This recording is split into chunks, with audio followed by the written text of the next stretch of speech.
Negatived. 第5項議員 Fifth member's motion, alleviating poverty.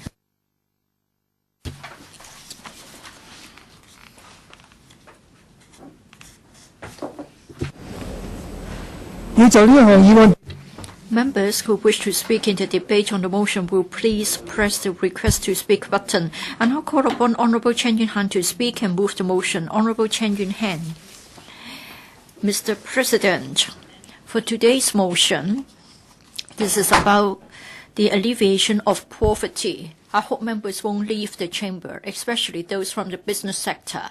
I really hope that I can get your support.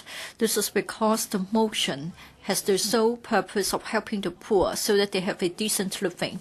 By passing the motion, it means that this council cares for the problems faced by the grassroots and the poor. But then, to be frank, I'm really worried. I'm worried that even for this very fundamental and basic request, it may not get passed. Now, you see that we have 11 amendments, and I feel that it seems that they are very polarizing stance. It seems that the business sector is saying that please don't dip into the pockets of the wealthy people. I almost had another sleepless night last night as a result of this. In fact, the people in Hong Kong who are poor are really dire poor. They're so poor that it is beyond your imagination. It is abject poverty. Today, the Gini Coefficient is 0.537. The wealth gap is the largest in the world. We have 1.15 million people who are poor. Working poor, 610,000 in the past. Now, Oxfam yesterday said that it is 650,000. For the poor elderly, 290,000. I still have a host of figures singing the miserable song of poverty in Hong Kong. It is indeed sad. I'm sure the Secretary is well aware of all the figures. How do the poor residents make their ends meet? Mr. Zheng did go to my constituency to see how the poor make their living. He still had arguments with me about certain points. I think he stays in the office and he cannot see for himself how difficult it is for the elderly who are in poverty. On the other occasion, we were at a welfare services panel meeting. We had a lot of elders attending the meeting. The CSSA payment rate is lagging behind. For members like Chen Hangban, the other day he said that he bluffed the Permanent Secretary for Labour and Welfare. This young councillor is good to suggest to her that she should try to rent a house with the meager amount of money. And then, in fact, some of them are so poor that they can only live on the CSSA for one person. In fact, 3 of them are living on the payment for one. And then a singleton lady, she drank from the tap water. I asked her why she did so. She was getting tap water from a public toilet. I asked her why she was doing that, and she said that it was too expensive to buy bottled of water. So I just hope that you understand the plight of the poor, and please support my motion. When poverty is so serious in Hong Kong, the SARG must solve the problem thoroughly instead of adopting a piecemeal approach like the former term of government. Mr. Donald Tsang, who loved Rolex watches, would never introduce a poverty line. I think through the motion debate today, I hope I can raise the awareness of members in relation to this problem. I think we need to identify those who are most in need. Now, the government has indicated its intention to set a poverty line. I hope the administration would be forward-looking. Yes, for the poverty line, yes, I think the SLW understands my position. We have had the wealth gap for a long time, even before the handover of Hong Kong. If we have a poverty line, then we can be more accurate in finding out who should get help from us. And then we can measure the effectiveness of the poverty alleviation measures of the government. According to the world standard, if you get less than $1 or $1.20 $1.25 US dollar, then you are poor. I think the government should be flexible. Currently, there is this advocation that if you earn half of the median income of a household, then you are poor. I think this is too low. It should be 60%. Now, if the government intends to do something about it, I think we can adopt a multi-pronged approach instead of just adopting a single standard. Say, for example, nutrition can also be adopted as the basis of our poverty line. And then the inflation rate and the rentals are different from one district to another. So we need to look at the district circumstances and district characteristics.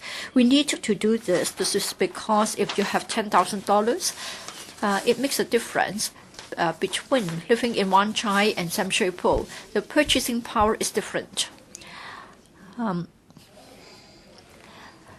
Now, in Wan Chai, the prices are shooting up, and it is really beyond the affordability of many people. So the government shouldn't be flexible because the prices do differ from one district to another. And the Commission on Poverty should understand the circumstances. In the past, the COP did not launch any relevant measures. Well, I do have my own views concerning the drawing up of thresholds, like the transport subsidy scheme. I think the administration was wrong in the setting of the criteria. Later, the government listened to us, and we had a dual system. So the administration has not been tapping the pulse of the public. And then for the old age allowance, old age living allowance, well, many elders have said that in Macau, people are happy because the elderly people there don't just get $1,100, they get more. I don't want to go back to history, but I think for the Commission on Poverty, I think it should do more than holding meetings. It shouldn't just be engaged in academic exercises. It should understand the problem and come up with specific policies. In my district, in my constituency, I have a lot of elders who are poor. They need community medical care. They need others to escort them to make use of services, and they need meals to be delivered to their homes. I took SLW to my constituency. Many women are looking for jobs. Why don't we get women in the same district to escort the poor elders to go to hospitals, to go to clinics, to see a doctor, and send meals to them at home? Now, for working poor, Oxfam has issued the latest figures. If I may talk about it, I'm talking about the figures in 2011 figures in my motion. And then it is said that we have 610,000 who are poor. Now, Oxfam has updated the figure to 650,000. I think we need an employment living allowance. This is a very important idea. In this way, we can alleviate poverty. We can also promote employment. For those who are at school and who are on CSSA, they need a lot of money for different kinds of expenditures. You need to understand that if you haven't learned music or singing lessons, they stand a smaller chance of getting admitted to a good school. Mr. Tian, I think you know it. Now, Mr. Tian would like and others would like to remove certain wordings from my motion. Well, if you want to defend the interests of the conglomerates and the business sector, well, what would Hong Kong be turned into? They would also like to take away the reference to capital gains tax and the properties tax, which should be made progressive. I would like to mention that for the FTU to suggest that we should have a capital gains tax as well as a progressive profits tax system. In fact, we have a progressive tax system for salary tax. Why not the same for profits tax? I think we should listen to the calls of our conscience. I think we are talking about the net profits.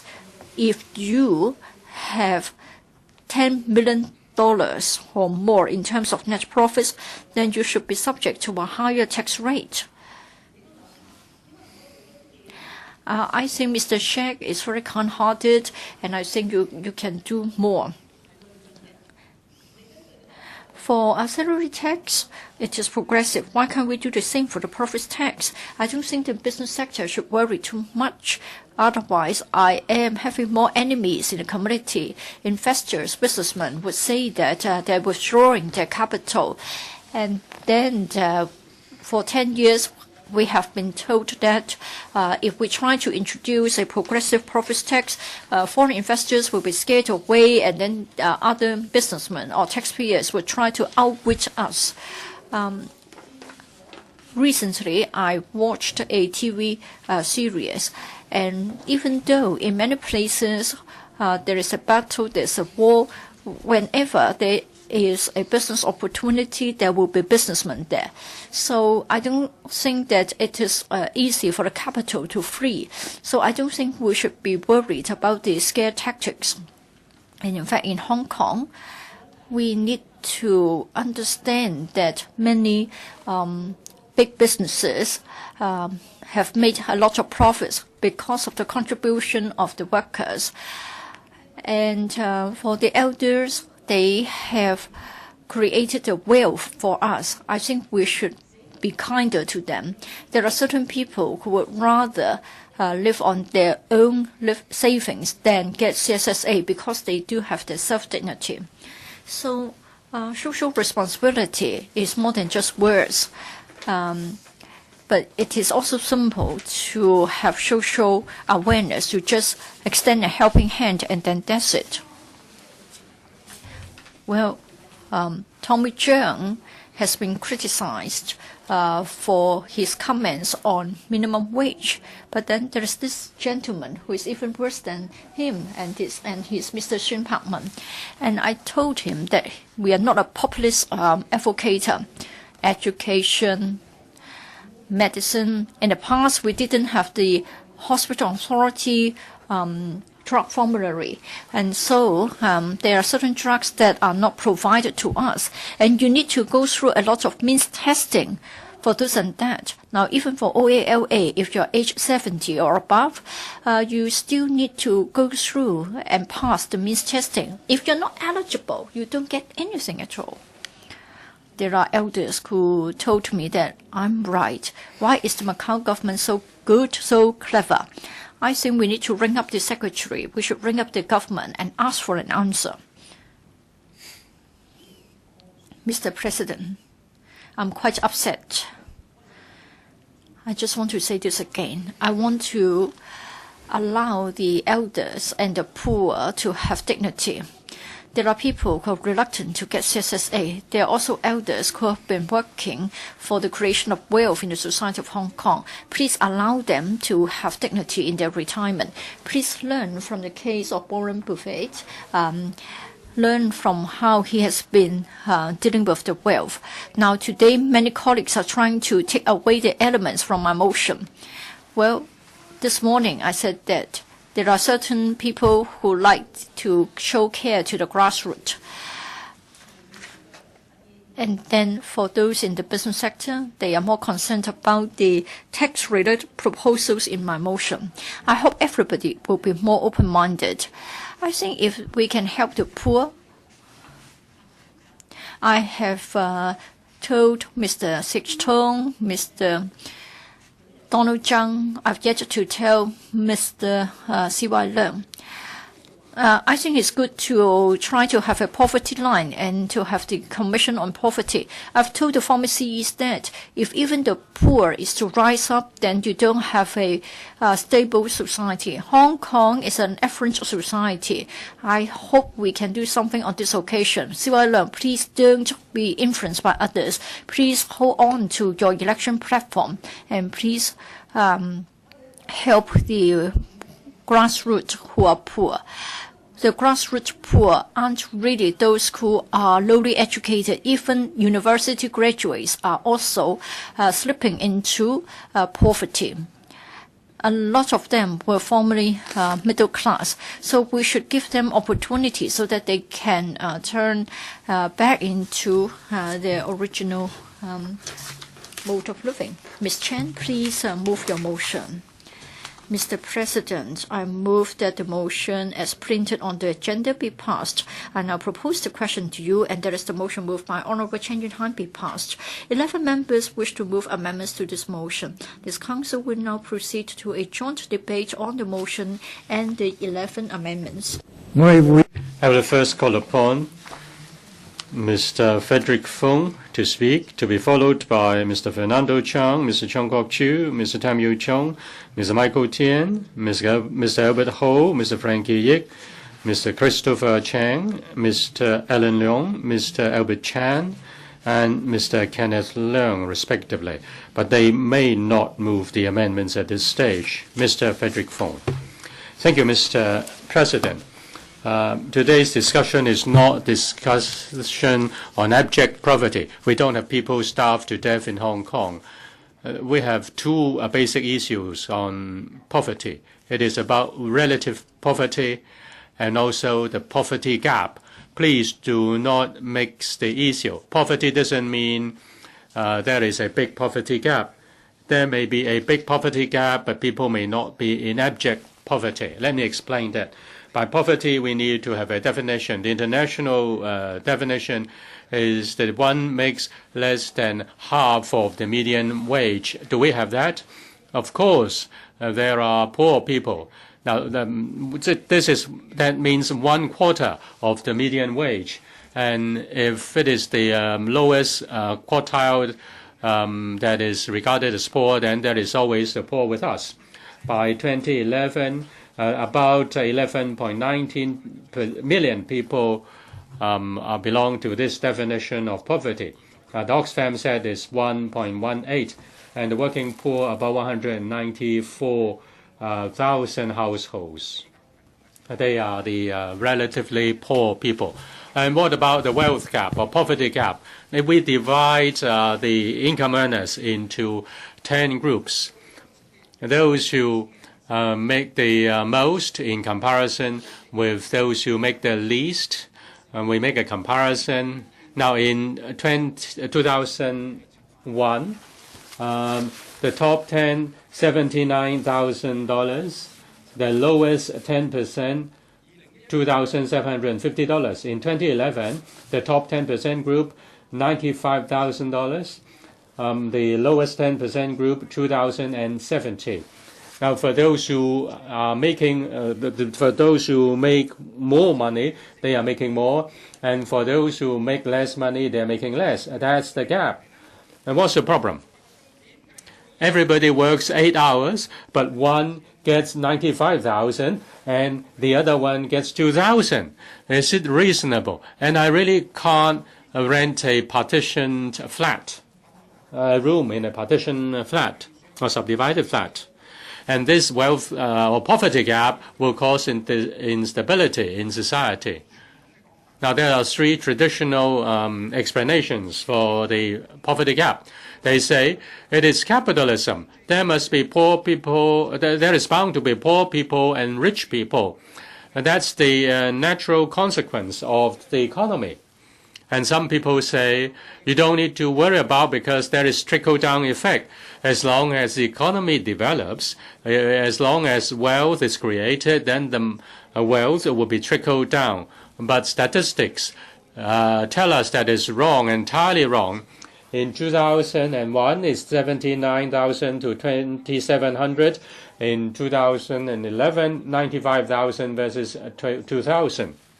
Now, the second argument is that we are in a post-industrial society. We are talking about the service industry. We are not talking about manual labor. We put emphasis on knowledge, innovation, and creativity. If you don't have knowledge, you don't have skills, you don't have creativity, then you only get $2,000. Traditional wisdom tells us that as long as you work hard, there are ample opportunities. We are not afraid of that. But for those 658,000 people work 8 hours, 10 hours, they are the working poor. Aren't they working hard? Aren't they diligent? Why? They can't even pay for the rent of a room in a subdivided flat. Why can't they support their family? The poverty gap has marginalized people. Some belong to the rich and some are poor. Some are so poor that they don't even have enough money to have meals. Where is the problem? The problem lies with the government's policy. Since when I was a secondary school student, the administration has been inclined towards the market. That is the emphasis on mercantilism. Now, residential property, supermarket, retail, transportation service, everything is inclined towards market, and even people can make a lot of profit through publishing textbooks. The administration has ignored the fact that with such a situation, there is no upward mobility. And you cannot make more money, you have no chance of promotion because of this inclination towards the market. Because of the emphasis on free market, its poverty alleviation policy can't help the poor. 2 years ago, the Poverty Commission was closed down because the administration had no intention to help the poor. We need change. The administration must change its non-intervention philosophy. If it insists on non-intervention, then the market will continue to prevail. It's a distorted market, not a normal market. When a particular big corporation has a bigger and bigger share in market, it can influence market, it can control the market. If you leave livelihood issues to the markets, then the market will control people's livelihood and distort people's livelihood. Big government, big market, small government should be taken out, should be taken away. And there will only be increasing number of poor people. The administration has to reposition itself. It has to rethink its position in the vis-a-vis the market. We need a system that is caring for the people. Government policy should be people-oriented and should be caring. You are not just managing the market. You are not just providing opportunities to let the business people getting richer and richer. You need to allow people a chance to survive, and you need to allow people to improve their living. You can't rely on the market anymore. The market says, when there is profit to make, I will do it. Now they say that I will only go into it when I can make more profits. The market trumps everything. It is not about innovation, it's not about skills. All labor is trampled underfoot. If you prefer the market, then the market will prevail, the market will call the shots. And the market is heartless. Mr. Cheung, are you going to ignore people? If you want to care for the people, you cannot follow the market. The market just ignored people. If you want to deal with the problem, then you should follow my suggestion. You cannot rely on the financial sector, the property sector. You need a diversified economy. All along, I've been suggesting to the administration to develop green industry, innovative technology industry. So we need more economic pillars. We need more possibilities. And then there can be more opportunities for the younger generation. We need a high-level structure to review our economic policy. Let me give some concrete suggestions. First, there should be a fund for developing new industries. The administration should first intervene and then withdraw. That includes the 6 major industries. There should be a development bank. It should be a low-interest, long-term loan. It should give out low-interest, long-term loans to support low-income earners and social enterprises. And there should also be tax preference for startup business. And there should be full development of social enterprises. Or companies should be encouraged to enhance their corporate social responsibility. I have high hopes towards the Poverty Commission. I hope that it will change its perspective. It should start from the people.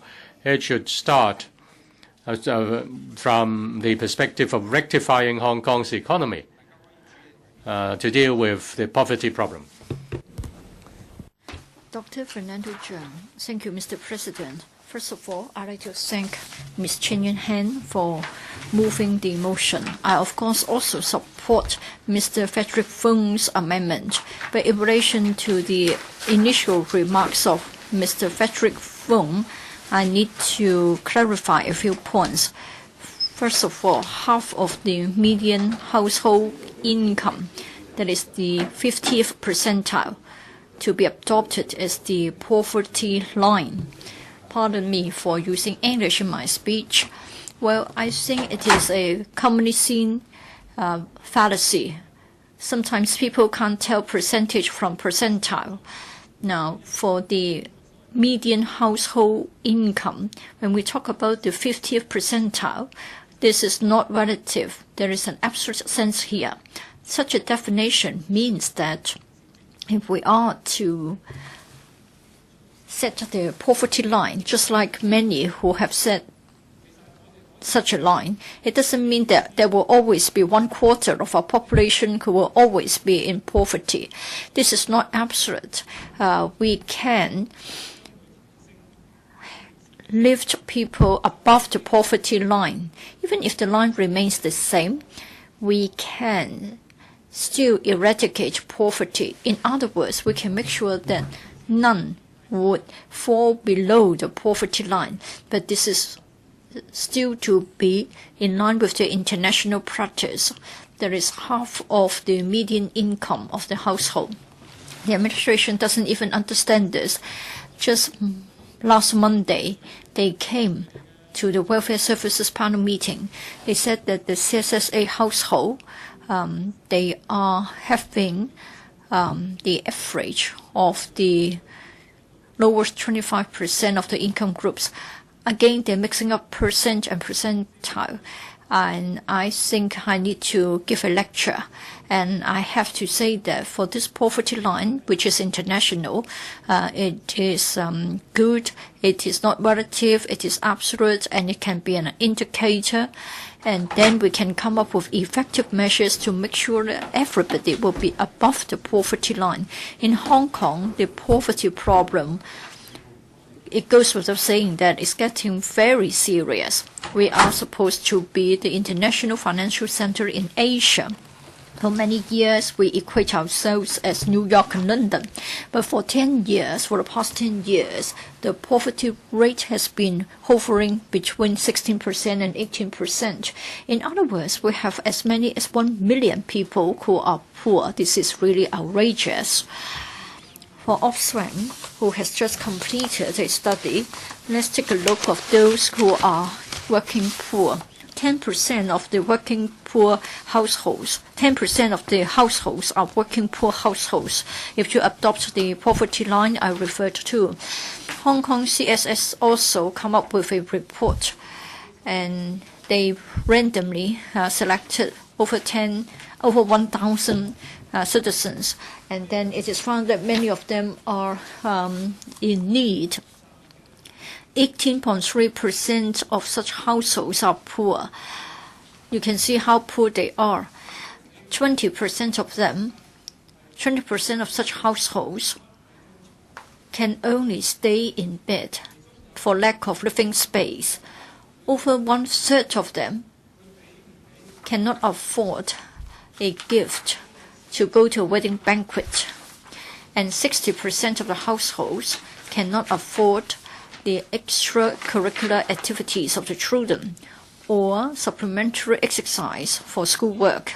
Moreover, 2/3 of such poor families, in case of medical emergencies, have to wait for their turn at an outpatient clinic. They can't afford a visit to a private doctor's clinic.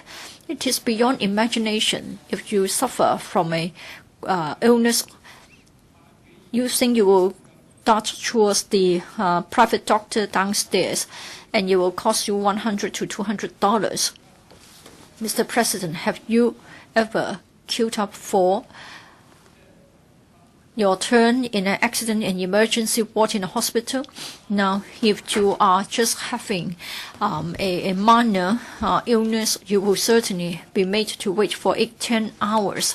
Moreover, over 8% of the households can't afford regular dental service or dental checkup. Now we're supposed to be like London or New York, and yet 20% of households are living under such conditions. Are we not ashamed of ourselves? We are supposed to have a lot of poverty alleviation measures, and then soon after Donald Tsang took office as CE, he killed the Commission on Poverty. Now, C.Y. Leung has revived it. Of course, we have high hopes. However, when we talked about the old age living allowance, we said that when it comes to retirement, we do not expect a benefit. For retirement protection, it should be a right. When we put forward such proposals, we say that this is the direction that we should move, and we shouldn't have means or asset testing. We should have Social Security. The administration would dodge the issue and would talk about irrelevant things. Now, for a social insurance scheme, it has the following features. 3 weeks ago, I explained the features in my own motion debate. I worked in the U.S. for over 10 years. So, in the USA, the acronym is OASDI. So, OA is for old age, S is survivor, the survivors of someone who passed away, D, disability, I, insurance. So OASDI covers basically the changes that one may undergo in one's life, and such changes may render you yourself or your family members into poverty. In other words, it is contributed by the entire community, and it will benefit the entire community. Say, if you pass away, the surviving family members will get the benefit, or if you are disabled, then you also get the benefit, or when you retire, you get the benefit. Just like the case of education, everybody should be entitled to education. And for healthcare, no one should be denied timely and appropriate healthcare because of lack of means. Housing, everybody should be entitled to a decent living space. I think this is basic, and this is human rights, and this is what we expect of a civilized society. This is what we expect of an economically advanced society. So it should be for everybody, not just some of us, some of them. So this is the sort of safeguards that we expect. However, when we see it being provided in over 100 countries, in Hong Kong, we're still having a debate as to whether we should have an asset testing and how we should rely on some other approaches to safeguard such basic human rights. We are lacking behind, far behind. Social insurance in this form has this advantage, that is everybody can take part, and anybody who's part of the society, whoever is a Hong Konger, will then be given this sort of safeguard. So it's a matter of the basic rights of a citizen. So this is what we talk about, the relationship between the government and the people in a modern society, instead of the market principles in the survival of the fittest. If you can't survive, then you are at the mercy of others who have to wait for charity. I think this is very backward as an idea. I don't think Hong Kong should get this. Now, with the establishment of the Commission on Poverty, I really hope that you will come up with specific indicators. During the last term, we used to have a Commission on Poverty, and we had a subcommittee, and we went to a number of countries to see for ourselves how others worked on this. A long time ago, Ireland had this policy to reduce the rate of poverty from 9 to 15% to 5 to 10%, and they were able to meet the target early, that is in 2004. So after that, they tried to lower the target even further, and it should be 2%. So I think we should come up with specific poverty indicators. Okay. Mr. Zhang Guoqi, thank you. President, Oxfam announced yesterday the poor households in Hong Kong. The number stands at 400,000 or more. We have 1.1 million who are poor, about 20% of our population. The relative poverty rate is about 17%. In other words, 1 in 6 Hong Kong people are poor. Of the working households, about 10% of them are working poor. The number stands at 195,000, 11% up on 2003. For 2 to 3P households, they are most of them in this category. And in 2003, the number of poor was 600,000. Now it is 650,000. 60% of the working poor households are living below the CSSA level. In the second quarter of this year, of the 194,000 working poor households, 113,000 have the household income lower than the CSSA level. And they take up 6% of the working poor households. For those working poor households who are eligible for CSSA, there are 110,000 that have collected the CSSA for low income. They take up about 10%. Most of these eligible households have not really applied for CSSA. These are the figures announced by Oxfam. These illustrates how bad the situation is. President, the original motion by Ms. Chan Yuen-han pointed out that the Gini Coefficient announced in June this year is the highest in 10 years, 0.537. I'd like to add that since 1971, since statistics began, the coefficient stood at about 4. Anything above 4 means a warning bell for poverty. It means that Hong Kong is likely to be in a turmoil situation. Over the past 4 decades, the wealth disparity has always been higher than the warning alarm level, and it is hitting the highest this year. I ardently hope that the creation of the Poverty Commission means that the government should tackle the problem fundamentally, because the Gini coefficient is 0.537. It is not a long way away from the 0.6, which means that a state of turmoil is likely to occur. I'm worried about the government not following through the issue. In October, the government launched the two cooling measures. The market is still waiting and seeing the situation. It shows that they do not support, they do not have faith in the administration. All these measures have not yielded tangible results.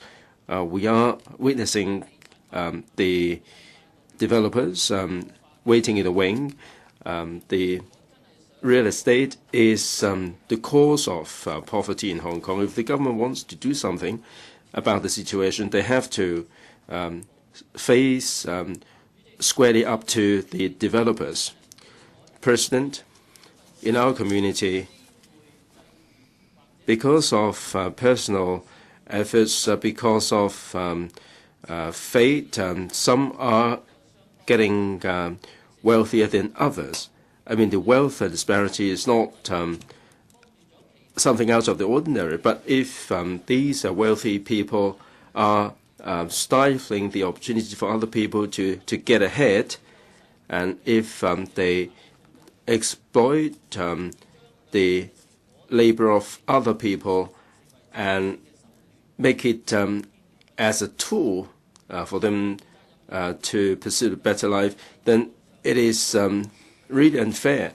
As a responsible government, it has to skew the policy to improve people's livelihood. But if the government is bucking the trend and make the policy favorable for the tycoons to exploit further gains, then the government will be the people's enemy.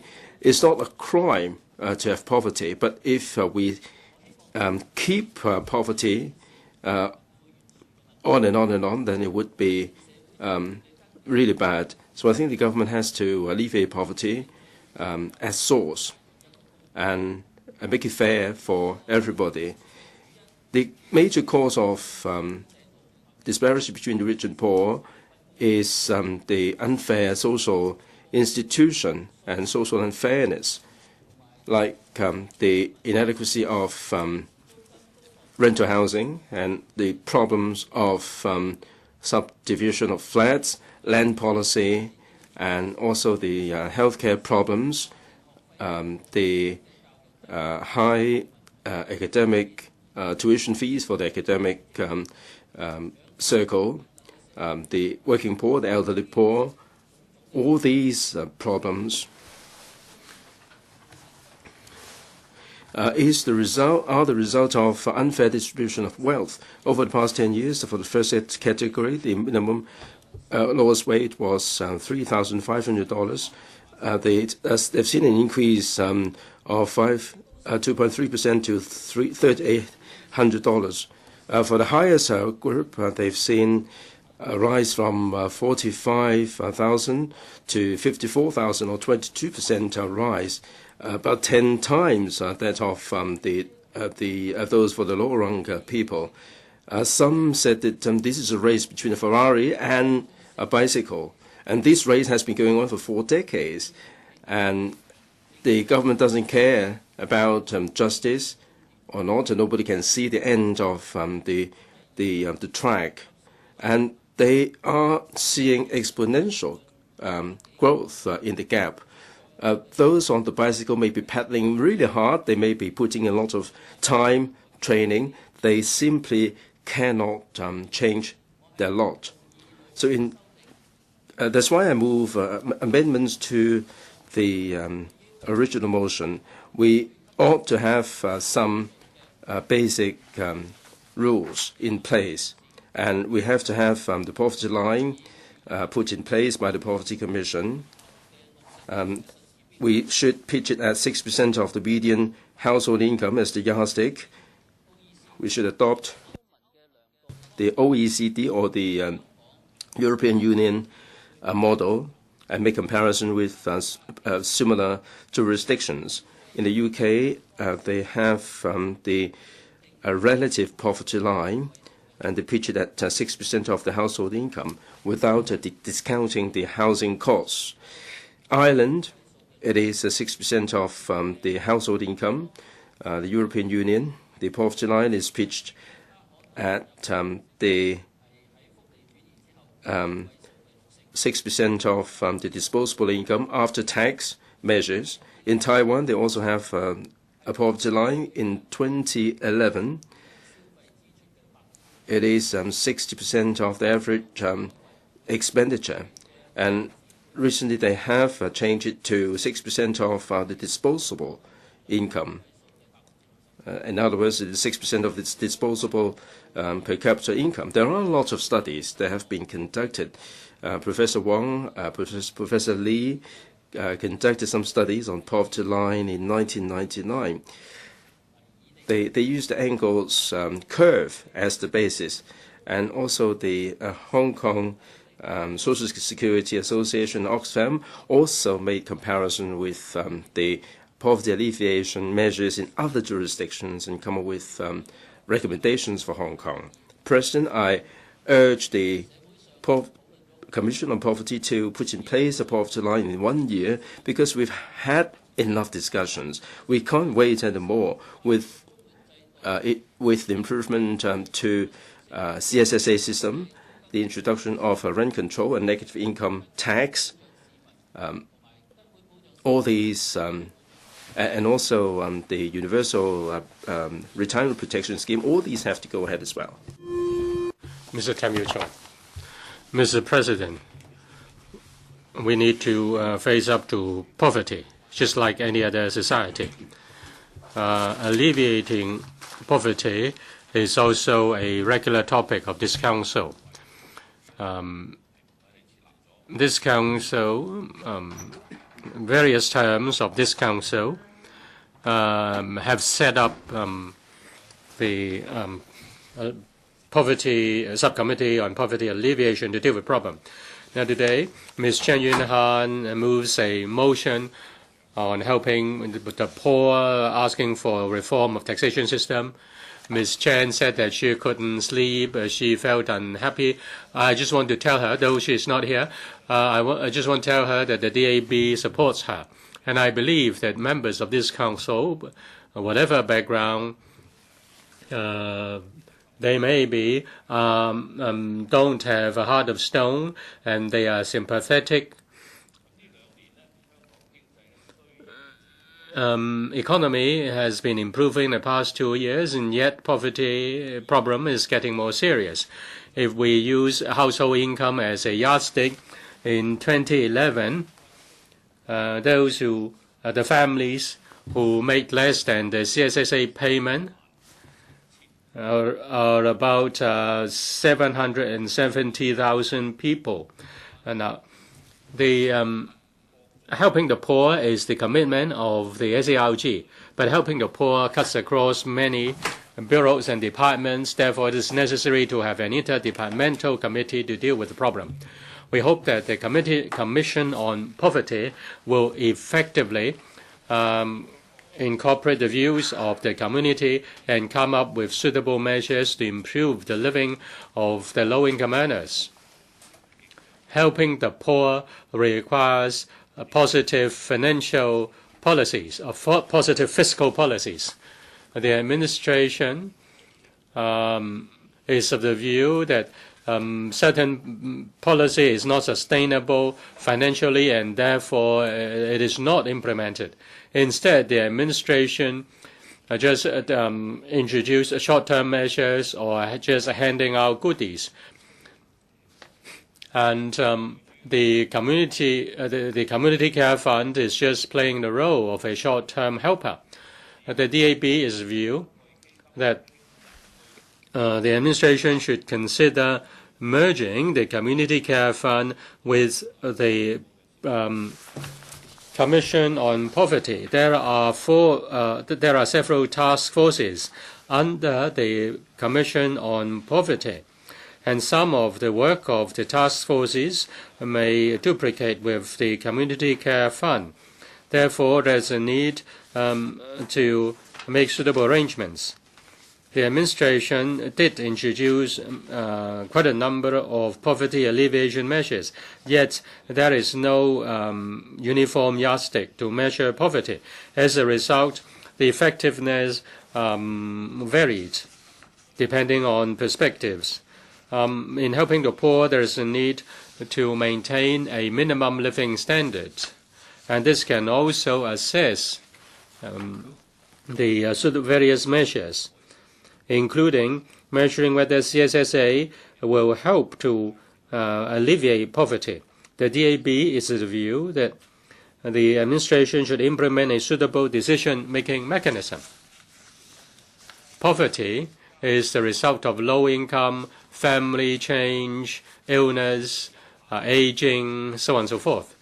Any effective poverty alleviation measure should include a whole package of employment support and economic assistance. The DAB is of the view that the administration should work harder in these two areas, and I therefore move the following amendments. In terms of employment, the DAB is of the view that there should be more jobs at the junior level, better training, and assistance should be given to ethnic minorities, and there should also be better after-school care, so that low-income parents making low income can go out to work. There should also be suitable employment support. The WITS should be improved to turn it into a low-income living support package. Low-income families, through a simple means declaration, will be given a certain amount of assistance per month. As for difficulty of getting jobs among young people, the administration can create more jobs for young people. That training for young people should be enhanced. And the administration should also provide training courses to young people, and the subsidy should be given to these attendants. The young people should be assisted to join the green industry, creative industry, and IT industry. Apart from reviewing the CSSA system comprehensively, the administration should launch suitable financial assistance, including enhancing the OAA, providing financial assistance, dental service to the elderly, a voucher, health voucher for children, also rent allowance for low-income earners. As for helping the poor elderly, the DAB is of the view that the administration cannot just rely on CSSA to help the poor elderly. There are elderly people who are not eligible to CSSA, and yet they are so poor. The administration finally introduced the OALA. I hope that members will not filibuster. This is a favorable measure and should be implemented as soon as possible. The DAB also hopes that the administration will improve the OAA and abolish the means test requirement for those aged 65 to 69.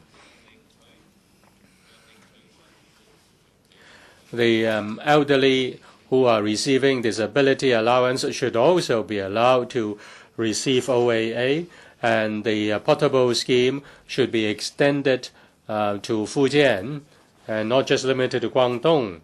As for helping the chronically ill, the administration should introduce an allowance for caring for the disabled.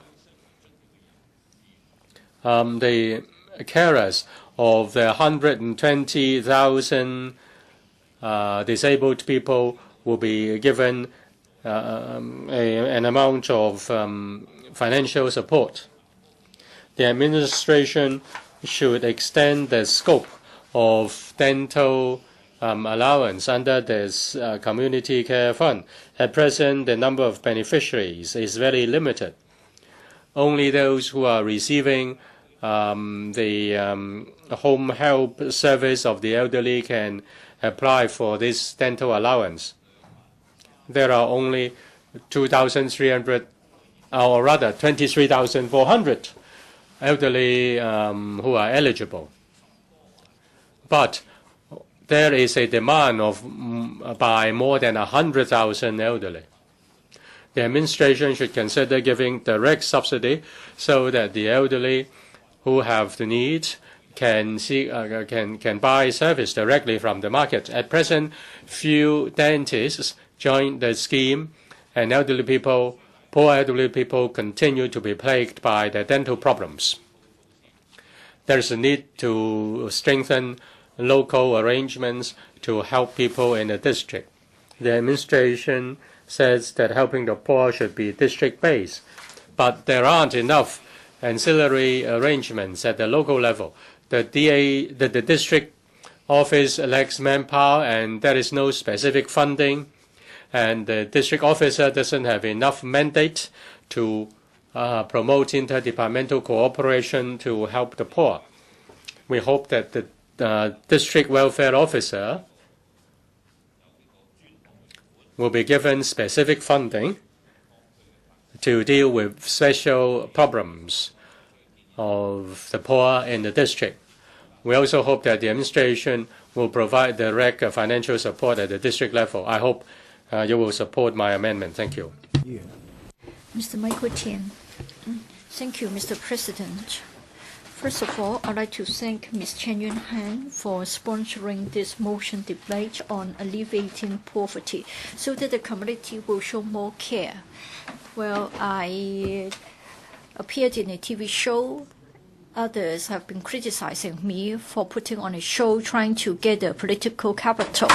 But I'm sure if the CE or senior officials were to join the TV show, more people will benefit from poverty alleviation. And then you won't be at a loss and you would not be talking about irrelevant things. Yes, I acted as a poor millionaire. Yes, I admit I can't really understand fully the plight suffered by the poor. But that short experience at least told me that day in, day out, they were hopeless. They didn't even have a future. So it is more than just feeding their stomach. We need to help them to make a step forward so that at least they have hope for the future. Therefore, alleviation of poverty must include more long-term proposals to lift them out of poverty. For years, I've been saying that instead of handing out fish to the poor, we should help them to learn how to catch fish. I believe that for Ms. Chan Yuen-han's motion, there are two elements of controversy. First of all, she would like us to study the idea of a capital gains tax, and then she has also got the idea of employment living allowance. I believe that the two proposals will result in some members having reservation, and this may discourage investment. Therefore, I am deleting the two references in my amendment so as to allow members to have more options, and then they will support the passage of the motion. First of all, I'm deleting the introduction of a capital gains tax and implementing a progressive profits tax system. Despite this, it doesn't mean that I don't support the study of such an idea. Rather, I would like to have an overall study of the tax system. So we don't need to cite any examples out of the comprehensive review of the tax regime, and this can reduce the controversy. In many advanced societies, they do have capital gains tax as well as a progressive profits tax system like the UK, US, Denmark, etc. If we can really have this, then it means that there will be a fairer distribution of wealth. But then what about the side effects? Will it affect the property market, the stock market? Will it discourage foreign investors coming to Hong Kong to invest? I think we need to be very cautious and we need a very detailed study.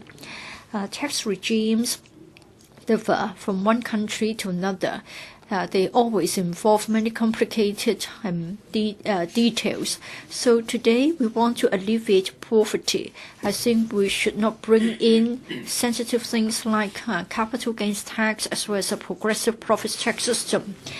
And in the motion, the original motion, I would like to delete the reference to the inclusion of the provision of employment living allowance. I'm not objecting to it per se, but I don't want it to be broad-brushed. It would be too general, and we cannot make sure that the resources will be put to maximum use. Instead of giving fish away, we should teach them how to fish. Yes, you have the same amount of money. Either you use it as a living allowance, or you can use this to encourage the grassroots to have retraining, to upgrade their skills and enhance their employability.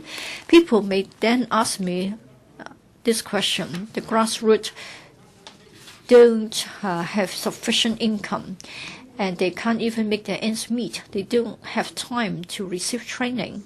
Well, my answer is, if the money is wisely spent, I agree that for the retraining and training courses, they should be given free of charge. If there's full attendance, then we can provide something like a living allowance. In this way, we can enhance the productivity of the trainees.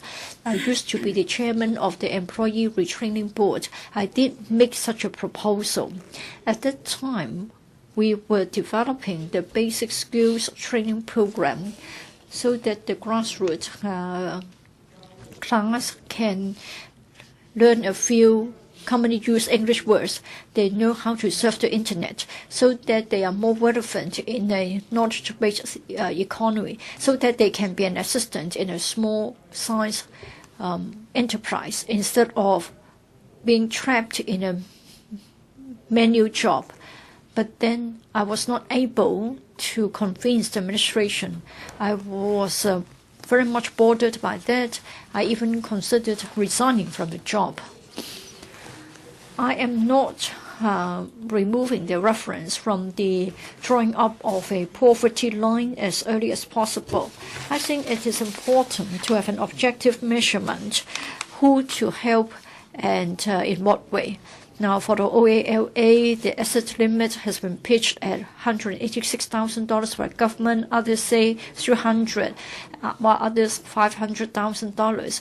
We can have the argument day in, day out, endlessly. It is not easy to come up with the right figure, and therefore the Chang administration said that there was no urgency. In this matter, I have my thumbs up for CY Leung for having this courage to suggest a poverty line. It is not easy to have a consensus. So for others who say that we must come up with a poverty line in a year's time, I really have reservation. Now, lifting the poor from poverty, I think this is like teaching others to fish. Other than technology and skills, you need to have money to spend on the tools. And then you need to give them space to stand on a spot to fish, and you must have a pond to allow them to fish. Now, for students who get no marks in a public exam, they will fall into poverty in future. I think for those young people who are creative, they are not interested in a mainstream educational system. So the administration should take the lead to develop low-tech creative industries.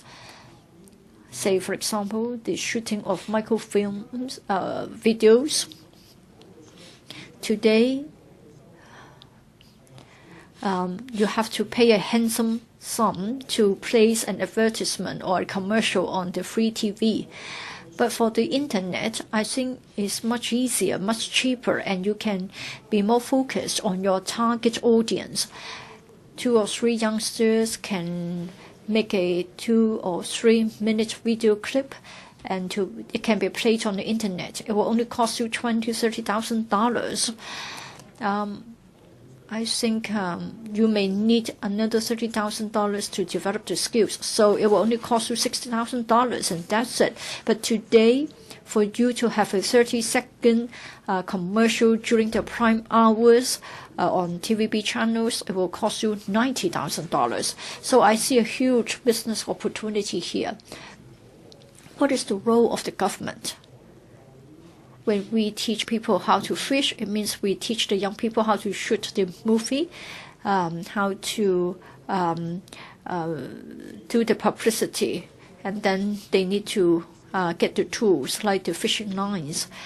And then we can provide platform in the form of exhibition fairs so that at a very cheap cost they can display their products, their achievements. And then for the fish fry, I think the government can promote these new ideas. For the business sector, it means to create demand. Traditionally, people say that when there is a demand, there is supply. But the new idea is you can create the demand. This is exactly what we have to do today. Therefore, we need to help the poor to be lifted out of poverty in the long term. Education, training, and business development should be linked together. Currently, our education, training, and economic development are being under 2 different policy secretaries. This is not satisfactory. Therefore, for the Commission on Poverty, we must have the input of the Secretary on Commerce and Economic Development, and then we can have a comprehensive view as to how to eradicate poverty. Thank you. Mr. Albert Ho, President. In his 7-year tenure, Mr. Donald Tsang's major failure was for him to witness the worsening poverty in Hong Kong. Over the past couple of years, the number of poor people has been increasing. The rate was 17.4, now it's 18.5%. And compared with 2001, there are 60,000 more who are living below poverty, a rise of 5.2%.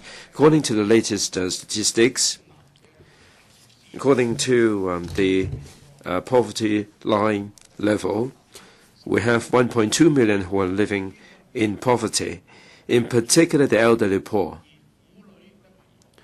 Poverty among women, working poor, I mean, all these are of concern to us. Under these circumstances, the Tsang administration blithely decided to dissolve the Commission on Poverty. Mr. Matthew Cheung, you were responsible for welfare at the time. You rejected the idea of introducing poverty line. You said that that would not do anything to address the poverty problem in Hong Kong. And this is wholly regrettable.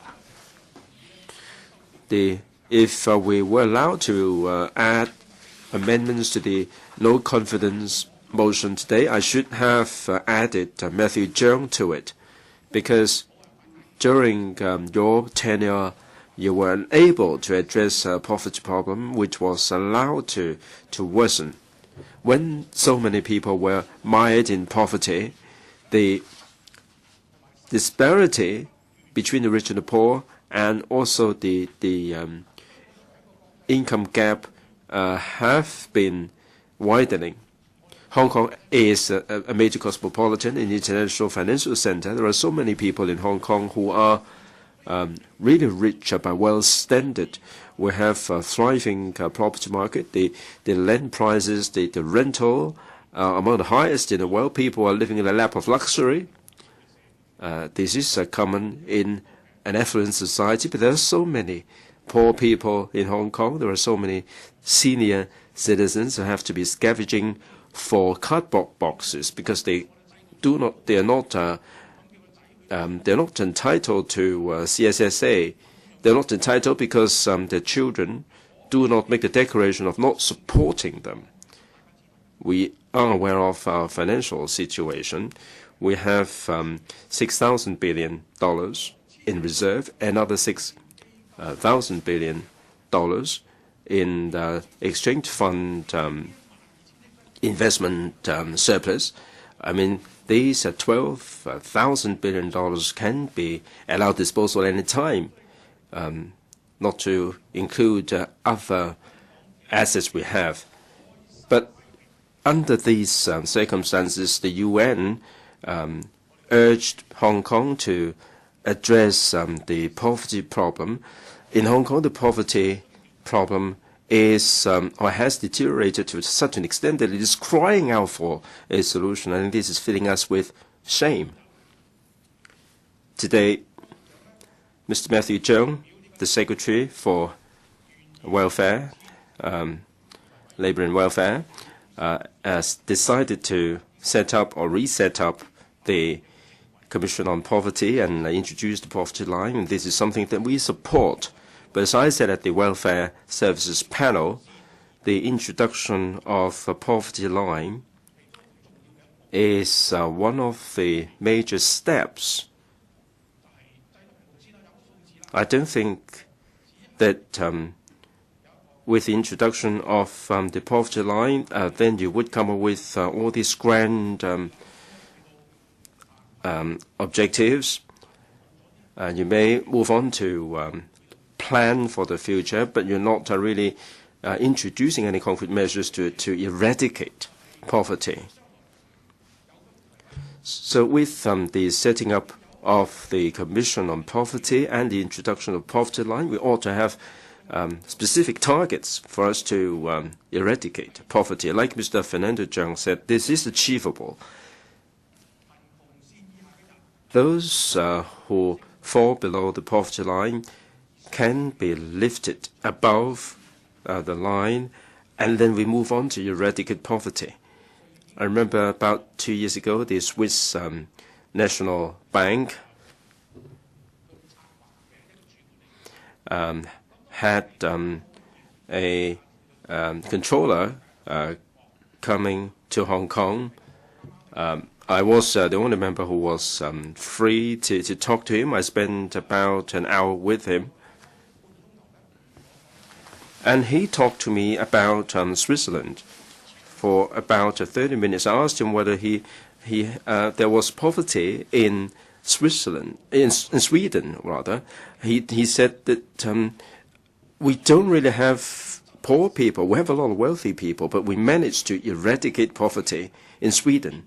And each year they mandate about 2% of the government expenditure to be donated to poor countries and help them get rid of poverty. So poverty is relative. I mean, I don't think poverty is relative. There are international standards. I mean, comparing us with many wealthy people, we are all poor.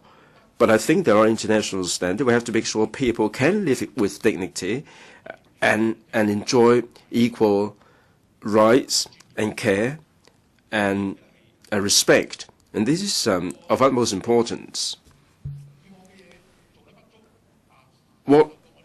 Let bygones be bygones. What we failed yesterday, we don't be too hung up on. We shouldn't be too hung up on this. And I hope that the Secretary would be vigorous enough to make up for the failing over the past couple of years. The Democratic Party, of course, supports the original motion as it stands by Ms. CHAN Yuen-han, we do have consensus on a lot of the issues. There may be some minor points that are controversial, but we're basically in support of the original motion as it stands. Now, the other point I'd like to make is the policy on negative income tax. According to Friedman, the Nobel laureate, he pointed out in 1962 that the poverty alleviation policy wasn't good enough in the U.S., and there were economic policies that demotivated people, poor people, to work, and he suggested the negative income tax idea. If the income falls below a certain level, not only does he not have to pay income tax, he should also be entitled to some subsidy from the government in order to eradicate the working poor situation and motivate people to work. And people would be incentivized to work, and there would be more people in the workforce, and through work people would get dignity. In the 70s, in Western countries, they've already started this. In the U.S., if a household's income falls below $13,000 or about 106,000 Hong Kong dollars per year, it should be entitled to 400 or so subsidy per annum. Now, this is important. The negative income tax is worth considering because this would take away the stigmatization of people signing on the dole.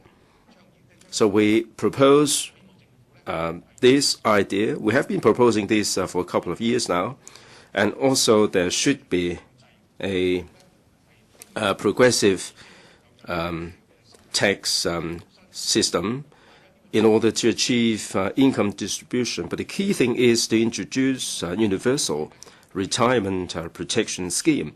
The Democratic Party is of the view that we have to engage the whole community in discussion and put in place a poverty alleviation policy to address the aging population. 主席，根據香港社會服務聯會最近嘅一個調查，喺去年2011年，本港嘅貧窮人口高達115萬。咁啱今日報紙報導，樂施會最近嘅數字都再高咗嘅。咁以香港710萬人嚟計呢，咁即係話平均每6至7個人呢，就有一個屬於貧窮嘅。咁香港嘅貧窮問題呢，實在係非常之嚴重。咁聯合國喺4年前呢，都發表過報告，就指出香港係亞洲區內貧富懸殊最嚴重嘅城市。今年6月，政府公布嘅堅尼係數高達0.537，顯示貧富懸殊嘅問題呢係有一路惡化嘅跡象。而喺貧窮人口當中，亦都係以長者貧窮呢係最為嚴重嘅。但係香港並非係一個冇資源同埋能力去舒緩貧窮嘅問題。香港係一個已經發展嘅經濟體，亦都係亞洲數一數二嘅富裕城市。雖然過去嘅10年，我哋面對咗唔少嘅逆境同埋困難，但係香港嘅本地生產總值對唔住，喺過去10年平均增長仍然係有4.6%。好似頭先何俊仁議員所提到嘅，香港嘅外匯儲備總資產係高達26,465億港元，名列全球10大，遠高於英美呢啲嘅發達國家。而當中嘅財政儲備呢係超過6,000億港元，係非常之豐厚嘅。所以呢，我哋自由黨係唔贊成開徵資產增值稅，以及係引入利得稅、累進稅等稅項，而去增加收入，用嚟做扶貧嘅開支。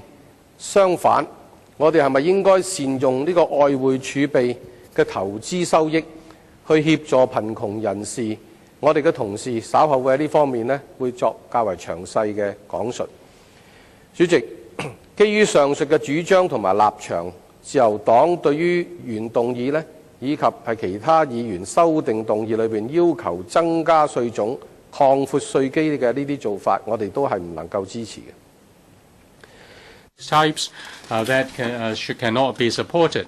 As for those who ask the administration to give out money and reintroduce rent control, they are unnecessary. As said by Mr. James Tian, we should help people to fish instead of giving out fish. This is not a long-term poverty alleviation measure.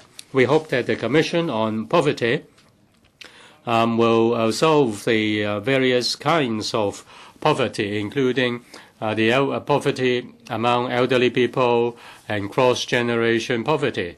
And policy should be reviewed covering welfare policy, education policy, and human resource policy, so that the poor can get out of poverty. They can stand on their own feet and can contribute to the community. As for the setting up of a poverty line, that is also supported by the Liberal Party, because it will set a clear target and a clear indicator that will let members of the public assess whether the government's policy of helping the poor is effective. Many European countries have adopted 40%, 50%, or 60% of median household income as a poverty line. We can make reference to these. As for the administration's expenditure on Social Security and CSSA, the number is not small. Say in 2012-13, social welfare expenditure accounted for 4.48 billion, and CSSA takes up 18 billion. So we are not the top, but we are not at the bottom. Despite the fact that the administration has put in a lot of resources, the poverty gap is not reduced.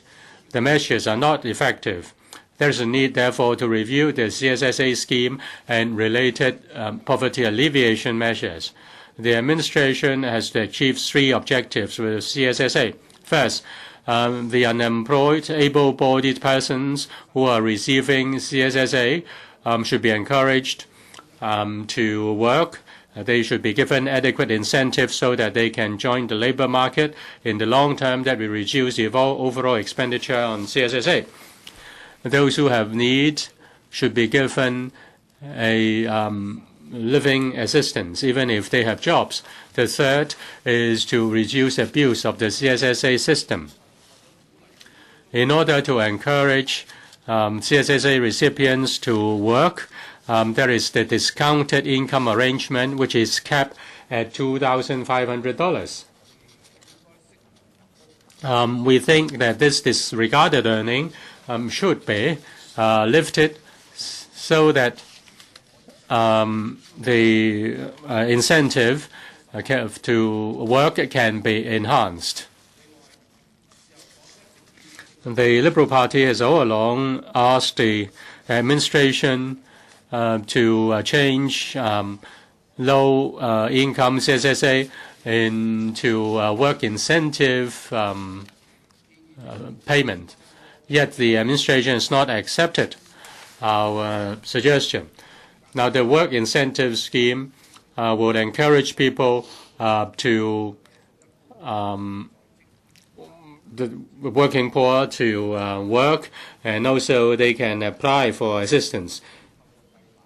And in the scheme, the low-income earners can get a suitable amount of living assistance so as to improve their living conditions. The administration should also enhance case study, case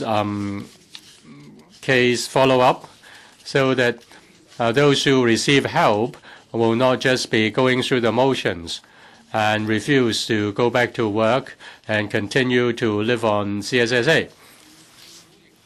The administration has not set a time limit on those who are receiving assistance. In order to avoid long-term dependence on CSSA, the administration should learn from the examples of other developed countries. After a reasonable period of time, help should be suspended. Say, for example, it can be set at 2 years to encourage these people to return to the job market or to the labor market. The administration should also provide help to those who are actively seeking help, but who are actively seeking jobs, but who are unable to get jobs. There should be adequate mechanism to encourage recipients to go back to the labor market and pull themselves on their bootstraps. Thank you. Mr. Christopher Zhang. Mr. President, undoubtedly, both the government and the business sector have a responsibility when it comes to alleviation of poverty. But then, for the policy direction mentioned in Ms. Chan Yuen-han's motion, it is controversial. On behalf of my lines, I would like to say that we object to the motion because it is not going to work if we adopt her measures. Therefore, we also object to the amendments moved by other members if it is merely a matter of making giveaways. I think we need to face the question of poverty squarely, and we should look at our civic responsibilities and social responsibilities. Therefore, we support Michael Tian's and Ken Yuen-han's amendment. That is, we should study ways to broaden the tax base so as to have more recurrent tax revenue, so as to meet the new expenditure items.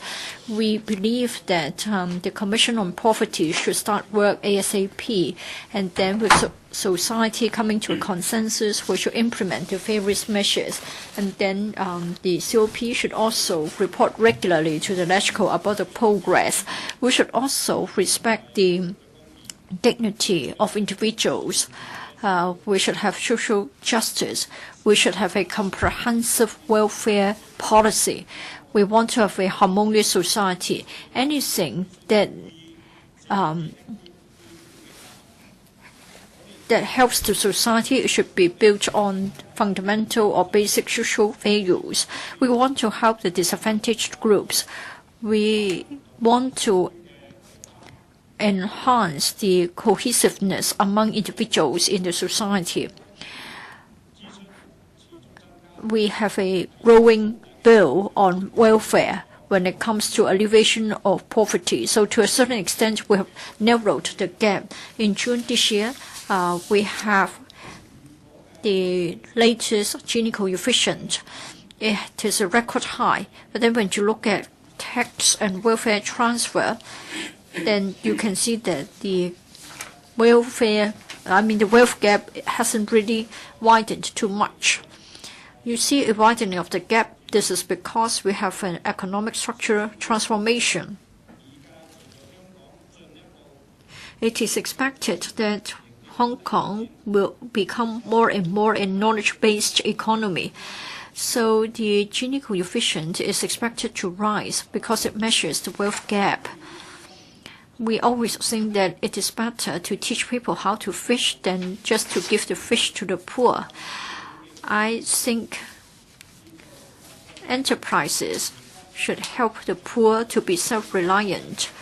Social responsibility means that enterprises will provide job opportunities to the unemployed, and we can also raise their self-confidence, and we can uphold their self-dignity. The former COP carried out an in-depth study into the problem of poverty. I think the question of poverty is being divided into four main areas. First of all, elders don't have any protection. They live in difficulties. Second, there are people who lack employable skills. They should be given help. Thirdly, children in poor families grow in poverty and they remain in poverty. This is what we call intergenerational poverty. And then there are also the working poor, that is, low-income earners cannot make their ends meet for their family. I believe that the poor needs more than just a living allowance, a rental allowance. And I don't think rental allowance alone can resolve the problem. What they need is a ladder for them to move socially upwards. we have got more and more working poor among the young population. It is a problem we need to tackle. I see that many young people, upon graduation from university, have to pay a lot to for their housing mortgage and to repay their education loans. So they can't even support their families. Therefore, we need to address the problem of intergenerational poverty. A mere handout of $6,000 cannot resolve the problem. Mr. President, one after another, the majority of the citizens of Hong Kong received $6,000 from the government. The taxpayers are willing to discharge their duties as a citizen, but then there are elders and also the victims of accidents who more than welcome the $6,000 because it is a sum of money that can meet a lot of expenditure items. Therefore, I think instead of handing out $6,000 on a head count basis, we should spend the money on more dedicated purposes, and we can alleviate poverty. Some scholars have said that as far as alleviation of poverty in Hong Kong, there are three major mistakes. We need to do some soul searching here. First of all, we didn't look into the reasons behind poverty. Second, we didn't adopt any measures to prevent poverty. And thirdly, for the poor could become trapped in poverty newly, the government should also extend a helping hand to them. In Hong Kong today, the question of poverty is a complicated one. We need to reform our thinking. We should have more thinking and more input from everybody. We can't just rely on social insurance. And certainly, poverty has a lot to do with social changes, but the government has ignored this point. We also disagree with the proposal from some members, that is to have capital gains tax and also to have a progressive profits tax system or even a negative tax. I think Hong Kong's success has been built on a low tax regime. This makes Hong Kong competitive. If we change our tax regime, then we are putting the cart before the horse. We believe that the welfarism in Europe, which is growing, has led to the economic crisis in some countries in Europe. It is a lesson that we need to learn. And for the proposal to spend the return from exchange fund investment on economic incentives, this is not good. We welcome any sensible and reasonable measures. I think we need to have a platform to allow options to be discussed among the stakeholders. Thank you. Mr. Alan Leung. Mr. Deputy, I heard from Mr. Christopher Cheung. In fact, his group should understand that many people in Hong Kong are in a really bad, dire predicament. Some would have to save and swim, and instead of 3 square meals a day, they have 2, and they can't find a roof over their head. If we do away with all the amendments, then I'm wondering whether we will be able to achieve any poverty policy with consensus. Just yesterday, Mr. Deputy, our Oxfam announced a report. 1 in 6 of Hong Kong people is living in poverty. And the working poor, the number has increased to 650,000, a record high. The HKCSS report also told us about the seriousness of poverty problem in Hong Kong. The number is still at a very high level, in particular the elder poor. Mr. Deputy, all these statistics show that the problems do not exist today. In the previous term, the Civic Party has already urged the administration to face up to these problems squarely. Hong Kong doesn't have any poverty line, and the previous administration was playing with figures. For surveys conducted by the NGOs, they are trying to dodge and evade them. Because of this lethargy, the disparity between the rich and the poor in Hong Kong is getting worse, and the poor population has been going nowhere but up. Mr. Deputy, the C.Y. Leung administration gave the undertaking that through the Commission on Poverty line would be introduced, but there is no timetable and fine details. Some members of the Commission were interviewed, and they said that this is not an urgent task to introduce the poverty line, and some do not show any keen desire to get this done. We've been waiting for this for so long, and we can't really wait any longer. On behalf of the Civic Party, I urge the government to come up with a reasonable timetable. They should not hide behind any more studies and delay the matter again and again. This line should reflect reality. It cannot be pitched at too high a level and gloss over the situation. After the introduction of a poverty line, the government should move on to set targets which are focused in order to address the problems. As I said in my amendment, each year there should be a target of reducing a certain number of poor people, or we should have a target of reducing the extent of the Gini Coefficient.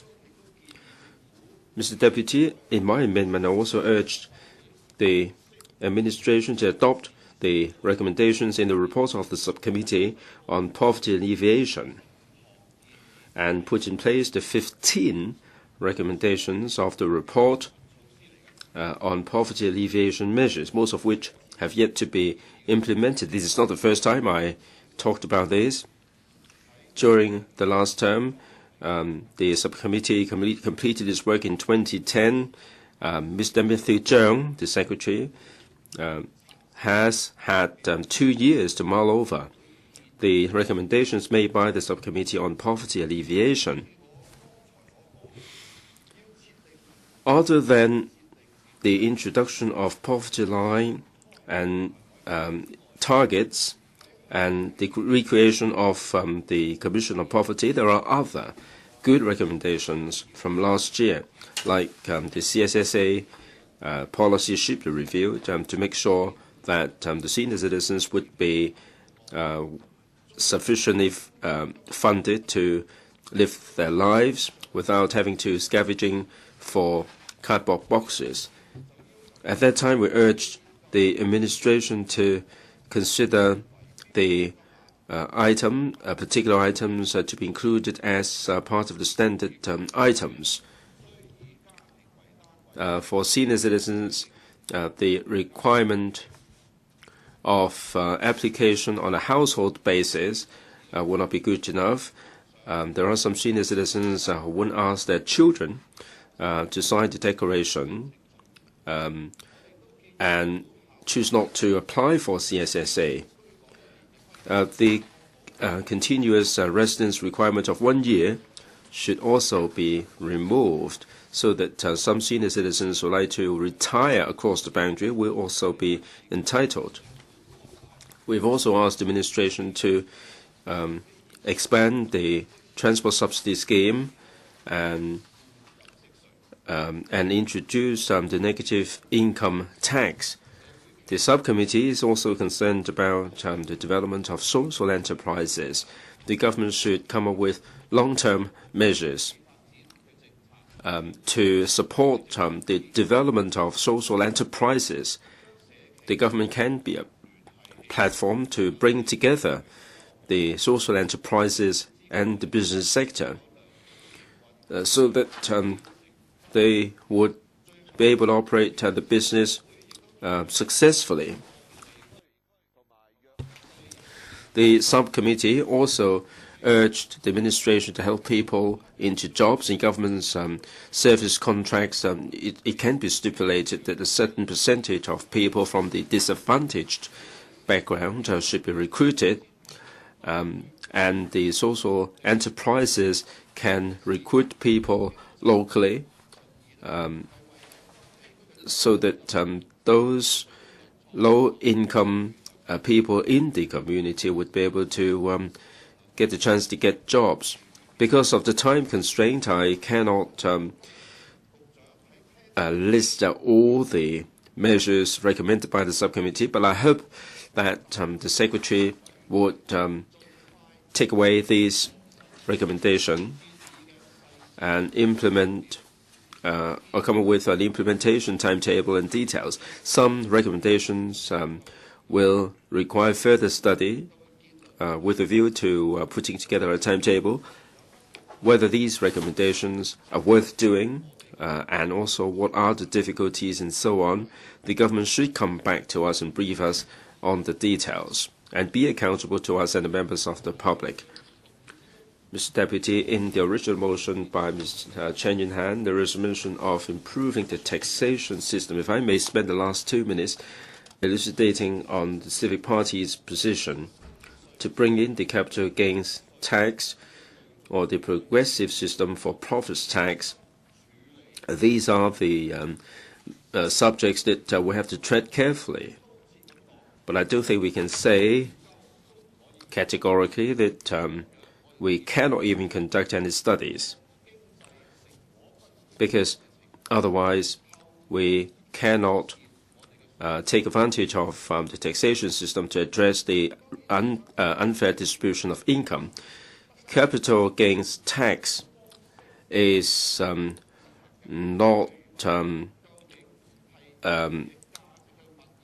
based on one particular model. What sort of property should be subject to capital gains tax? How long the holding period should be before being chargeable to tax, or should it be imposed on non-local people? I mean, all these can be considered as regards the progressive system for profits tax, and this is also something that can be considered, and this is not a taboo subject. I think we can consider during the discussion pitching the profits at a particular level for it to be implemented, and the tax bans and so on can be discussed by the community, and we can come up with a system which is most suitable to the situation in Hong Kong. Mr. Deputy, the Civic Party is in support of Ms. Chan Yuen-han's motion. Mr. Chen. Mr. Deputy, the issue is about helping the poor. How can we help those who are living in poverty? Now, among the amendments, there are members who ask the administration to stop helping people who have been receiving assistance for a long time. I find it absurd, and I'm saddened. Yesterday, the Oxfam published a study report on poverty and has pointed out a deterioration of the problem. The problem has not improved. Yet, members returned by functional constituencies, members who have a business background, ask in this chamber the administration to reduce help to those who are living in poverty for a very long time. To put it bluntly, they are just beasts. They should follow the example of Mr. Michael Tien and try to live in poverty and find out how bad it is. instead of hiding in this ivory chamber, and they represent the big consortia and ask the administration not to help the poor. They are really beasts. The administration causes poverty, and this chamber is the accomplice for causing poverty. This council passes the government's the policy address and budgets. Poverty is the result of government policies because of its industrial policy, its public policy, its taxation policy, its housing policy, its land policy. The administration allows the hegemony of the real estate developers, the hegemony of financial institutions, and therefore there is poverty. And there is bound to be poverty because of the hegemony of the financial sector and the real estate sector. Hegemony of the financial sector and the real estate sector and their rising influence and rising monopoly are the results of the administration's policy. The administration is the accomplice. The former CE only knew to have rights on luxurious lounges and private jets, and the rich people just enjoy their luxury, and they just ignore the poor. The policy addresses in the past just ignored the hardship of the poor, and the budgets refused to address the poverty problem. Many years ago, we proposed to disperse money to the people. Originally, we asked for 6,000, and later we asked for 8,000. Direct disbursement will help to alleviate the problem of poverty, though we may not eradicate the problem. We urge the administration to reform its industrial policy and reinstate its industrial policy so that Hong Kong can develop high value-added industries. Semi-skilled workers and skilled workers will be able to improve their standard of living. From CH Tung to Donald Tsang just ignored it, and CH Tung only knew the development of financial industries and tourism industry. Our only 18% of our labor force worked in the manufacturing industry, but in the 70s and 80s, the working population, more than 20% of our working population were engaging in manufacturing industry. Because of the shrinkage of industries, of manufacturing industries, there have been less jobs for semi-skilled workers, and the population is getting poor. We asked the administration to give out $8,000 to each Hong Kong citizen. 4 years ago, we asked for giving $6,000 to the citizens. At that time, Macau had yet to give out money. Yet then the Hong Kong government didn't listen to us. Probably the CE of Macau heard our suggestion, and some of their councillors have suggested it, and they said, but probably they themselves thought that it was good.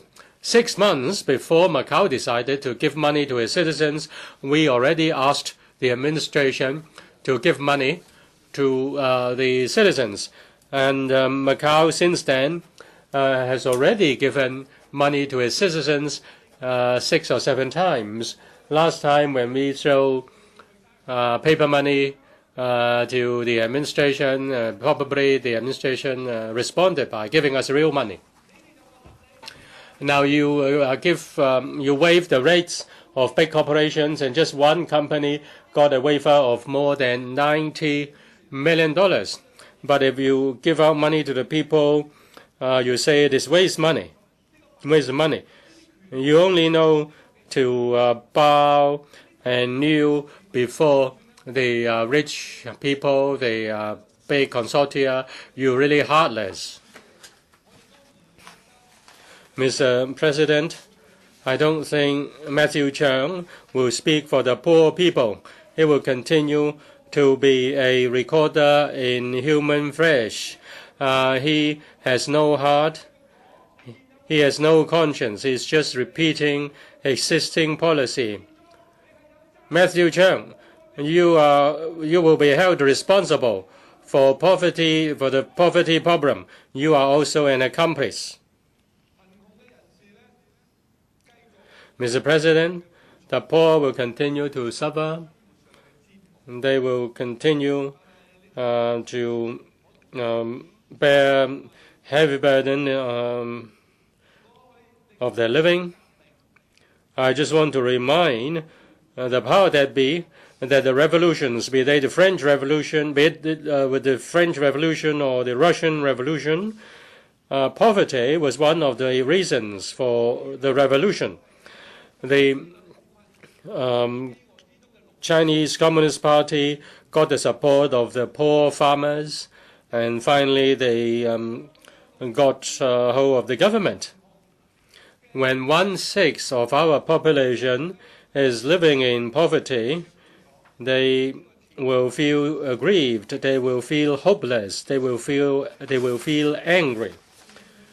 They have contributed more than half of their lives to the well-being of Hong Kong, and yet when they are in their 50s and 60s, they don't have enough money to buy enough meals. They still have to pick up paper cardboards in order to survive. They still find it hard to get a job. When people feel angry, when people feel hopeless, when people feel that this government has ignored their existence, ignored their interests, ignored their basic rights to survive, then the angry people will rise and fight back. Now we have the PLA stationed in Hong Kong, and the senior officials rely on the support of the police and the PLA. They ignore the anger of the people. When Donald Tsang travels to many parts of the world, when there are Hong Kong people, Hong Kong people over there criticize him. And I urge people in the world, when they see these senior officials from Hong Kong, including the one studying theology in the UK, Stephen Lam, when you see them criticize them, they only fight for the interests of the rich and they ignore the poor. When Hong Kong people see the senior officials try to criticize them because of their policy, the people are suffering in dire strait. It is their mistakes. It's their crime. If the problem is not improved, Mr. Chan, your time is up. Mr. Kenneth Leung, thank you, Mr. Deputy. I'm also grateful to Ms. Chan Yuen-han for moving this motion.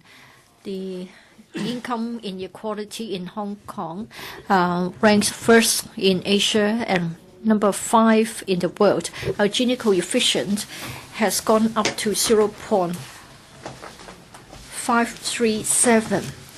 And in fact, we first introduced the idea in 1971. It has been at about 0.4, which is a dangerously high level. I have got 4 main points to make concerning Ms. Chan's motion. First of all, I think the administration should set the poverty line, an official one, as soon as possible. And this way, it can become a measurement tool in the long term so that we can measure the effectiveness of our welfare policies. It is also a reference point as to how to set the poverty line. I think it is an open question. I agree with what Dr. Fernando Zhang has said earlier. This poverty line is going to be an abstract figure. If the administration's anti-poverty programs are good, in fact, we can reduce the number of households living below the poverty line. In other words, we can lift more people out of poverty and we can move the poverty line upwards. The second point, the working poor.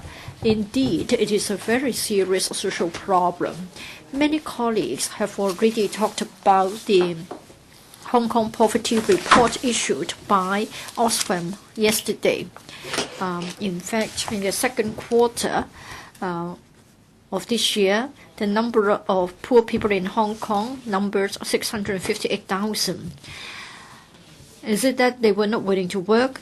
Is it that they were not working hard enough? The answer to both questions is no. They are the working poor because the living cost in this city is just too high and the wages are relatively too low. Therefore, I suggest that in fact the administration could look at some allowances or subsidies, like have an incentive living allowance to replace the work incentive transport subsidy scheme.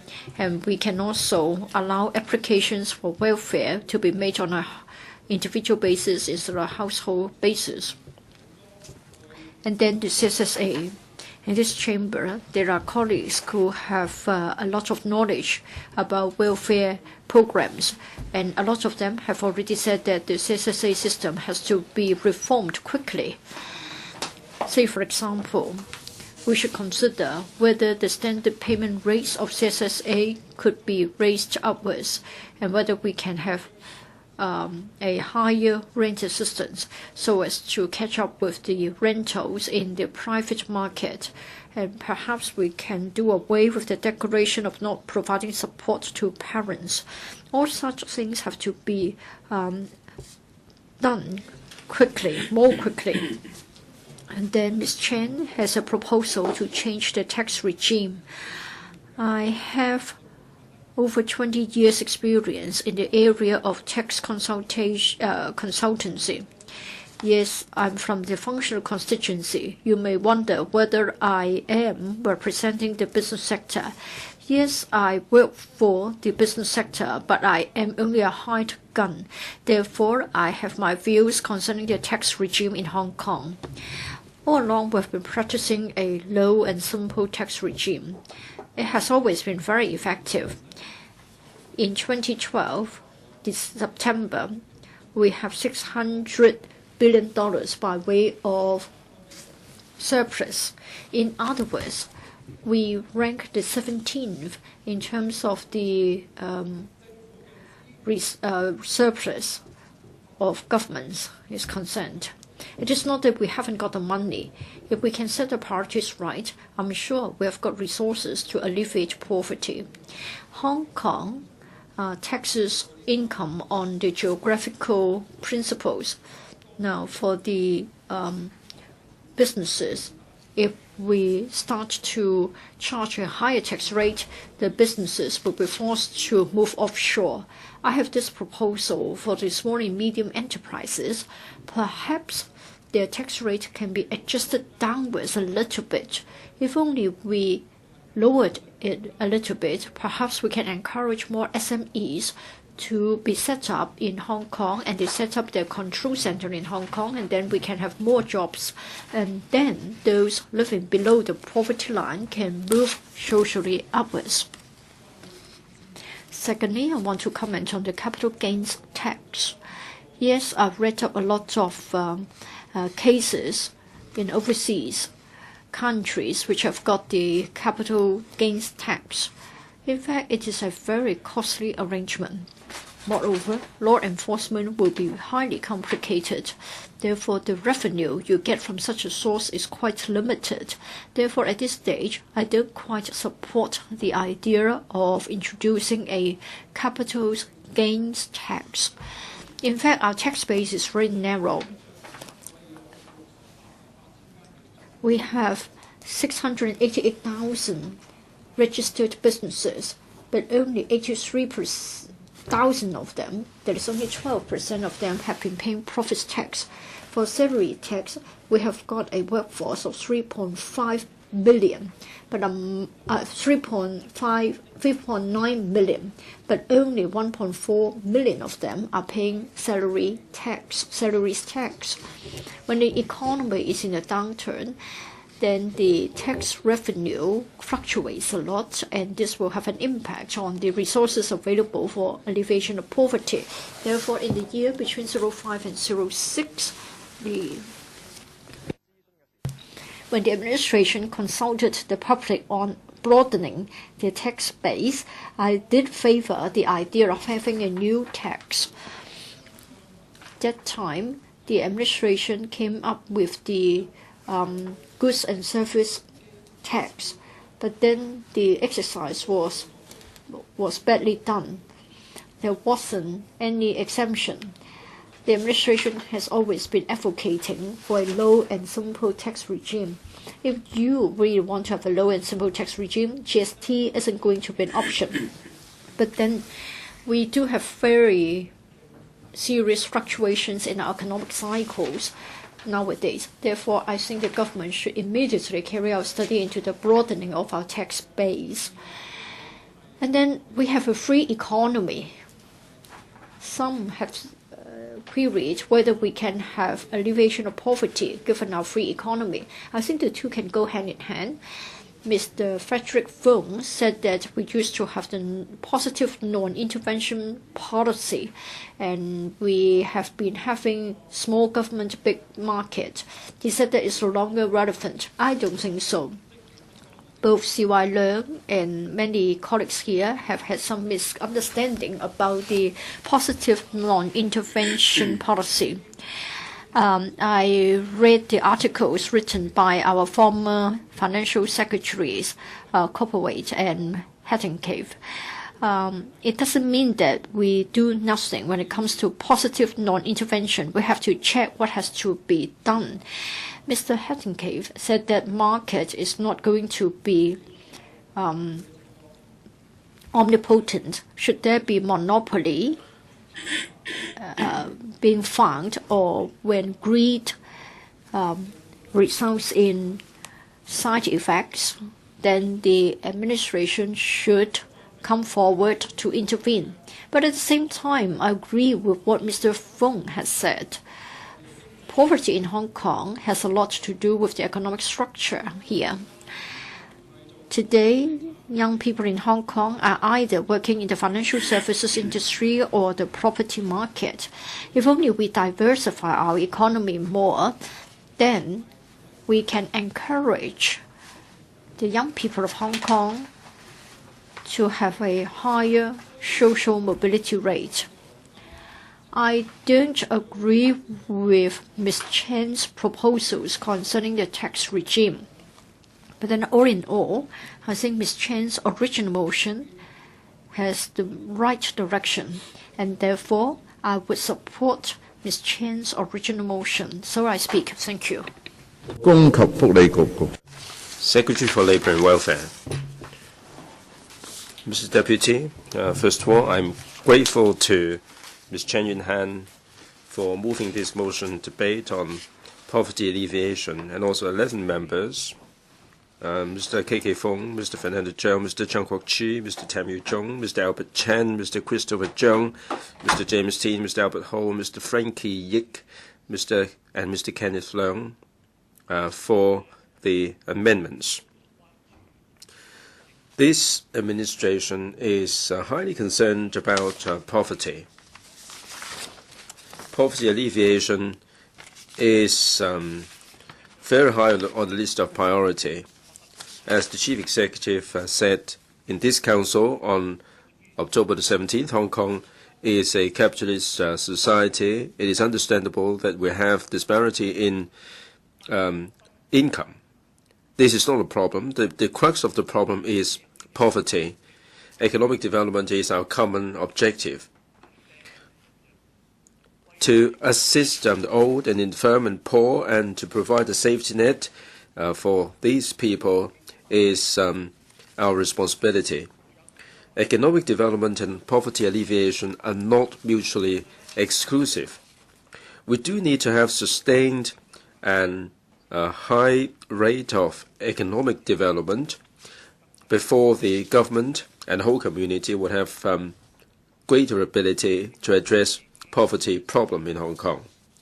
Last Friday, on November the 9th, the government announced the creation of the Poverty on Poverty and also the terms of reference and the membership. The new commission will be reviewing the causes of poverty and also examine the current situation. The first point of the terms of reference of the Commission has set out the first priority, and that is to examine the current poverty situation and set the poverty line as a tool for gauging the poverty situation and the effectiveness of poverty alleviation policies. This shows that we do have the political courage to face up squarely to the problem, and we do have the resolve and determination and sincerity to address the problem of people mired in poverty. And we do try to prevent and alleviate poverty and social exclusion. The focus of our work will be on policy. In other words, we will review the existing policies and formulate new ones to achieve the objectives of preventing and alleviating poverty and social exclusion and to promote social mobility. We would not merely put forward short-term measures. We will adopt a long-term vision and put together an appropriate safety net and help the poor to overcome material deprivation and improve their livelihood. We will have the highest leadership with cross-bureau and departmental coordination. We will be communicating with the stakeholders and LegCo, and we'll bring the community with us in this regard. The Chief Executive will also be hosting the summit on an annual basis on poverty, and he will be providing the steer, and this summit will involve the whole community in order to build consensus. We will also brief the members of the public on the progress. We expect that LegCo members, district councillors, the business community, the labor force, and social community organizations will be taking part. The Commission on Poverty, headed up by the CS, will be embracing different political parties and different sectors. And there are 4 LegCo members sitting on the Commission who will be providing the bridging role. And also we have the Social Security and Retirement Protection Task Force, which is chaired by the CS, and I will be the Vice Chairman. The government will adopt an open-minded attitude in order to bring together all the community forces and bounce off ideas in order to do a better job in poverty alleviation and create a harmonious, caring community.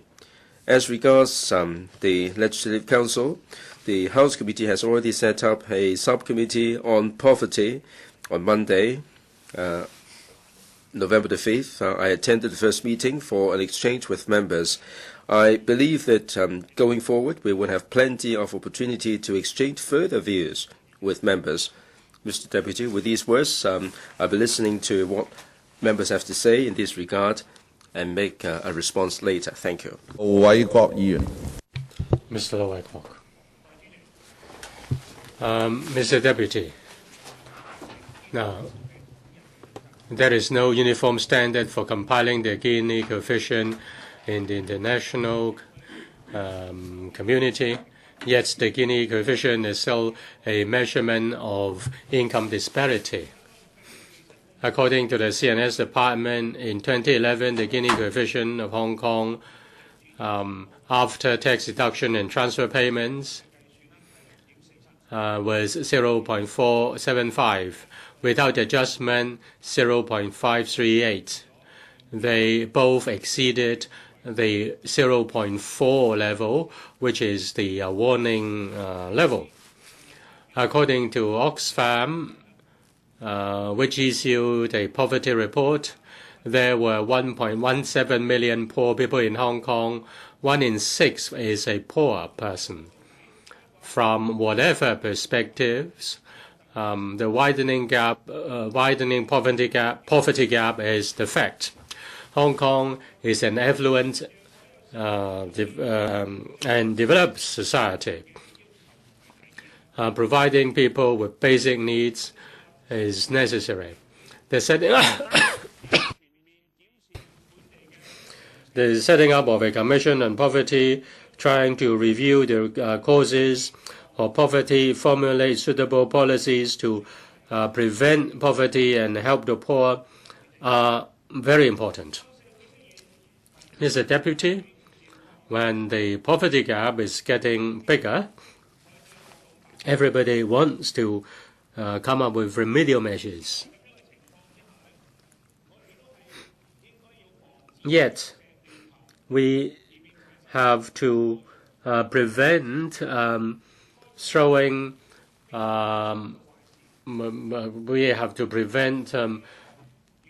causing further problems with good intention.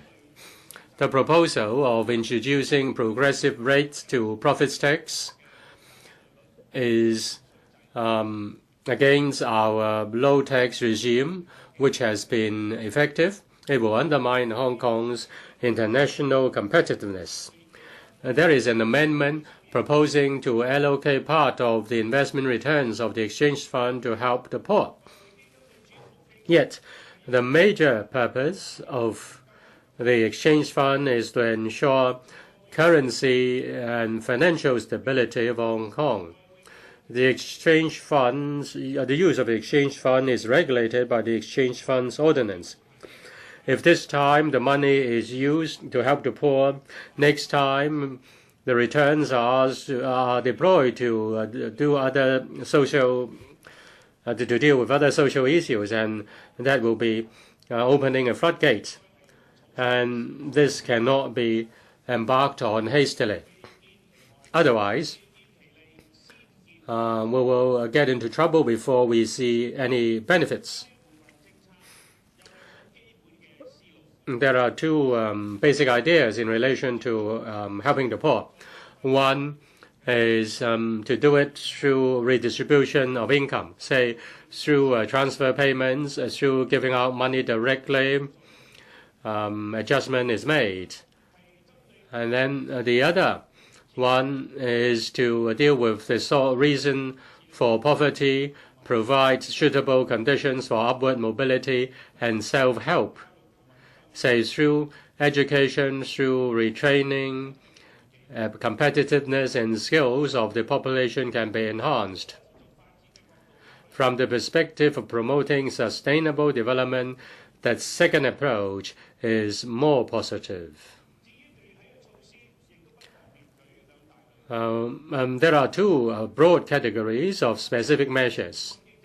One is to speed up the development of our economy, speed up the implementation of infrastructure works, infrastructural projects, implementing the development of Northeast NDAs.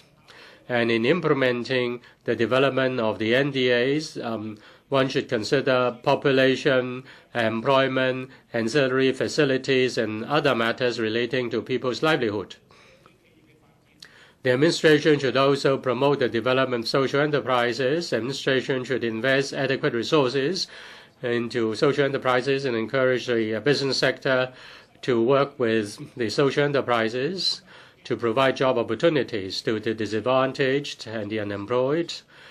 This will enable the poor to build up their confidence and pull themselves up on their bootstraps. by the bootstraps.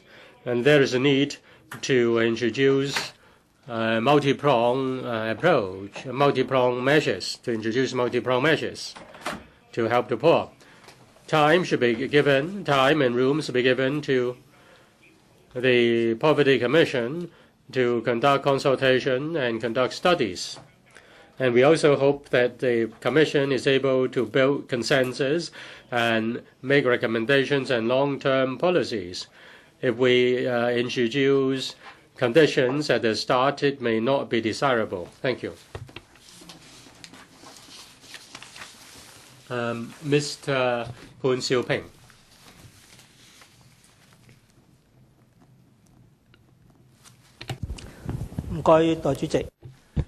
Thank you, Mr. Deputy. The SARG of the last term has made a serious mistake in dealing with poverty. The CE was still the convener of the EXCO, and he wrote in the Ming Pao, he said that the thinking that making a bigger cake will enable different sectors to enjoy a bigger slice, and people in the lower rung of the community will be benefited by the trickling down effect. That was a mistake of the government. Now the former EXCO convener has become the CE. I have high expectations towards him. Now, the last term of the government had another big mistake. The last administration pitched making a bigger cake against sharing the cake. The latter was regarded as conducting big transfers, and that was welfarism, and that was in breach of well-established economic arrangements. In fact, making a bigger cake and having a fairer distribution can go hand in hand. The poverty gap has reached a stage which will jeopardize further development of the economy. And there are populist proposals in order to bring relief to people's grievances. The World Economic Forum has pointed out that unfairness in society is an urgent problem. Unfair distribution of wealth will directly undermine stability of a society. That is also a true diagnosis for Hong Kong.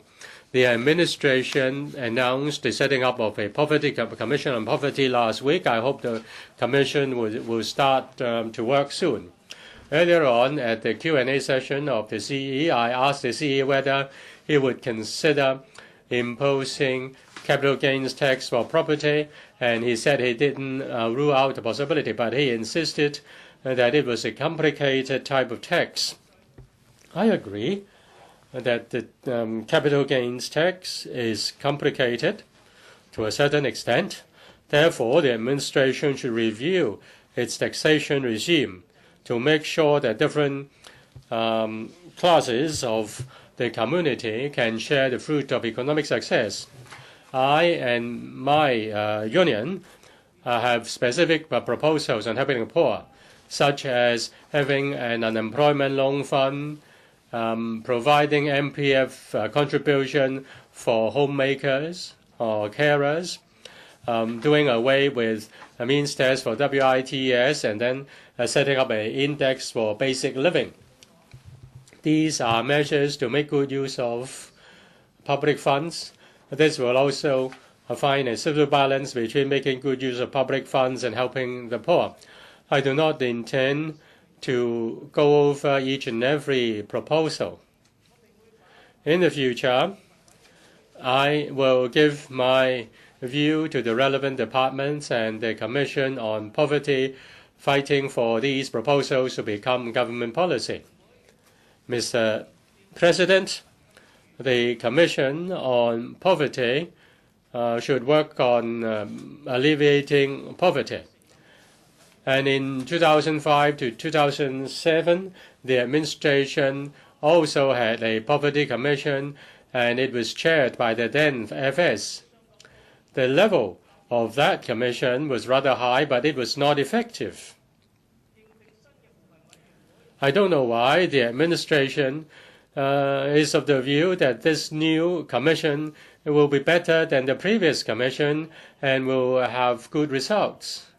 If the Commission does not set a new direction, it will just be old wine in a new bottle, and it will not be helpful in solving the poverty problem and the poverty gap. Mr. Chong Shu-kan. Mr. Deputy, I was born into a poor family. My father's 13 children, only 4 survived. I was the 13th. When I was born, I was very weak, so they were worried that I could not survive, and so I was given the name 3 roots in Chinese, so as to make sure that I can survive. Poverty is no stranger to me. I feel for it myself. For Ms. Chan Yuen-han to move this motion, in fact, it is a topic that should be close to the heart of everybody. Hong Kong is supposed to be the wealthiest society in Asia Pacific, and we have $35,000 as the per capita GDP. And then for the Forbes first 100 billionaires, Hong Kong had 4, and then they were all in the first 50. In other words, you can see that because we are a wealthy society, the richest people are very rich, and that would only widen the wealth gap. There are complicated reasons behind our poverty. For the current term government to set up a high-level commission on poverty so as to gather the forces from different departments to solve the problem, I think it is a right step forward.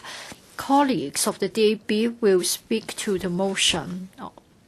I will focus on housing and education. Not long ago, Anthony Cheung, SDH, went to Shamshui to visit people living in subdivided flats as well as caged apartments. He lied down on one of the caged apartments, and the hygiene conditions were poor, and it was difficult to turn on your side. Mr. Cheung talked a lot about his experience in such cubicles or caged apartments, but then they are welcome by the low-income earners because they were able to resolve the housing problem for them. Yes, such living conditions are poor, narrow, and still they are very popular given the rising rental. According to the Rating and Valuation Department, you will be set back by $4,000 even for 180 square foot cubicle room, and then you need to pay $2,000 for 90 square foot space. For the low-income families, they have survival problems. They don't have enough money to pay for the rental and the food. This is because we haven't got adequate public housing, and therefore the grassroots have to pay for the private rental, which is quite unaffordable to them. As of March this year, we still have 189,500 on the waiting list. And then by 2015, it is expected that the yearly production rate would only be between 13,000 and 14,000 units. So in no way can we cut the waiting queue, not to mention that more and more will be joining the queue. I think we need to build more public housing units so that more can be rehoused to public housing, and then they can be spared the hardship of having to pay dearly for a private flat. The administration should also look for more land to build more public housing. We should boost the housing stock in the public housing estates. And then the current government has promised a 3-year waiting time for those on the waiting list. I think the government hasn't been quite honest here, because if you really want to get a flat being allocated to you, you need to go to the new territories. For an urban flat, you cannot count on waiting for 3 years and get your turn. I hope the administration can make sure that those on the waiting list can certainly get to their turn in 3 years' time. Having finished with housing, I would like to turn to education. Franklin in the USA said that poverty itself isn't to be afraid of. What is to be worried about is that you resign to fate and think that you will always be poor. Mr. Deputy, for the new generation to believe that they won't stay poor forever, education will be the best solution. Education can reduce intergenerational poverty. We teach them how to fish instead of just giving away fish to them. We need to support the new generation more so that they can capitalize on their knowledge to create wealth. I think it is a way to alleviate poverty. Among the various amendments, I think lawmakers would like to talk about economic initiatives to elevate poverty. Perhaps we should also look at education. We should have 15 years free education ASAP. Kindergarten is the first step of our lifelong education. For children from poor families, if they can't get good pre-primary education, then they will lag behind even before they start the race, and their future prospects will be affected. Therefore, the DAB thinks that we should have 15 years of free education as early as possible, so that everybody will have the equal education opportunities. No one would be denied a good pre-primary education just because of a lack of means. Many people in Hong Kong go to the mainland to alleviate poverty.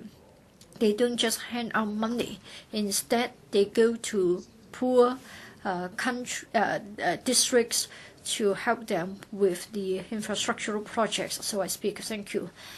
Mr. Raymond Wong. Mr. Deputy, the last administration was dogmatic. They had the myth of trickle-down effect, to think that they should embrace free economy, thinking that by working hard, the people can come out of poverty and they would benefit from the wealth created at the top level. Whenever we try to eradicate poverty, the government will say that we should abide by the principle of small government, big market. And then Donald Trump said that we are a capitalist economy. It is difficult to resolve the wealth gap, thinking that it is none of his business. But then for our fiscal reserves, we have $630 billion. We have also got a lot in our exchange fund, but then the Gini Coefficient is 0.537, quite close to the figure which will give rise to a riot. The government is rich, the people are poor. But then the senior officials in the SARG are really shameless. They continue to stay in their comfort zone. For C.Y. Leung, he comes out from the local communist group. His electoral platform was to help the needy. But then for the OALA, he insisted that we must have means testing. In other words, he's just as miserly as the former administration. SLW, Matthew Zhang, has been reciting the chant of fiscal discipline. What is it, after all? It means that in year 2003, CSSA was cut by 11.3%. Whenever you increase it, you're always lagging behind inflation. As of today, we're still not yet able to catch up with the pre-2003 level. The CSSA payment just can't see you through. You can't make your ends meet. This is what you called fiscal discipline. And then in year 2003, rental assistance have been cut by 15.8% for CSSA recipients. It is only this year that it was raised by 5.7%. And then for OAA, for those aged between 65 and 69, you need to satisfy the means testing. 4 years ago, we had to hold bananas before the administration would withdraw the means testing for those aged 70 or above, so that they get $300 more.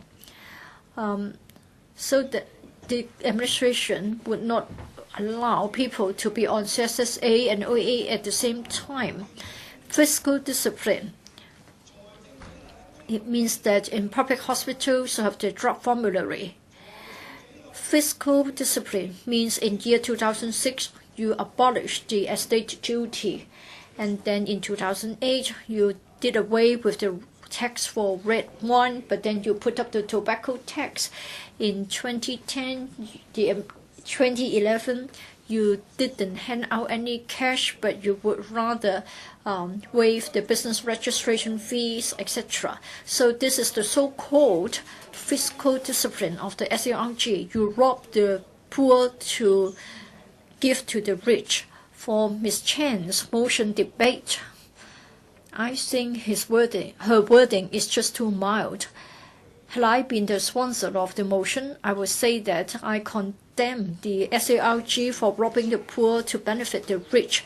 The wealth gap is widening. More and more people are living in poverty. This is because the administration allows the big businesses to bully the poor. The AB and the DP supported the linked risk, and in fact it has increased its profits by 10%. But then all the tenants have been seeing an increase in the rentals to the tune of 25.9%. For many commercial tenants, an increase of 27%. When Link was first listed, you paid $10.30 for a share. Now it is $40. In other words, it has been increased by a number of times. The majority of the public housing tenants are the grassroots. They are financially more vulnerable. Now, the administration has sold the shopping centers to the capitalists. I think, in fact, in Hong Kong, in Tin Shui Wai, we have a lot of poor people just after Sam Shui Po. But then it is found that you have to pay more for the grocery items in Tin Shui Wai than Yuen Long. In the first quarter next year, the CEO will give his policy address. The FS will give his budget speech. Now, we are considering the contents of the budget as well as the policy address. I don't have any hopes for that. I think probably they will again recite things like adhering to fiscal discipline and then market economy, etc. Our profits tax is low. The betting duty is also low. You always ask me, where can we get money? You can just increase the profits tax rate, increase the betting duty. Now, we are having the horse racing. I think other than the administrative costs as well as money for the charity, the revenue from the horse racing is for charitable purposes. Macau is different because they have more income from the gambling industry. The administration has not thought about ingenious ideas. Now, the Macau government is giving out $8,000 per citizen. The other year, we threw paper money at you. Then you gave us $6,000. Now, you would only resort to other measures. It is not that difficult to eradicate poverty. On Friday, we have to extend the meeting session, the meeting time, to look at OALA. So you will certainly get your ways, Mr. Zhang. I told the elders that, forgive me, we would do our best to dispense with the means testing for the OALA, and I don't think I have done anything wrong. Mr. Tony J. Mr. Deputy,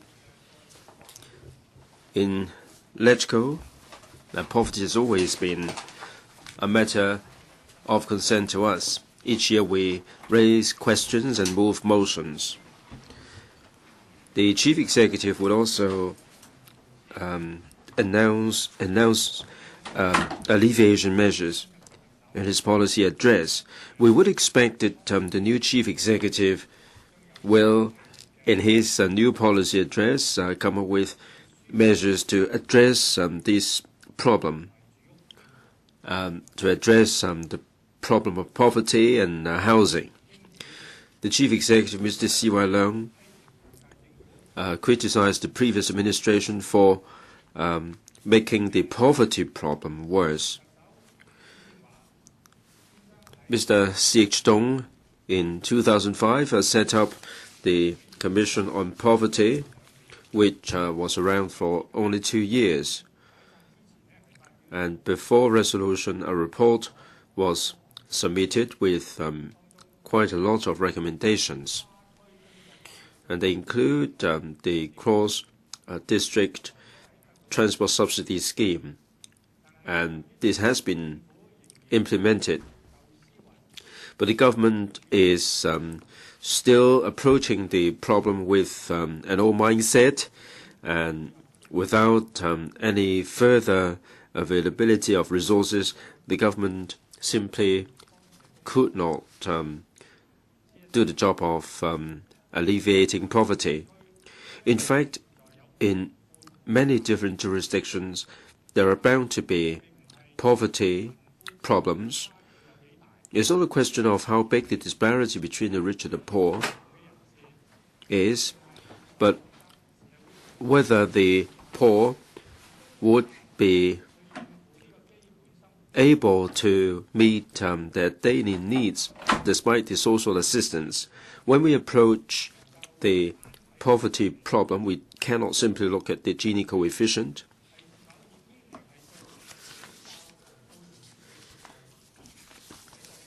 Internationally, there are controversies regarding the adoption of Gini Coefficient. So the Gini Coefficient is merely of a reference value. It doesn't reflect the absolute situation. According to some reports, in Hong Kong, 15% of our population do not make enough money to meet their daily needs. So we do have to address the poverty problem. When we discuss whether we should earmark more resources and formulate more measures, I think we should review the existing system to see whether it is adequate. Or we may have the system, or we may have a system which is not good enough. I think it is necessary for us to make a suitable adjustment to the system. There are members who make a number of recommendations. I support some of them, but have reservations about the others. Mr. Peter Cheung suggested that we bring back rent control. Last week, during the motion debate on housing, I said that I would not support the restoration of rent control, because this would be tantamount to quenching your thirst by drinking seawater, because that doesn't protect the rights or the interests of the tenants. There would be less housing units that would be available for rent in the market.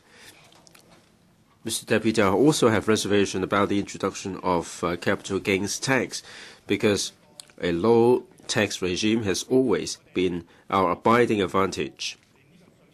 We should not unnecessarily complicate the taxation system, undermining our competitive edge.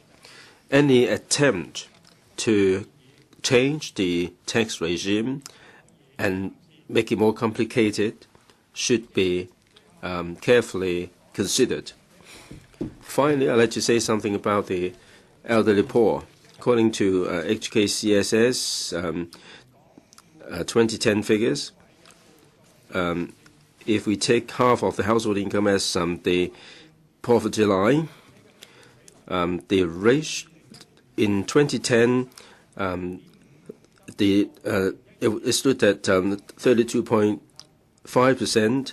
It rose in 1 year's time to 33.7%. 10,000 people were added, bringing the total to 288,000. This elder poor is a very serious problem. The OALA was or is the talk of the town now.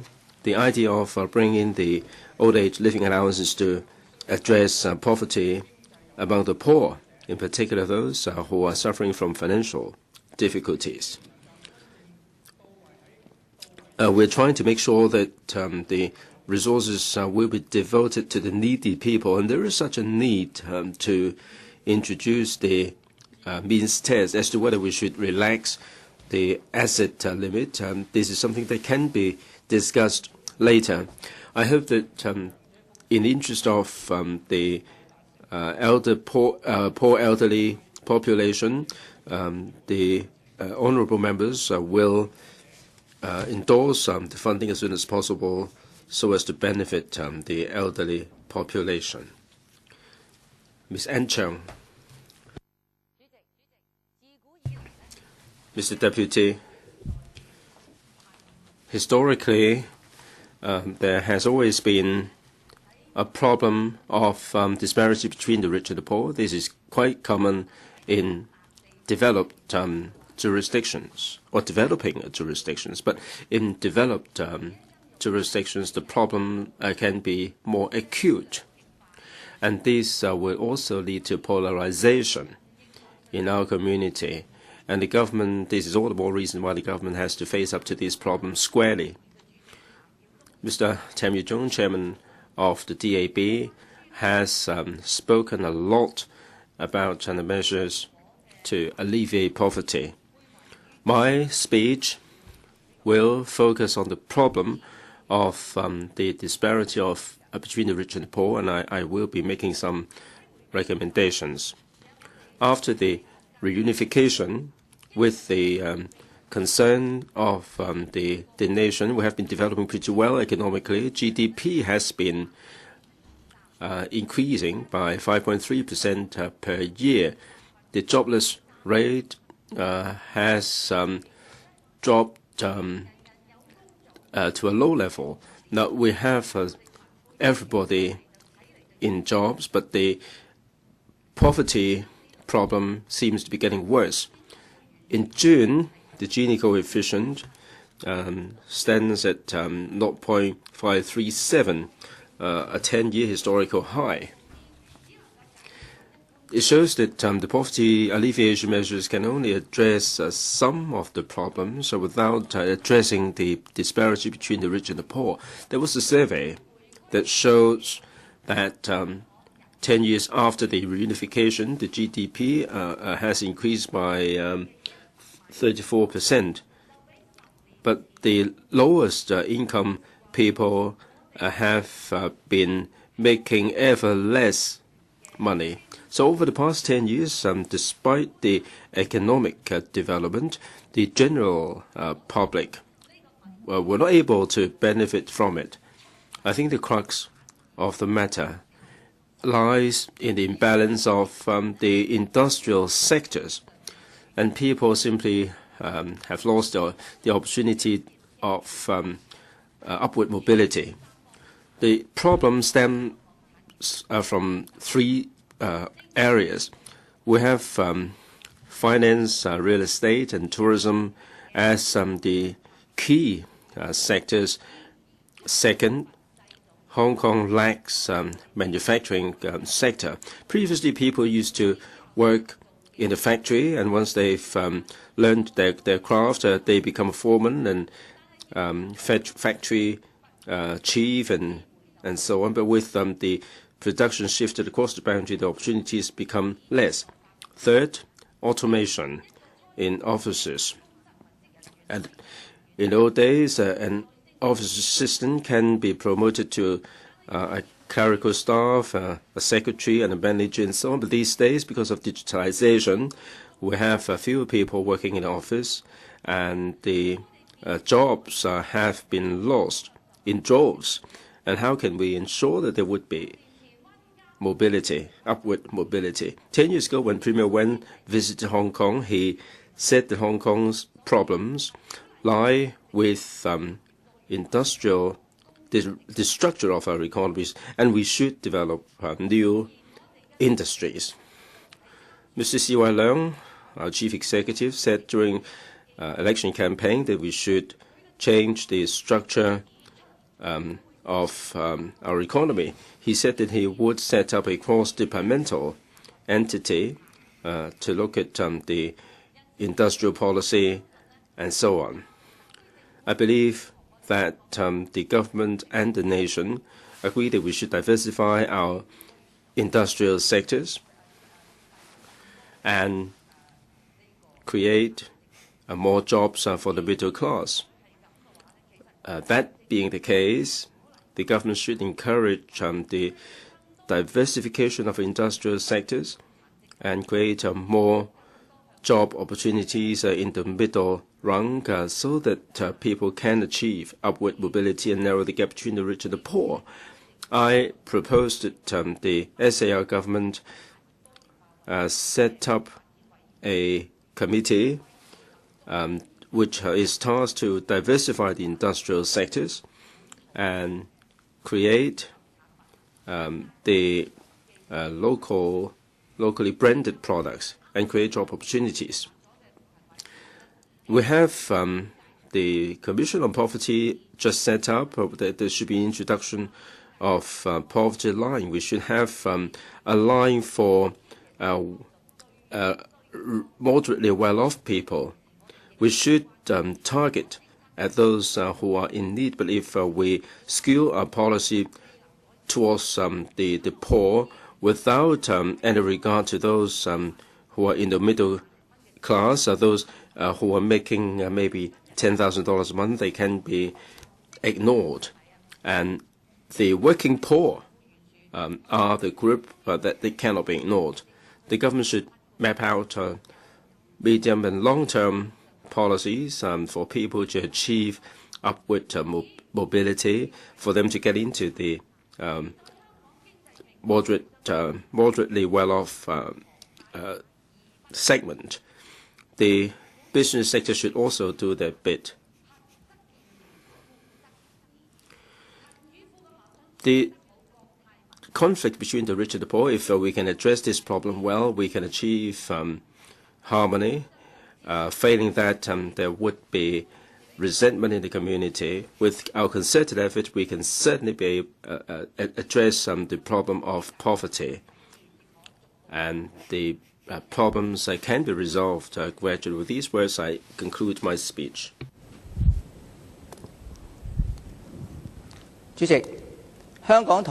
Mr. Yu Xiuwing, Hong Kong, like other advanced economies, has all along been plagued by this issue of poverty gap.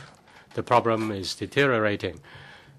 Now, for families, or rather the median household income is about $20,800. And if the poverty line is 50% of the median household income, then making less than $10,300 will be regarded as poor. According to Oxfam, about 658,000 people can be regarded as, or rather, 1.17 million people can be regarded as poor. So it is an urgent task to bring relief to the poor.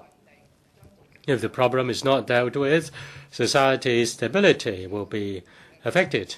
The administration has handed out goodies on several occasions to bring relief to the people. In 2005, the administration set up the Commission on Poverty, and then the administration also set up the Community Care Fund, which was a kind of matching fund between the administration and the business sector. The CCF is to help the so-called N-nose categories of citizens. The administration has the commitment to help the poor, but there's a problem of not being able to provide adequate funding to help the poor. The new term of the government has proposed to set up a commission on poverty. That's the right direction. People have high hopes as the reinstated Commission on Poverty. They hope that the administration will start all the necessary research work and make recommendations. The present welfare measures have eligibility requirements, but the requirements vary from scheme to scheme. Applicants really are confused. To avoid abuse, it is necessary to have a poverty line to measure poverty and to become a reference for the various measures to help the poor.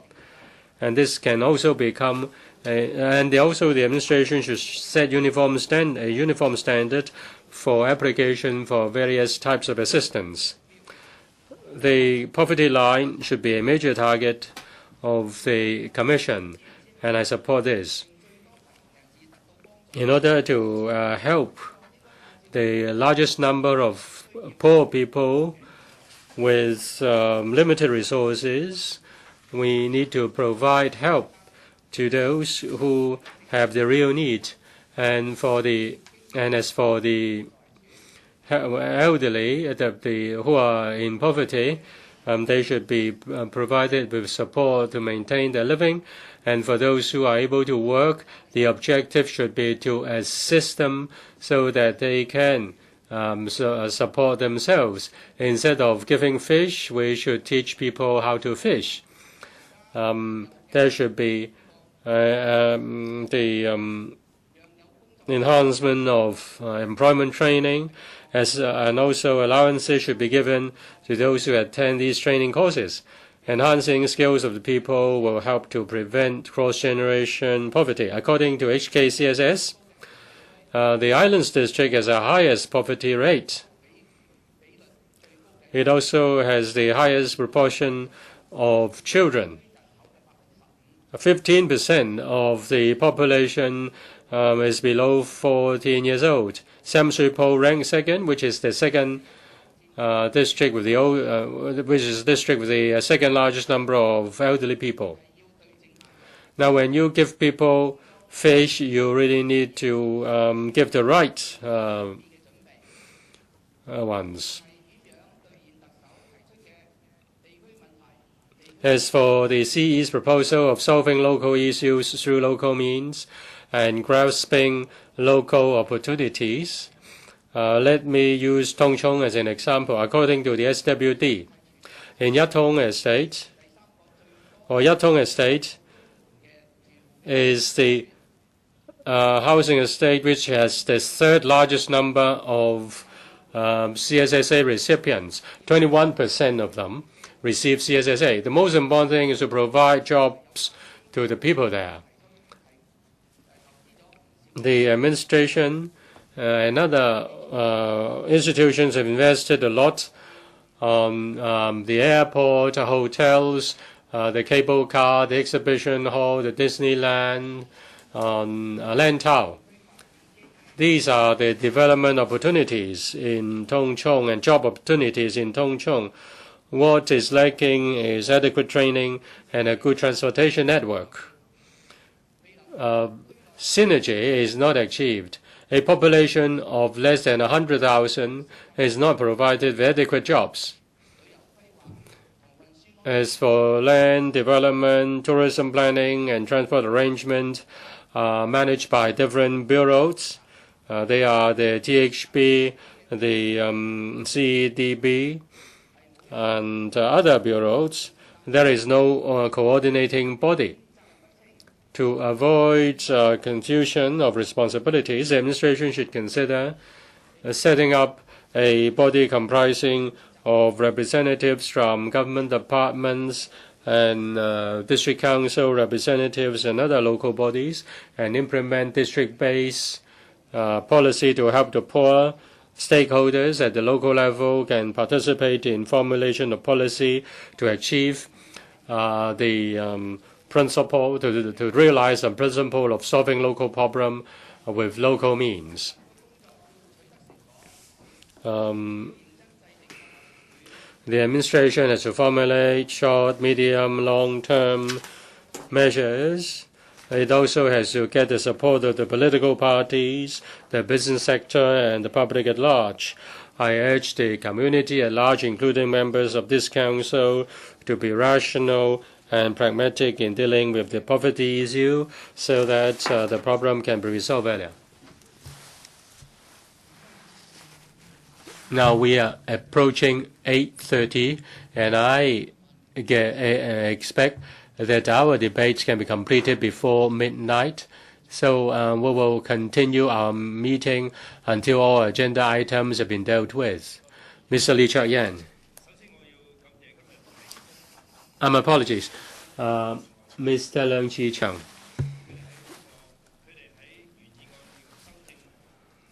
I'd like to thank members who move the motion and amendments. I support most of the amendments and also the motion. I've been a district councillor in Yuen Long for 18 years. Tin Shui Wai is regarded as a poor district in Hong Kong. I pay a lot of attention to the issue of poverty. Poverty is nothing new. Many people have one-sided understanding towards poverty. Some have negative view towards poverty. Some of the view that people become poor because they are lazy, they are greedy. These concepts are wrong. I have handled many poverty cases on the front line. Many of them really can't help. They have become poor, not because of their own making. Now, many poor people are living in cramped space. I came across a divorced woman who lived with her 2 children in a public housing estate. In order not to receive CSSA, in order to support her children, she works as a janitor. And in fact, she picked up the mattresses and wardrobe and TV set in the course of her work.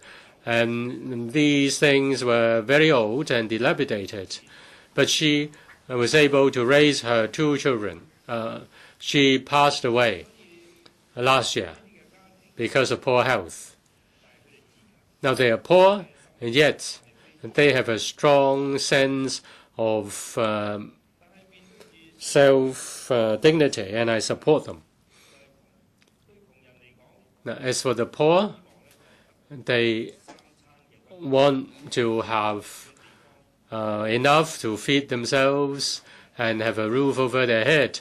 But 1 million people in Hong Kong are not able to have their basic needs met. According to the statistics of the HKCSS in 2011, the poverty rate was 17.8%. The number of poor people reached 1.2 million. Yesterday, the Oxfam issued another set of numbers, and the number of poor people is rising. Now there are the working poor, the poor elderly, the poor young people, and also poor disabled people, and some ethnic minority are poor, and there are also poor families. In terms of employment, financial assistance, In terms of improving taxation regime, suitable measures should be introduced in order to solve the poverty issue. Property prices and rents in Hong Kong are high, and some owners turned their flats into subdivided flats, caged apartments, so on and so forth. The living conditions are poor. Some of these conversions may be against the law, yet the rent charged is relatively low, yet the poor people have to pay half of their income in terms of rent. Increasing the production of PRH to house the poor is a very important measure. For those families who are waiting for PRH, they should be provided with assistance, and the assistance should be in line with the current market situation. At present, those who receive rent assistance under the CSSA system will only have a revision once a year. But property prices have already risen by 20%. Rent, of course, has risen as well. Many CSSA recipients will have to switch part of their expenditure from food to rent. Mr. President, working poor is also another issue. Many have low skills and not too much knowledge or education, yet they still want to rely on themselves instead of relying on other people. In the past, they were not benefited by the administration's one-off relief measures. The administration should consider low-income family assistance to help those so-called N-no category of people. Now, they also need to care for their own, these low-income earners have to care for their own families and children. There should be adequate child care service and after-school child care, and there should also be assistance given to the low-income families so that the parents can go out to work and there will be somebody to look after their children, and their children will not be led astray. Recently, I have been appointed to be a member of the Commission on Poverty. I hope the Commission will embark on its work as soon as possible. The primary task is to set a poverty line and help the administration in formulating suitable and appropriate measures to help the poor. Welfare policy, housing policy, healthcare policy, education policy are interrelated. I hope that my experience at the local level can be brought into the Commission and work with other experienced members to contribute to helping the poor. Thank you. Dr. K.K. Kwok. Mr. President, I don't know whether it is a coincidence or whether it is deliberate. Your former colleague, Mr. Fisher, from Oxfam, delivered a report on poverty yesterday. Mr. Fisher pointed out about the hard facts of poverty, and it is food for thought for us here in this chamber. We used to have $180,000. Now this year it is $250,000 per year. That's our per capita income. But then in year 2011, we have 613,000 who are poor, already a big jump from previous figures. Now in this year, it has jumped to 658,000. In other words, while we are talking about the administration trying to give priority to the alleviation of poverty, I think more and more are joining the group of poor. While we're still talking about whether there should be a poverty line, I think the poverty line is like the emperor's new clothes. you can't say that there isn't, and so it isn't there. So if the government and the business say that they don't see it, it doesn't help. It is still there. Poverty is still there. Hong Kong is an affluent society. But then, while we have accumulated wealth, the wealth hasn't been distributed evenly among all the members of the labor force. In today's society, our Gini Coefficient has become very high, ranking first or second in the world. In other words, our wealth gap is also very serious. In the second quarter of 2012, the richest top 10% have an income much higher than the poorest 10%. It is much higher than before, many more times than the poorest ones. We have this phenomenon because of a number of reasons.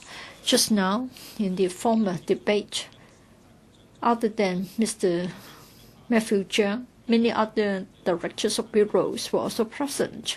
You think we're talking about a very major issue, but in fact, they turned out to support two directors of bureaus whom we would like to cast a vote of no confidence. When the debate ended, they all left. Now we have a director of bureau all by himself. The other directors of bureau have left. But is it just the business of Mr. Cheung? Now, for those living above the poverty line, I think even people live above the poverty line, they are still having a lot of hardship. They live in subdivided flats. They live in very poor living conditions. We have got hundreds of thousands households living in the same sort of poor conditions. And then young people received a tertiary education. They make $10,000 a month, and they become a married couple. But then they have to face with a very awkward situation.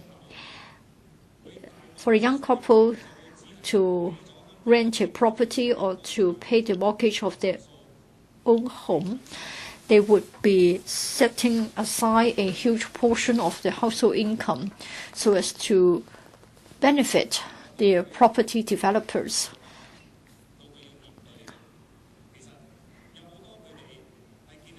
When they start a family,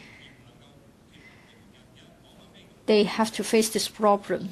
What is actually meant by poverty? In Hong Kong, we still have some abject poverty cases. But what is even more worrying is the relative poverty. Households face housing problems, and then if a household has a child, do you know how much you have to pay for a place at a direct subsidy scheme school? If the family doesn't trust the mainstream education system, if they want to send their children overseas, then it is very expensive. Even in Hong Kong, if you get promoted to a higher level, and if unfortunately you are sort of forcibly attracted to take up a place at the associate degree programs, you spend lots of money. You borrow from the government to finish the education. But in fact, by borrowing to pay your educational bill, you push yourself into poverty. We have groups who haven't been taken care of. Say, for example, a household may have a child who is suffering from learning difficulties. Then it will be even a greater hardship because the child can never proceed smoothly under the mainstream education system. And if a household is to have an elder suffering from health problems, and if you look at the healthcare sector in Hong Kong, you know that you have to follow the drug formulary of the hospital authority, and they're also out of your own pocket expenses. So poverty just a line in the form of the poverty line. And I don't think the COP itself can solve the problem. Otherwise, the former Commission on Poverty would have addressed the problem a long time ago. So it is important to have this motion debate, and I hope that the government can face the problem squarely. It can't just be the job of one single department or bureau. It requires the joint action of all the departments and bureaus. Mr. Wong Kwok Heng. Mr. President, today I want to focus on the hardship faced by those in the age group of between 60 and 64, so as to illustrate why I support the original motion of Chan Yuen-han. For the age group 60 to 64, they are in great hardship, but the government hasn't really been aware of their difficulties. I think this particular group has been ignored and forgotten by the government. Government policies don't show any care for them. There are no studies, no research, and no political parties, no organizations have ever shown any care for them. There hasn't been any research into their needs. Since this group has been overlooked, and so they are suffering from poverty. For those aged between 60 and 64, they find themselves in a special situation with a number of features. They're supposed to be the retirees, and therefore there aren't many job opportunities for them. And then for the savings and for the income, it may not be substantial. Moreover, if they want to draw down their MPF, they have to wait for another 5 years. You can only draw your MPF when you are 65. For OAA, you need to satisfy the means testing, and you have to wait for your 65th birthday. So they are not entitled to OAA. For healthcare vouchers, you have to wait for another 10 years when you are 70. So again, healthcare vouchers are not going to benefit them.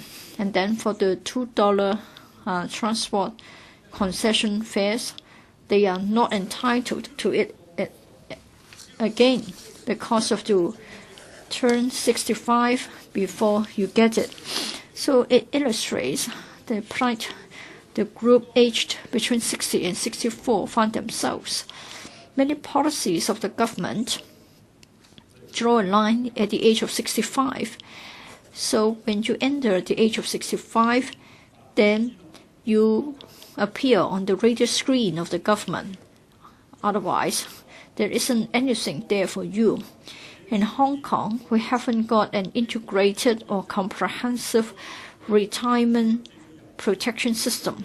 Therefore, the needs of those aged between 60 and 64, they have been neglected, and they don't get what they need. And yet, many of them can't really retire. In year 2011, there was a census, and the Census and Statistics Department told us that 89,000 of the people are in this age group. 39,000 were still working. And for those aged 61, there were 90,000 of them. 36,000 have to work. Age 62, 82,000 of them. 29,000 have to work. Age 63, 76,000. 24,000 working. Age 64, 71,000. And then there were 20,000 who have to work. In other words, 150,000 out of 400,000 in this age group have to work. 60% of them can really retire, but then 40% of them can't really retire, because if they don't work, they lose the means to make their ends meet. When they go out to work, they have to spend more money on transport. But unfortunately, for the transport subsidy, scheme, which means that you only pay $2 for any trips. This group can't benefit from the $2 concession. So, Mr. Zhang, please think hard about this. I think you are being too harsh on them. You're being too miserly. Look at the case in the mainland. In Shenzhen and other parts of the mainland, people aged 60 or above don't have to pay for public transport.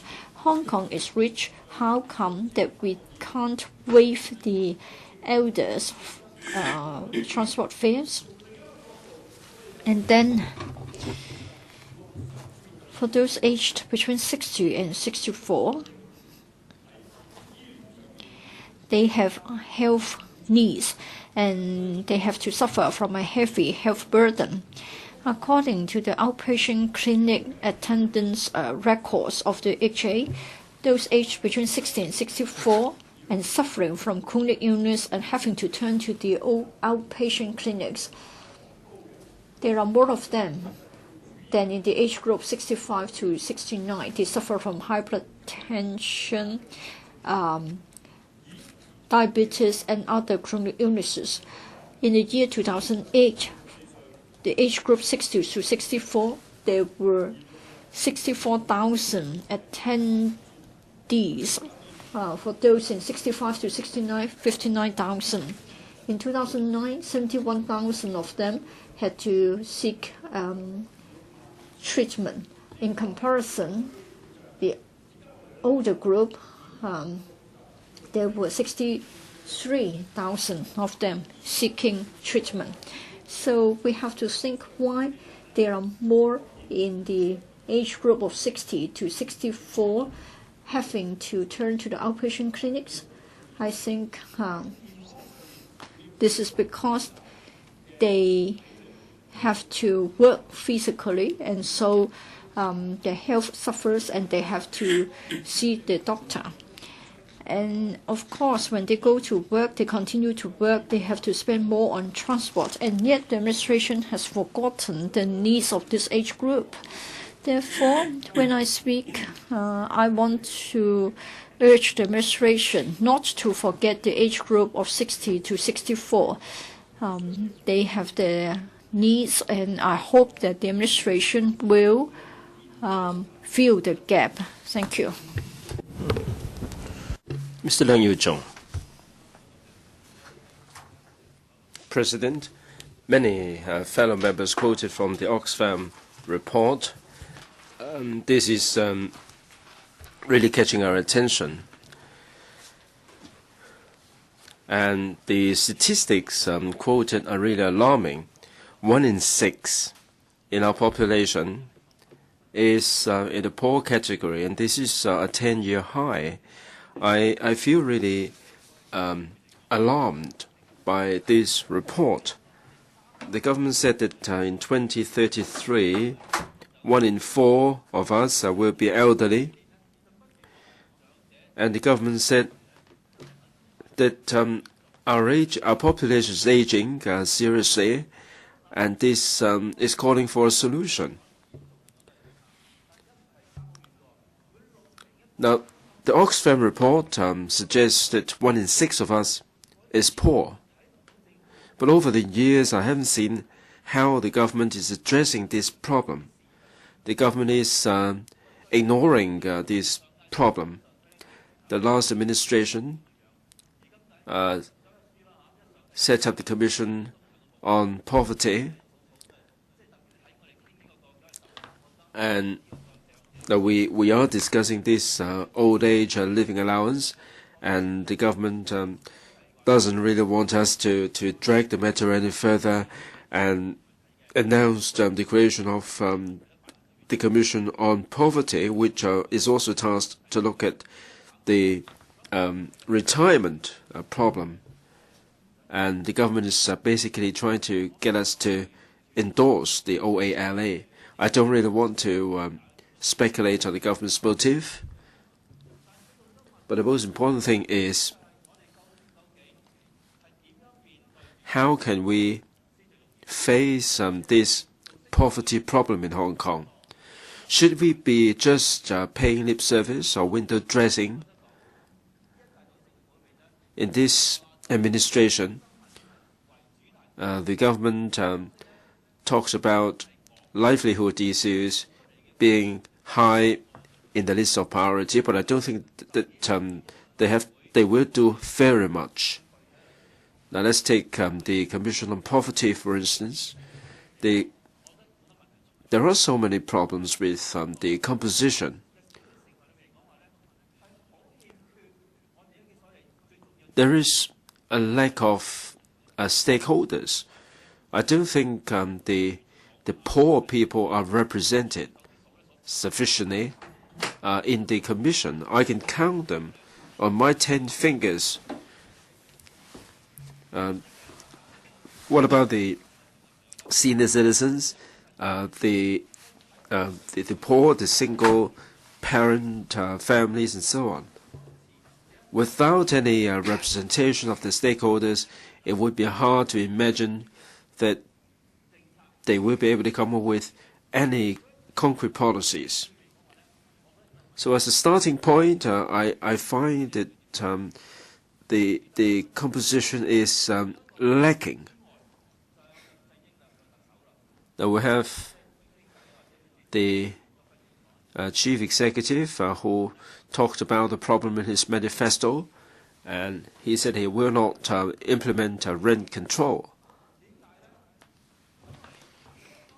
And this is a serious problem. While he says that there would be no rent control, he doesn't really increase the rental housing production, which is kept at 15,000 per annum. Many people are living in private housing, not the luxury end of the market, but the bad ones, the rooftop housing, the subdivided flats, and the partitioned rooms, and so on. These places are fetching enormously high rent.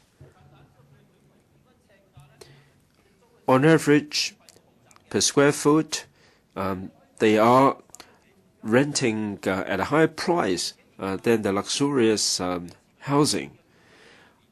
There are no stakeholders from among the poor who are sitting on the Commission on Poverty. There will be no rent control, and you're not building sufficient rental housing, and the rental has been surging and skyrocketing.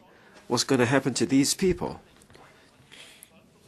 What is alarming from the report is that the trend of the working poor is going to be getting more serious.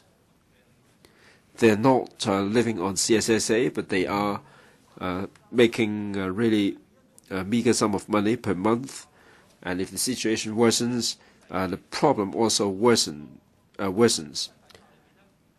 You do not bring in rent control, they are not entitled to rental housing, they're not making a lot of money. Now, we talked about the minimum wage being increased to $30 on the outside, and how to expect them to have any improvement in the pay package. They may see a pay raise, but that will not be able to catch up with the rental increase. There are two problems here. The Commission on Poverty should rope in the stakeholders as members, and that would enable them to formulate better policy. Second, for the working poor, if you do not impose a rent control and the rental is skyrocketing, and that would worsen the poverty problem in Hong Kong. Third, if we do not increase the rental housing production and keep it at 15,000, we will not be able to resolve the deep-seated housing problem in Hong Kong. There are many grassroots people who spend a disproportionate amount on housing. If we do not address this problem, how can we address a poverty problem? How can we expect them to see an improvement in their livelihood? So I hope that these will be addressed. Mr. James Tin. President, Ms. Chan Yuen-han walked out after she delivered her speech, and I had a few words with her. This morning, the Liberal Party met the Chief Executive and expressed our desires regarding the policy address. Now, the title of our proposal is we have to return wealth to the people and should not be parsimonious, as Donald Tsang. The economic situation is much better than in the 70s and 80s. In old days, did the government have so many resources available to help the poor? Today, we do have the resources at our disposal, so we would support initiatives on the part of the government to help the disadvantaged, the measures that we wouldn't otherwise be supporting many years ago. Now, every time we talked about this, the government would say, where's money going to come from? And mostly it would be from taxation.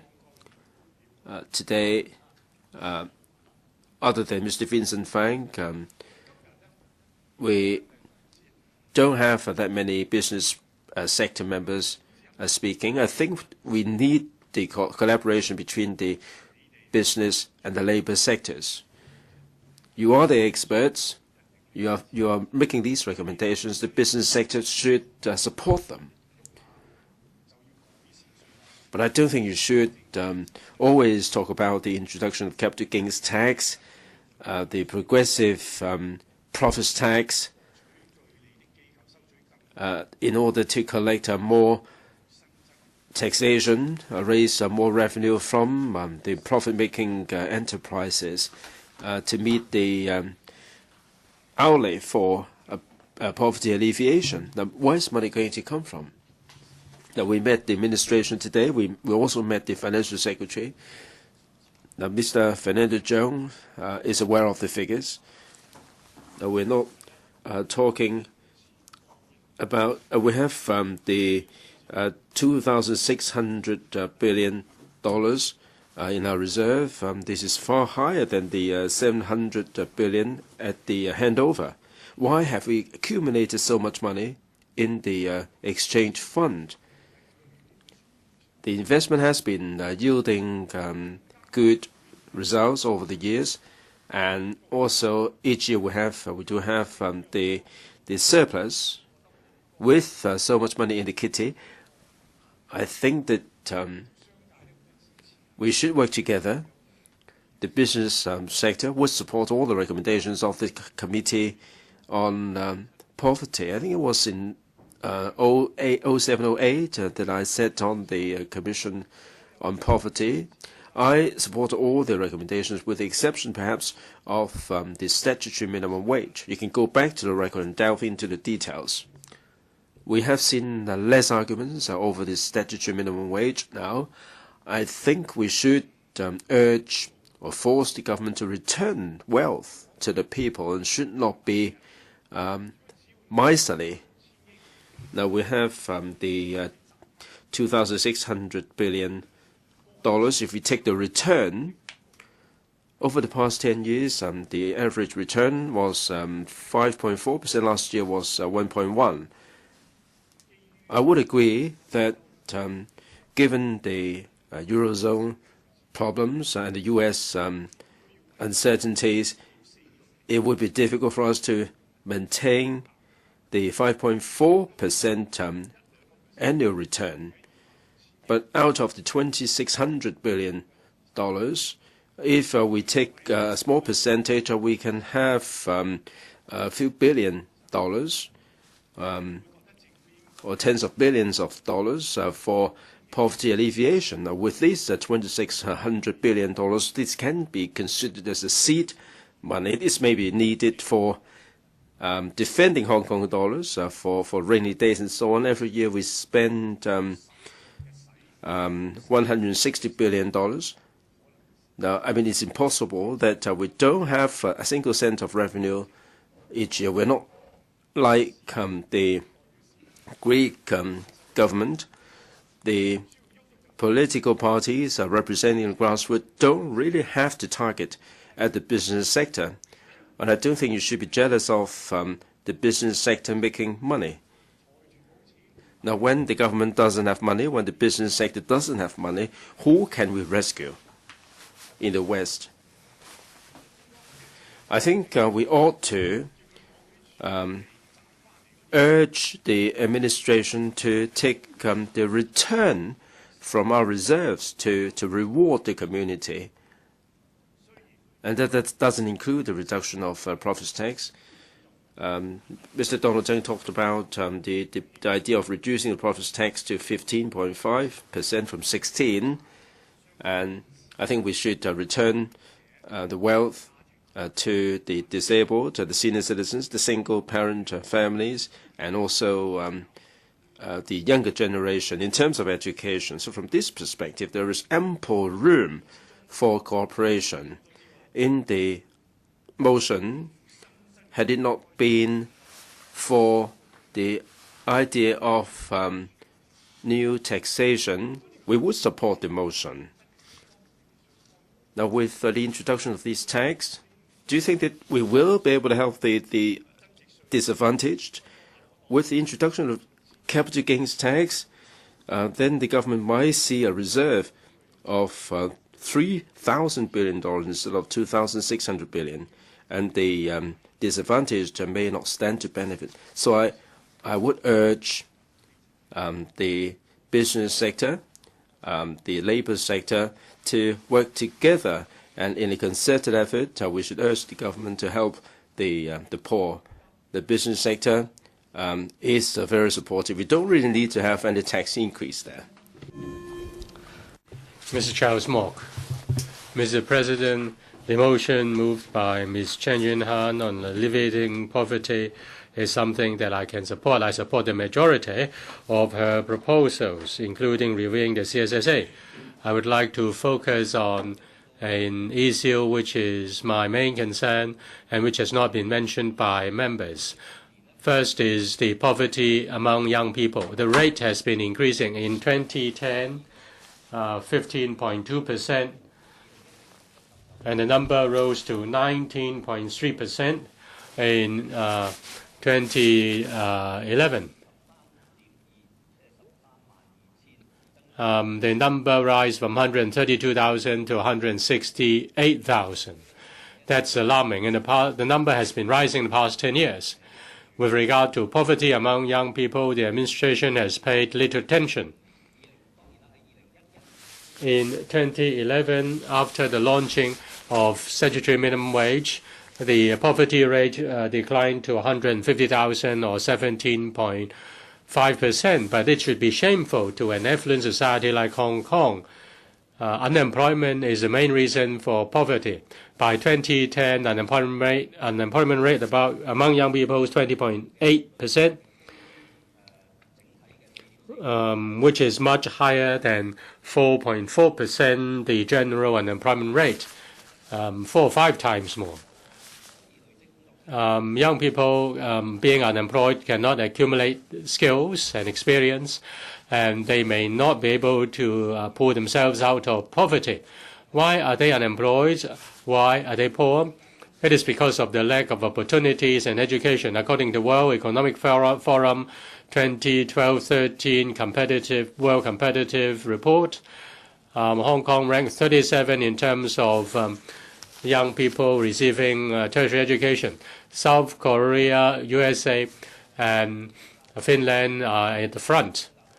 But before Hong Kong, we have Australia, Japan, and Israel. But for the secondary schools graduates having a job, we rank 70-something, just above China, above 90. We are just higher than Indonesia, Thailand, Bangladesh. In the same study, our quality of education and our standard of science and mathematics rather okay, 23 and 13 respectively, but the schooling rate is so high. That may be related to our Gini Coefficient. our education is not bad, but the number of people attending or receiving education is low. And a comment on Hong Kong is that the business people are of the view that Hong Kong lacks creativity. The education standard of our labor force is not high enough. It's a pity that among the amendments, nobody has proposed improving education. And Mr.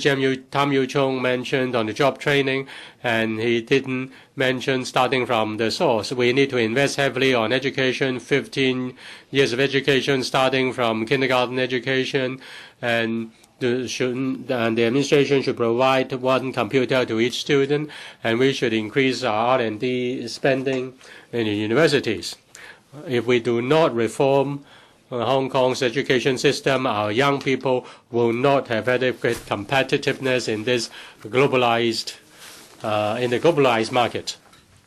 As for taxation, Ms. Chan Yuen-han proposes to change the tax regime and introduce capital gains tax and introduce progressive rates for profits tax. We need to improve our taxation regime, but should we jump immediately into a progressive tax system, we need to be careful. Mr. Kenneth Leung said that all along Hong Kong observe a low tax regime, and it's not for Hong Kong. It doesn't have a problem of money. Now, if we want to have more tax to solve poverty, that may not be appropriate. If we increase our profits tax, that will only drive business away and revenue will decline. Mr. President, I'm not trying to protect the big consortia. I believe in free market. Hong Kong benefits from free market, free economy. Although we have a serious poverty problem, we need to be careful, and we need to balance the interests of different sectors.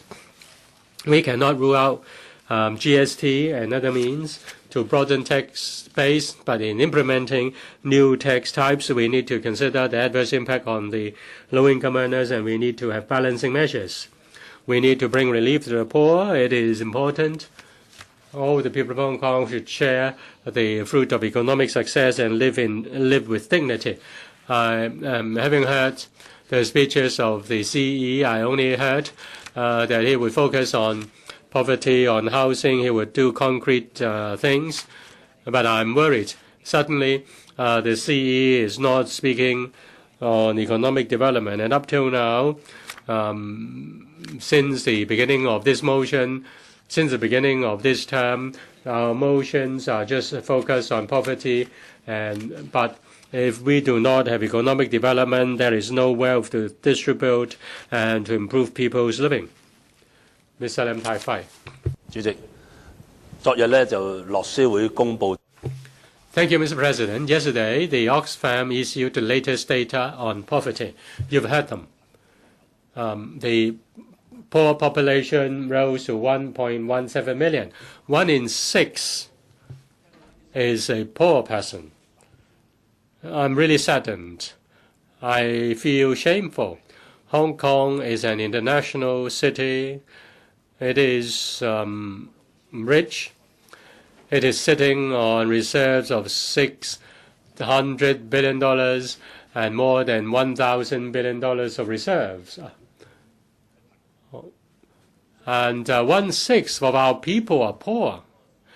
Now, C.Y. Leung criticized the previous terms of the government for not doing enough for the poor. And it's also right in pointing out that the more alleviation, the poorer the people become. And the previous 2 terms of the government, 3 terms of the government, cannot shirk the responsibility. If this term of the government does not improve the situation, then people will continue to be poor. As for Ms. Chan Yuen-han's motion on alleviating poverty, the motion is very meaningful. It's a very good proposal, and it is well-intentioned. And I really appreciate Ms. Chan's kindness towards the poor, and also her hard work. I came from a poor family, and I know the difficulties of the poor. But I don't agree Ms. Chan's proposal to change the tax regime to help the poor. Between helping the poor and changing the tax regime, there is a lot of room to maneuver.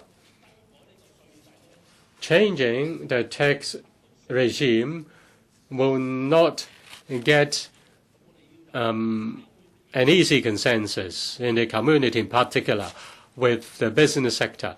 But you do have a consensus with the business sector in respect of helping the poor. I don't support changing the tax regime because the government has a lot of money. Even if there is a deficit this year, we have many years of surplus. The administration has not made good use of surpluses and reserves to help the poor. The administration is just using old tricks. The administration has not thought out of the box to find new ways to help the poor. Since it is sitting on a huge mountain of cash, Ms. Chan shouldn't target at the business sector and hit at the pockets of the business sector. The business sector is facing uncertainties because of the poor economies in Europe and in North America. We are facing tough business situations. We may make money today, but tomorrow we may fold up.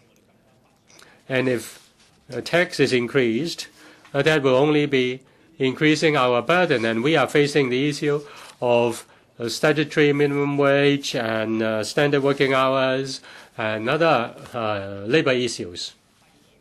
Hong Kong has all along been adhering to a simple tax regime and low tax rates. This is the foundation of our success. We need to weigh the pros and cons first before we embark on changing the tax regime. Changing the tax regime will scare away foreign investors. It will also complicate our business environment. With less foreign investors or with less profits, there will be less jobs. There will be less job types, and the low-income earners will have less opportunities to get jobs, and there will be reduced upward mobility. This is just like the BSD.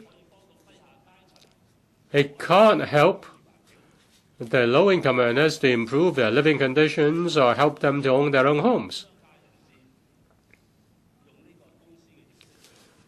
It will only drive people into buying shell companies in order to deal in properties. And it will only drive away investments to other countries. Ms. Chan Yuen-han proposes to increase the tax of companies making huge profits. But it's difficult to define what do you mean by huge profits. But I can tell you that at present, the SMEs in particular and the SMEs engaging in industries are facing a lot of difficulties. Market is changing. There are lots of uncertainties. It's difficult to make a buck. Even if we can make a buck, it's the result of hard work, and we should encourage them. And we shouldn't increase tax to punish them. That goes against reason. If you propose to have a profiteering tax, then it's different, because profiteering is related to hegemony and monopoly. I'm against hegemony and I'm against monopoly. If you have a tax on profiteering, then I support that. You can also ask franchise companies to pay more tax, and that can be considered. But please do not hit at the pockets of the business sector. because when you hit at our pockets, you will find that our pockets are empty. Since I have limited time, I just hope that the administration, in drawing up their policy address and budget, will focus attention on developing industries and the real economy in order to create more jobs, more job types, so that low-income families will have jobs and there will be upward mobility and the problem will be solved. Mr. Ronnie Tong. In November 2010, Frederick Fung moved a similar motion. And in fact, every year we have similar debates to reduce poverty. Is there any difference when compared with 2 years ago? Of course there is. The difference is there are more people who are in poverty. The Gini Coefficient is higher, and then in the public coffers it is even more flooded with money. Over 20 members have already spoken. We are more or less the same in our speech, though we may be using different words. Michael Tian talked about not giving out fish. You should hand out the fishing lines. I think Liberal Party made the same point last time. Lam Dai-fei said that you shouldn't try to dip into the pocket of the business sector. So he's saying that I haven't got bread, I'm eating cake, so it's none of my business if you can't make your ends meet. And then Mr. Christopher Chung moves an amendment. He would even want to delete the words carry out a study. Probably the diction is different, but then the functional constituency members made more or less the same point. And then for Albert Chan, he is advocating strongly the giving away of $8,000. $8,000 may not be adequate, and maybe we should be handing out $8,000 every year. Should we and could we do that? Now for OALA, we hope that you will give another $2,200 for those aged 70 or above without having to go for means testing. Poverty has been regarded as a problem that would never go away for any city, according to some people. Yes, but for developed economies, Hong Kong still ranks first in terms of the income inequalities. We fare worst. This is a very major issue. Do you think that we can resolve this very serious problem without sparing a cent on it, without going through a painful process to expect the problem to go away?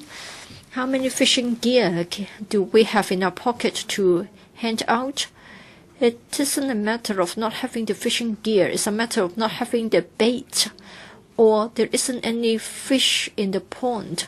We've only got small sea creatures which can't feed our stomach.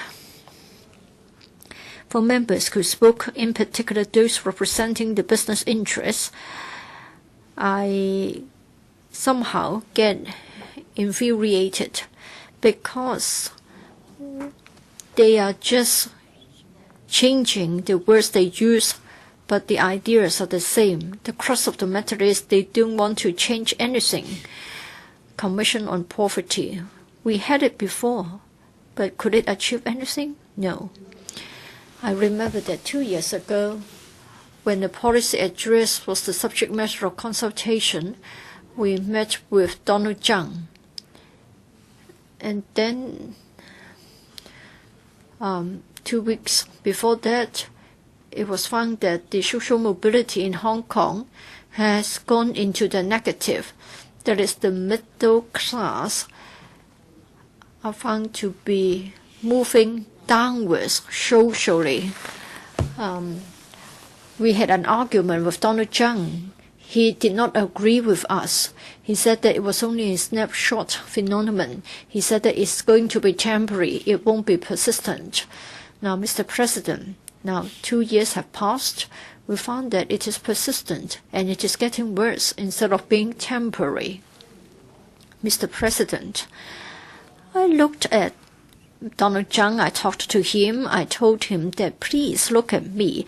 I am a clear example of being alleviated and being lifted out of poverty. I'm not the isolated case. Many of my classmates were lifted out of poverty. Then I try to look at the common point. I try to see why we were able to leave poverty behind us. I think the common point was that we all received a very good education. Among our classmates, we were able to go to a very good school, and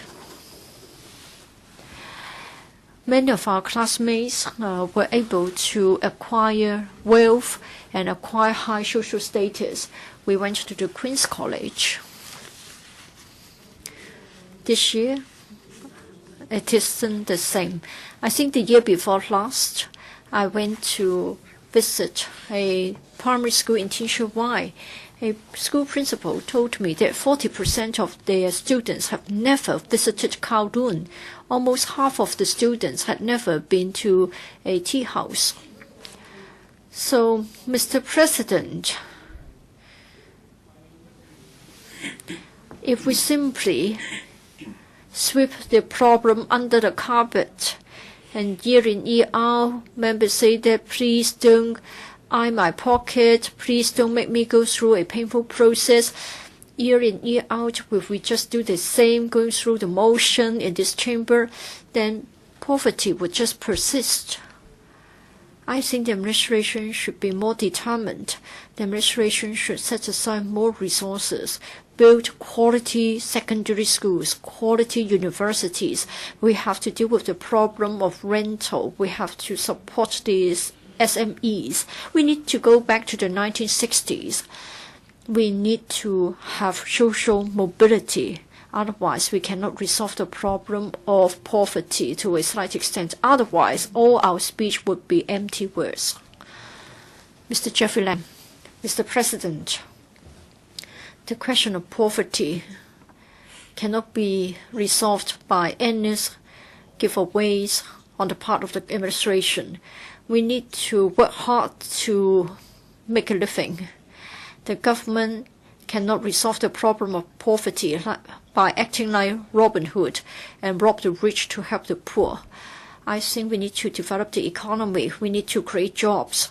As a result of the financial crisis, the American economy and the European economies are worsening rapidly, and we are getting fewer and fewer orders.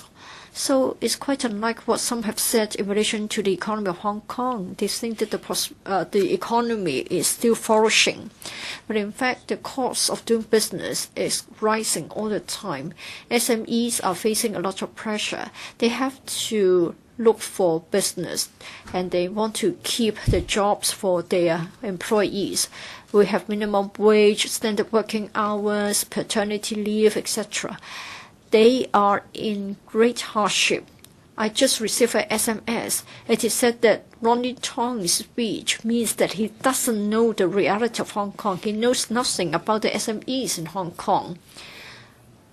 SMEs are living in great hardship, and yet Ronnie Tong is accusing the business representatives as telling lies. So they are the false public opinion leaders, and they think that such lawmakers would affect the survival of SMEs.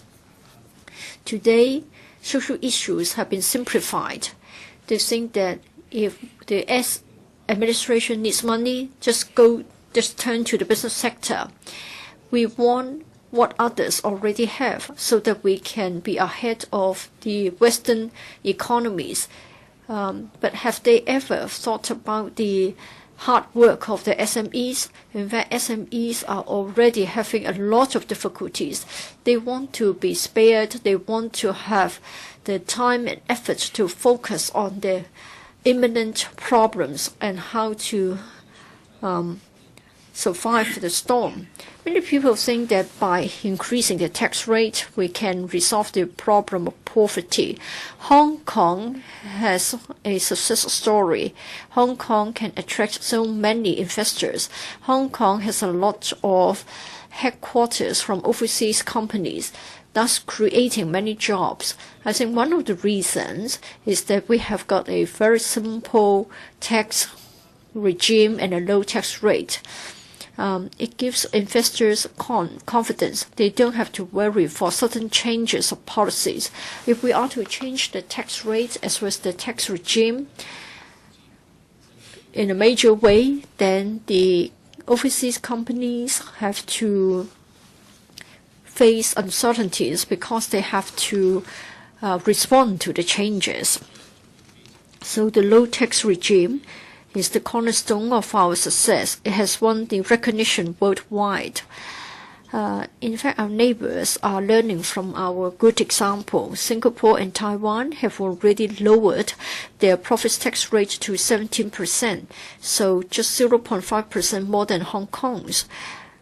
I believe that a low tax rate and a simple tax regime are the correct direction. Take a look at the French president. After he has assumed office, he said that for those who had an yearly income of 1 million euros, there will be a tax rate of 75%, and the high salary earners fled France. And many companies have been relocated to other places of Europe. I think this move on the part of France means that the capital and the talents are leaving France, and this is dealing a great blow to the economy of France. When there is a reduction in the revenue received by government, the government doesn't have any resources to deal with poverty. This will be a double-edged sword. We don't want Hong Kong to follow the path of Europe. Europe has gone down such a route, and Europe is faced with a lot of difficulties. Hong Kong cannot afford to follow the steps of Europe. Greece is a classic example in this regard.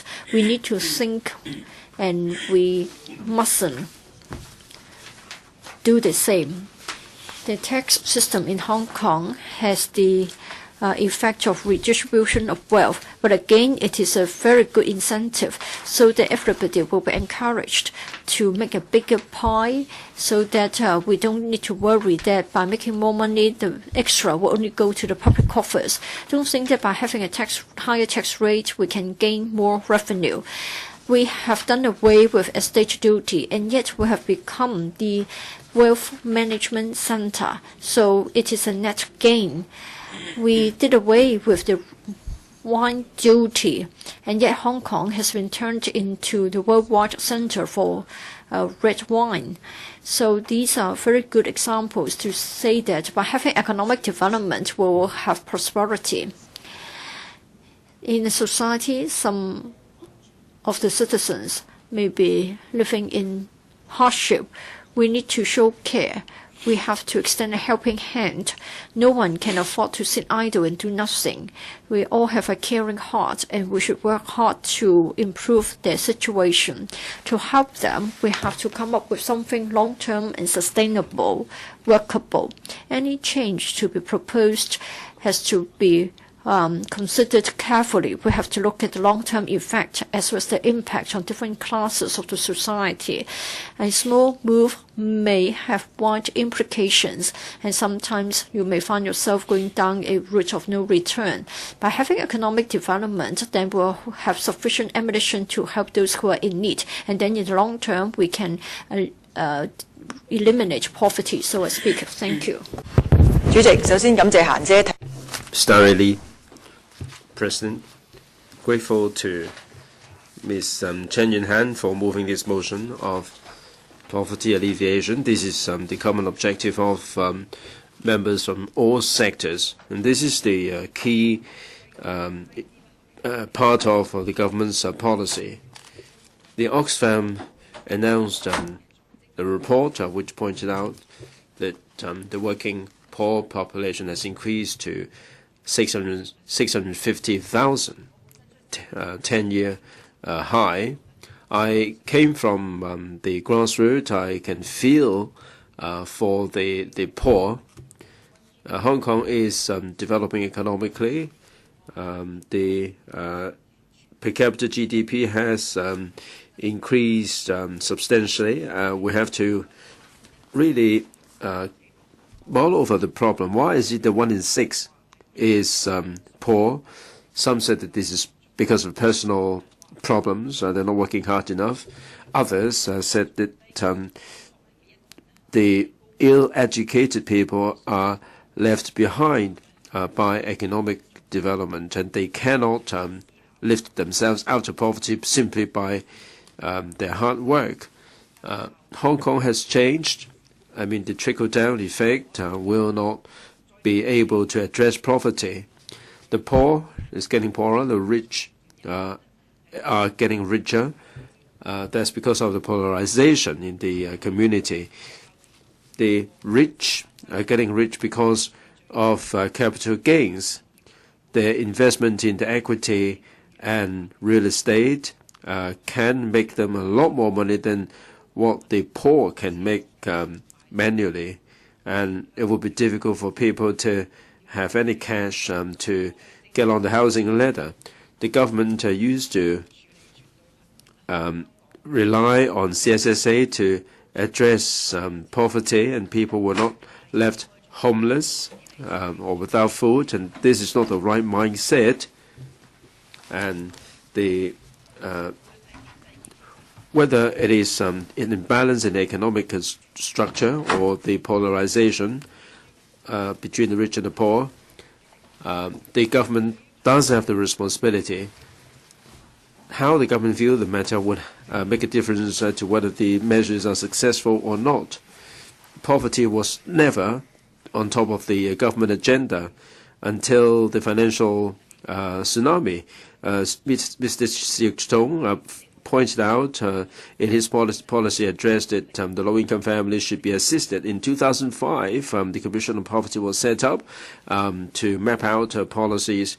When Donald Tsang came in, he continued with the policy. The mindset was very much based on assistance. And people have been asking for a poverty line, but this was rejected point blank by the government.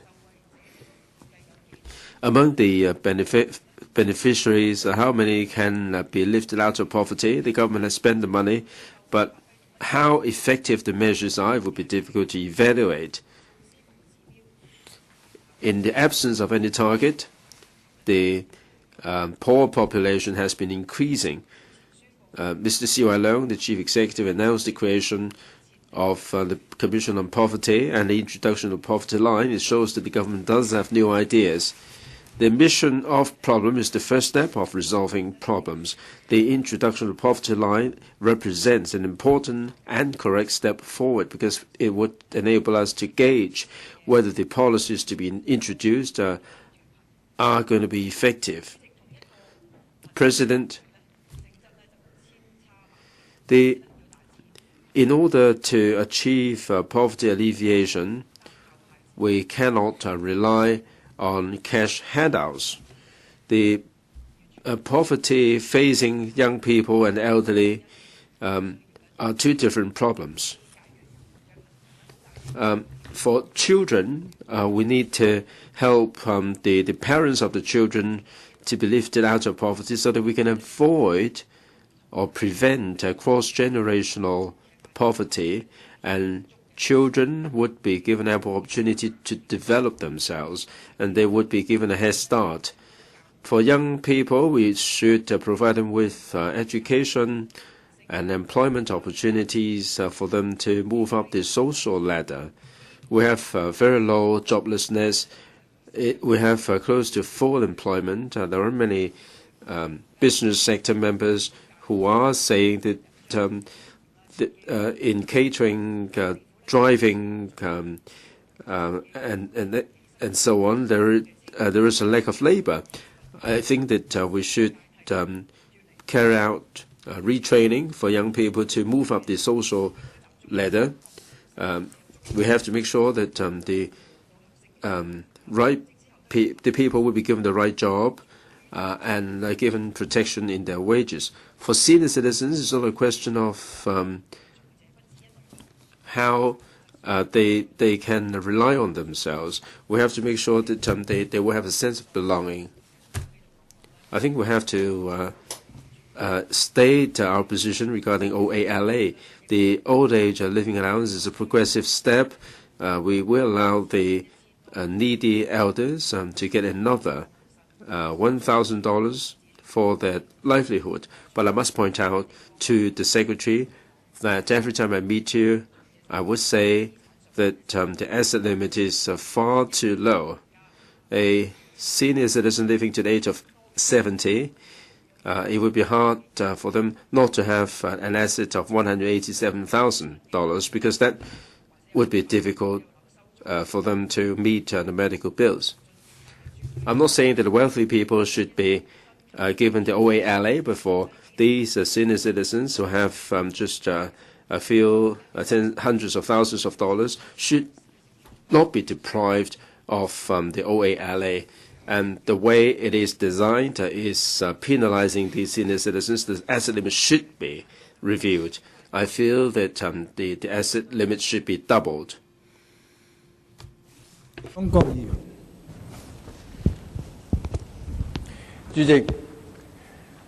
Mr. Vincent Fang, President. Yesterday, the Oxfam announced the report on poverty in Hong Kong to tie in with this debate. 1 in 6 people in Hong Kong is living below the poverty line. At the same time, the Macau government announced cash handout of $8,000 for every citizen, and we're envious of Macau people. During the last term of administration, we had cash handouts and also distribution of goodies, and the government spent close to $100 billion on this, but that doesn't do anything to alleviate poverty, according to Oxfam. If we simply rely on government handouts, that will not be a solution to the problem. So how can we address the problem of poverty? I go along with Oxfam. We should adopt the idea of helping those in mountainous region in the mainland. We should help them to rely on themselves. To extricate them from poverty, we have to equip them with the ability to fend for themselves. The Liberal Party supports the idea of providing welfare protection to the needy. We should enhance the CSSA system and enable the needy to be self-reliant and avoid any over-reliance or abuse of the welfare system.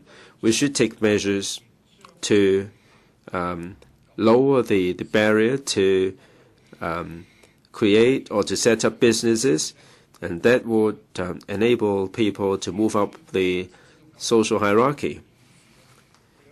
According to SWT, there are 400,000 people who sign on the CSSA because of joblessness. And between 15 and 49, the number stands at 160,000. But are they unemployable? What are the reasons why they cannot find themselves jobs? In the market, there is a very much a phenomenon of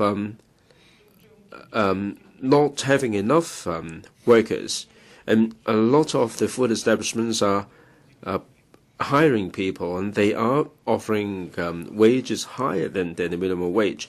In the wholesale and retail sector, we're suffering from the same labor problem. Now, for the old folks' homes, those carers positions are running out of people to fill. So there is a need to review the CSSA system.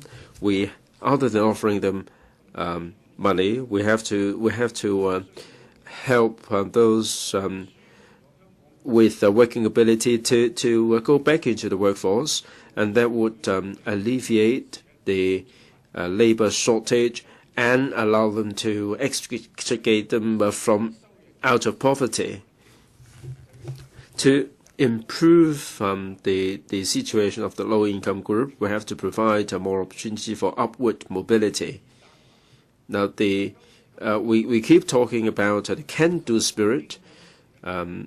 We keep singing the song of Under the Lion Rock, but I mean, when the song was composed, Hong Kong had a lot of opportunities to get ahead. But today, economically, we concentrate on finance, real estate, and so on, and there is very limited room for getting ahead. It would be very costly to start up businesses, and even if you want to be a hawker, it would be difficult for you to find a store.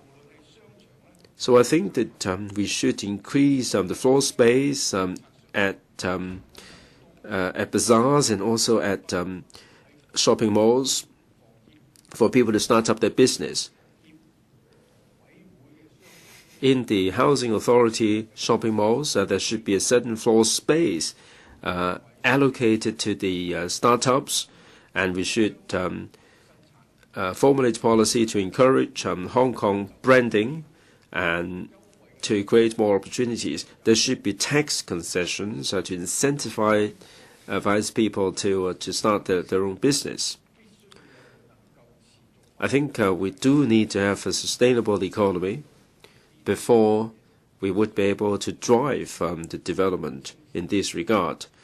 In the original motion, there is a call for the government to bring in the capital gains tax, and also the progressive profits tax to address the expenditure incurred for poverty alleviation. We object to this because we do need upward mobility.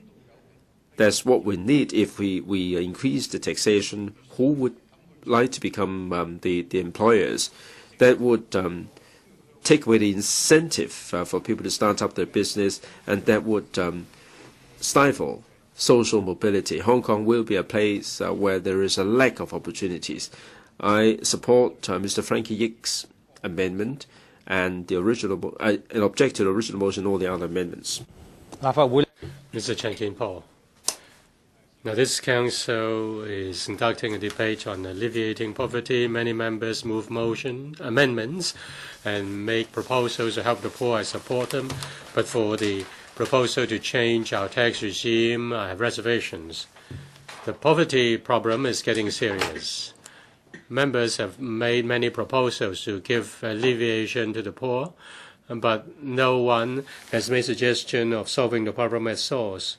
It explains why people get poorer, people are getting poorer and poorer with more alleviation measures. Now, poverty is a result of imbalance in economy and failure of our population policy. I mentioned that many times before. I don't want to go into details. I only want to speak on our population policy. Without an appropriate population policy, we are just importing poor people. However much we do in helping the poor, we can't solve the problem of poverty. According to the Immigration Department, those who come with one-way permits, the majority of them have secondary or junior education or elementary education. Many are housewives. They come to Hong Kong. Many don't get a job, and even if they have a job, they have low-income jobs. Family reunion is people's right, and we cannot stop it. but the administration should make good population projection and launch suitable measures. In the past, the administration has not prepared for such population factors and has caused a lot of problems. The problem is more acute in why the administration should review its population policy, step up its efforts in terms of retraining, housing policy, education policy, and so on and so forth. I'm confident with helping the poor because the Council has put in a lot of efforts on helping the poor. The administration, in order to get people's support, will certainly put most of its effort on helping the poor. As long as practicable, the administration will do it. But I want to point out that helping the poor requires a lot of money. And if you want to spend money, you need to work hard to make money. If the administration just spend without making money, and then even if we are sitting on a mountain of cash, we will get into the red, and we may have to raise tax. And we have to bear in mind the Greek lesson. We should support the administration in broadening business opportunities in order to get more revenue to support our public expenditure. I support most of the amendments, but I have reservation towards some amendments. The original motion proposes to change the tax regime and impose a huge to impose progressive profits tax and consider starting capital gains tax. Some members are view that with more tax there will be more money for helping the poor, but that is just wishful thinking. Hong Kong is not having a monopoly. Hong Kong's advantage is a simple tax regime with low tax rates. Many investors, foreign investors, like this and come to invest in Hong Kong. Our major competitors, Singapore and Shanghai, have substantially reduced their profits tax in order to hunt away our investors and take away our investors. If we raise our tax, we are driving our investors, and we will lose our competitiveness. In fact, in many areas, Singapore has already exceeded Hong Kong. Increasing profits tax may increase tax revenue in the short term, but in the long term will lose out. Just like drinking poison to cure your thirst. And capital gains tax has a lot of problems. It will affect our simple tax regime. It will also affect the actual interests of our people. It will only cause more confrontation, and that cannot be supported. Thank you. Mr. Chan Yuen-han. Thank you, Mr. President. Mr. Matthew Chang, the Secretary, has all along been saying that the policy is to help the most needy. I agree with him, but I do not agree with him as far as this is used as an excuse to help those who have the need. I want to share with you the figure of the HKCSS. In 2011, 30% of those above age 65 account for the total, or rather, 30% of the poor people have the age more than 65 years old. Among the poor, 20% were born into poverty. Between the age group of 15 to 24, there are 20%. They account for 20% of the poverty. So 40% of young people are poor. They are far greater than the percentage of poor elderly. We need to introduce measures to help the poor young people. Poverty among young people is different from poverty among the elderly. Young people don't have the opportunity to realize their potential. Our future belongs to the young people. How much have we done to enable young people to realize their potential? Time is limited, and youth can pass away very soon. We need to help young people not to waste their time and not to waste their life. 150,000 people are below the poverty line. They have not much choice. As far as education is concerned, studies have shown that young people have less opportunity to attain higher education, and that impedes their development and opportunities. Education should not be pegged to wealth. Otherwise, our society is not fair and just. Many young people who do not belong to the poorest 150,000, yet they still don't have opportunities for realizing their potential. Some young people who are university graduates make about a bit more than $10,000. They have to feed their family, and they really don't have any savings.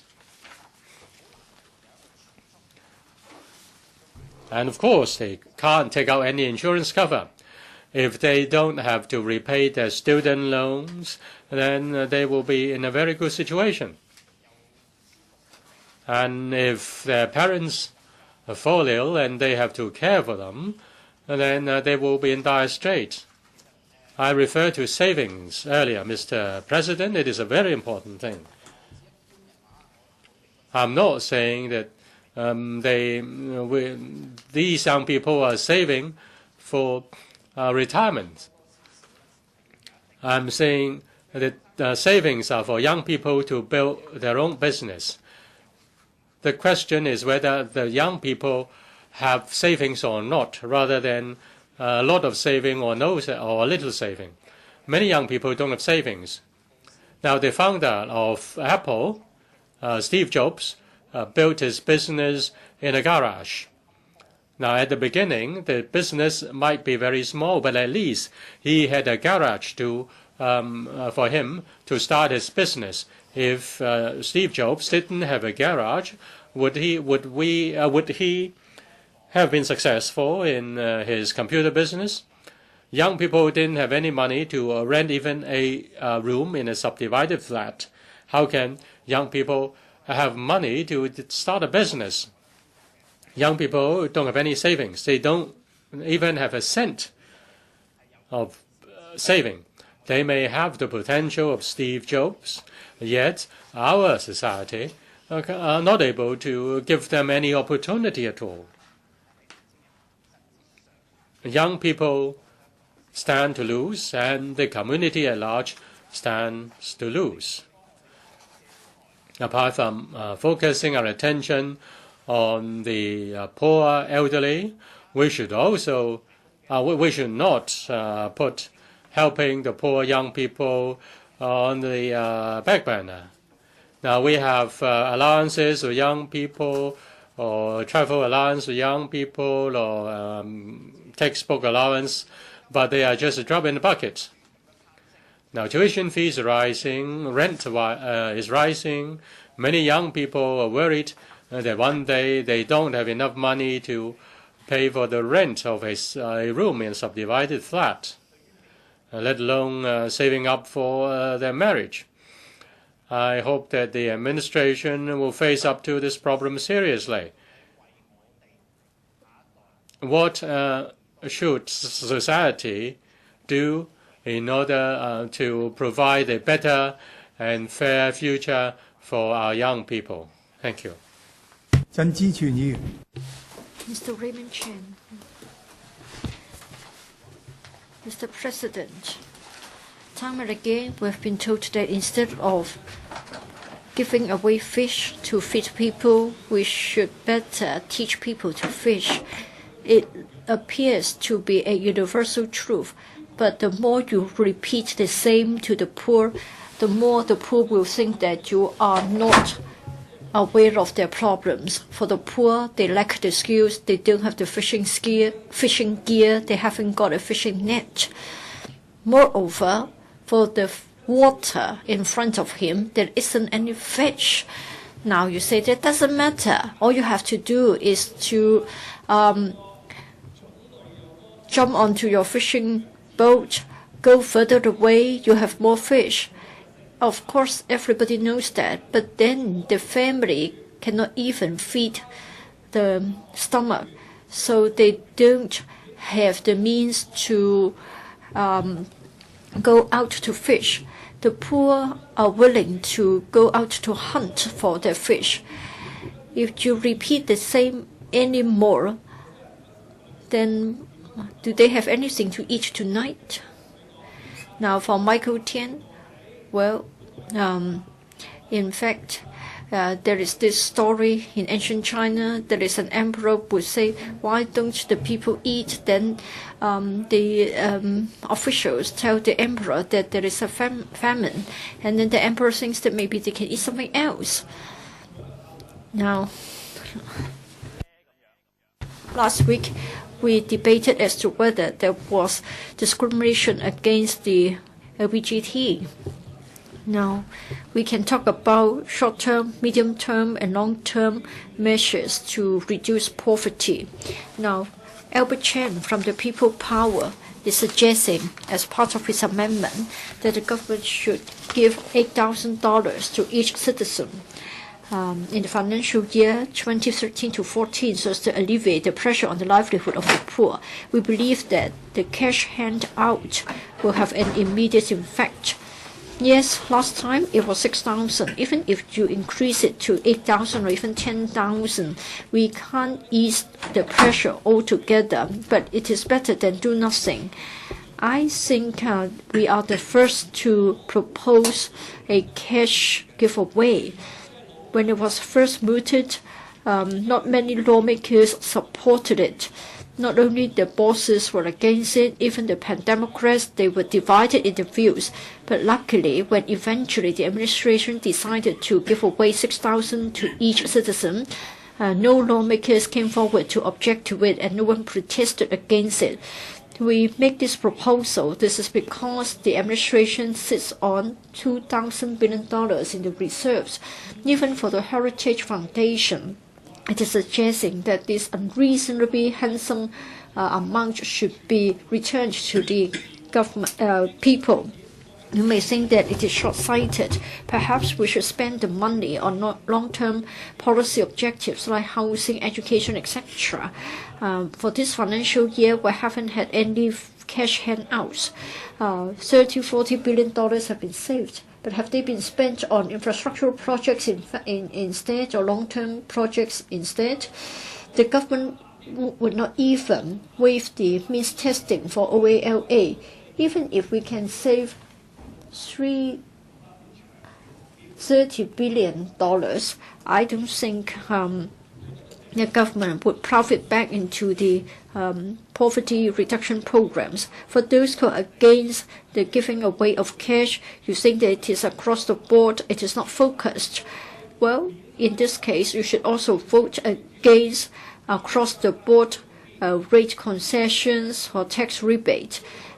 This is even worse than giving away cash, because it is not just returning the wealth to the people, it's returning wealth to the wealthy. All the more it can't help the poor. The People Power agrees with Mr. Chan's motion, or in particular, the employment living allowance.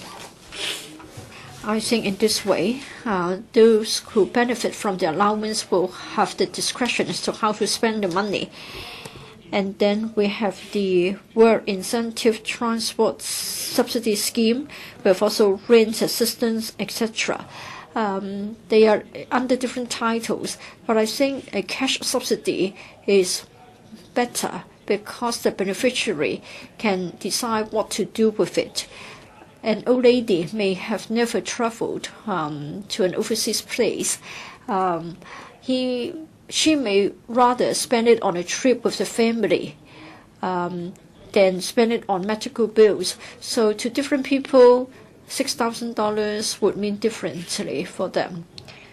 And I think that the government should really look seriously into the question of a negative income tax. If we can have the negative income tax, then of course we don't need employment living allowance, and such a negative income tax can also remove the stigma of being poor. For broadening the tax base, of course, we agree with it, including the idea of a capital gains tax.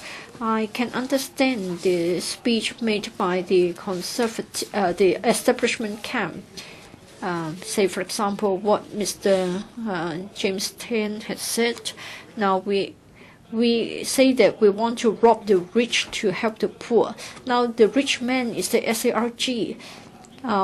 We have $3,000, $4,000 billion in the coffers of the SARG. I think while we broaden the tax base, we should at the same time force the SARG to make good use of the extra tax revenue. The government is not going to be flexible. There are too many white elephant projects. The money gathered by the collected by the government in the way of tax revenue may not be spent on the people, may not be spent on the society of Hong Kong. Dr. Priscilla Leung. I'm grateful to Ms. Chan for moving this motion for the broad direction of alleviation of poverty. This must have won the support of everybody. I've listened carefully to the views of different members who spoke. I hope members will swap positions and try to think why we have got different views on the matter. For alleviation of poverty, if we want to have a consensus, please do not have a hate mentality towards the rich. Otherwise, we'll be poles apart. I always believe that the people of Hong Kong are hardworking and very aggressive in striving forward. There was a survey, 1,100 young people were interviewed. 60% told us that, not that they couldn't find a job, but they couldn't get an ideal job. Over 64% of them told us that upon graduation from university, they would like to start their own business in 2 years' time. It shows that there are immigrants from the mainland as well as from other parts of the world. They like the systems of Hong Kong very much. The society of Hong Kong allows the poor to strive for excellence. It is a miracle that has happened to this generation. For the current generation of the young, they feel that they are being put in a straitjacket in the form of the current policies. I think we have to untie the knots. Why do we have so many poor young members of the society? Is it a matter of intergenerational poverty? For the immigrants who move to Hong Kong, I think their children will become the assets of the people of Hong Kong. We need to spend more on education. A 15-year free education will mean that we are giving equal opportunities to everybody, irrespective of the means at the starting point of the race. In 2008, I went to Fu Hang Estate. A family told me that their children have never been to Kowloon Park. They could not afford the transport fare. I think for the poor in Hong Kong, in particular those who are young, those who are children, they don't even have opportunities to leave their homeland. I remember that on one occasion, I led a delegation to Beijing. We solved ourselves as to how the astronauts were trained. One of the participants was from Tuen Mun. He said that he was very excited to leave Tuen Mun. So you see that there are many young people who live below the poverty line. They just lose hope as to whether they can move socially upwards. But then when we talk about alleviation of poverty, I don't think we are dragging down the rich. We are not saying that the tax regime should have the rate being increased in such a way that I think during the last term, I had a debate with Hon CHAN Yuen-han. He said that it would not do any harm and it's no big deal to ask the richest to pay 75% of the salary as tax. If we find anything which is good in our existing system, we should keep it. The simple tax regime is very attractive. I have many colleagues and middle-class friends who have made it a point to give up their foreign nationality to return to Hong Kong from Canada just because of our tax system. I have 2 colleagues from France. They told me that they could never save enough money to buy a house. Both of them are from the legal profession. Some people would refuse promotion in their career because they don't want to be subject to a high tax rate. So I think we should broaden the tax base, but I don't think we should have it overnight. Should we have a progressive tax system for profits tax? Should we do it overnight? I think I like the majority of the points of Ms. Chan's motion, except the point about the progressive profits tax rate. Therefore, among the many amendments, Mr. Michael Chan's amendment as well as Mr. Kenneth Leung's amendment are agreeable to me. I think any of us could have gone through the electoral process, can add another 10, 20 proposals to the motion, but I don't think we should be blocked down by so many details. Probably we have a lot to say about education, housing, etc. Well, as I have said last term, it's like a Christmas tree. We all want to hang everything, which is our cup of tea. Now, if we agreed with the broad direction of alleviation of poverty, we can support the motion. If we have reservation about a particular part, we just state our position clearly instead of throwing everything out of the window.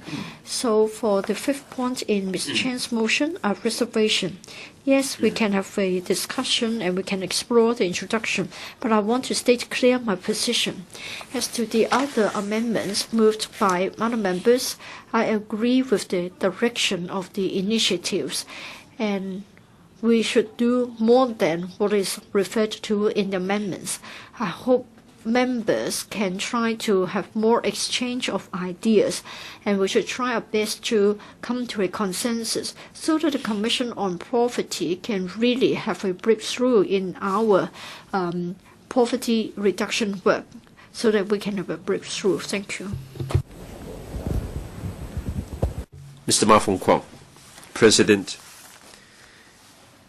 By the end of 1980s, I was involved in the production of a movie in which it portrayed those living in the caged housing. What was regrettable is that 20 years on, the social problems depicted in the movie still exist.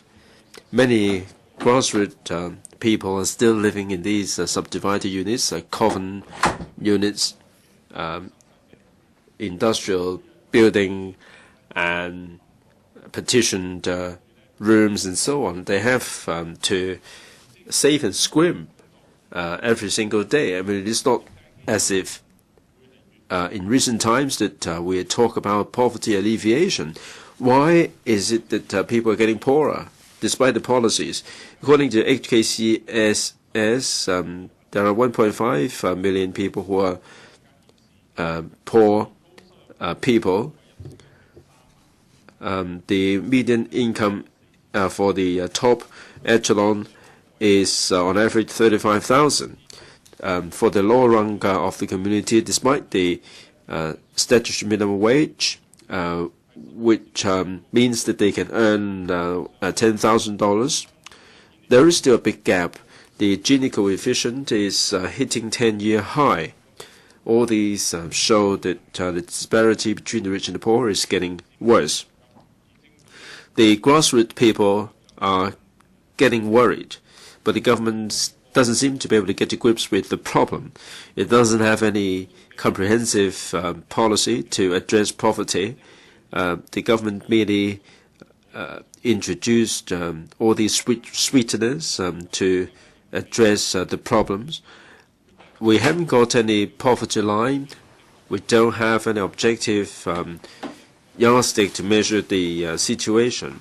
The previous measures were not sufficiently targeted. They are tackling the symptoms without tackling at the source. So I would suggest that the government go further and address the problems more vigorously. As regards Ms. Chan Yuen-han's motion and the amendments,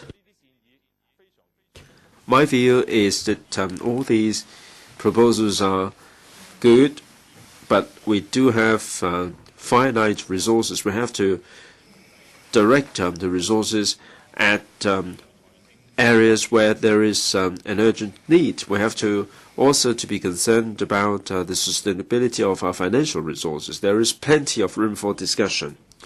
If we have to increase the resources and to go further than this, other than the progressive profits tax system mentioned in the original motion, we have to widen the tax base. So I take issue with the original motion. The government has announced the creation of a commission on poverty, and there will be a task force on social security and retirement protection, and poverty line will be drawn up. It shows that the new administration does have the determination to make things happen. And this is in line with the spirit of the original motion. I think that since the government has shown the determination, we should be a little bit more patient, and allow the Commission on Poverty to get on with its work and allocate the resources appropriately before we decide on the priority of our work. Of course, the Commission has to come to let's go and brief us on its work. The government should also review the tax regime and make preparation for healthy financing. I support Michael Tin and Kenneth Leung's amendments so that we can get on with our work. Thank you. Mr. Tan Ka-pyo.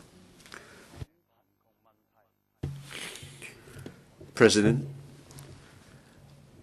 when talking about poverty, we feel bad about those living in atrocious conditions in old, decaying districts.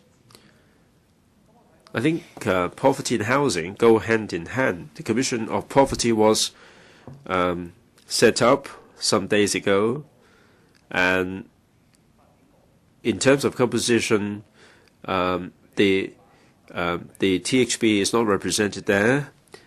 Although it is headed up by the CS, I don't think Mr. Matthew Cheung can single-handedly address the whole problem of poverty, because only the Labor Department or the Social Welfare Department may not be able to help directly. I just want to share with members my experience of working in Dongchong. It is rather an interesting example. Members cited some measures in Western jurisdictions and in the past that proved to be unworkable. Now in Dongchong, it is rather interesting. There were academics and other people who criticize the problems of planning. The Tin Shui Wai is a case in point. There is a lack of jobs. On Monday, Mr. Matthew Cheung, the Secretary, attended the Subcommittee on Poverty, set up under the House Committee, said that we should be concerned about the poverty problem in Dongchong. There has been no improvement. The HKCSS announced the poverty situation in the islands, and Tongchong is one of them. And of the 18 districts, the problems are particularly acute in the islands. Now, when we look closely at the situation in Tongchong, it is not the same as Tinshui. We have the airport there, and the residents there don't really mind. If they don't mind working at any jobs, that they can find a job. I mean, there can be a 60-year-old who can find a job at the airport making $1,000 a month. It doesn't sound very bad, but why is it the poverty problem is very acute in Tongchong? We keep saying that without jobs, poverty will ensue, but jobs may not be able to eliminate poverty altogether. The district planning is also contributing to poverty. You may have different remedial planning. You cannot address the problem. In Tongchong, there is a population of 90,000. There are lots of people. 60% of the people are living in public housing. I mean, the situation is not the same as Tinshui. Why we don't have that many grassroots people, but the disparity between the rich and the poor is particularly bad. We have the city gate under Swai, and also the markets under the link. I understand that Mr. Leung Kwok-hong will be moving a motion on reacquisition of the link. The FTU will support that link. The link has created high prices, and people find it very difficult to start their own business. There are some residents who may have experience with running their own business in urban areas, but they are not able to get a shop space in the Linkreed market. And a 180 square foot store can fetch $40,000 in terms of rental, and there is going to be a vicious circle, and people don't really want to operate their own business. And with this $2 travel scheme, the senior citizens are traveling all the way to Chunwan to do their shopping. Now, the prices is a problem. The lack of opportunity to start business is also another problem. Hon Chan, Jiangguanlou, I mean, there is no room for commercial operation. Now, we have some hawkers who are serving the workers in Tongchong, in the airport, and they are setting up the stores at Yat Tong Estate, and the workers are leaving work from the airport would need something to eat, but the hawkers are chased away by the government, and the government is filming all these hawkers from afar, and then they would swoop on these hawkers. Now, these hawkers are there to satisfy the need of the airport workers. And in Hong Kong, there is a lack of opportunity for people to create wealth.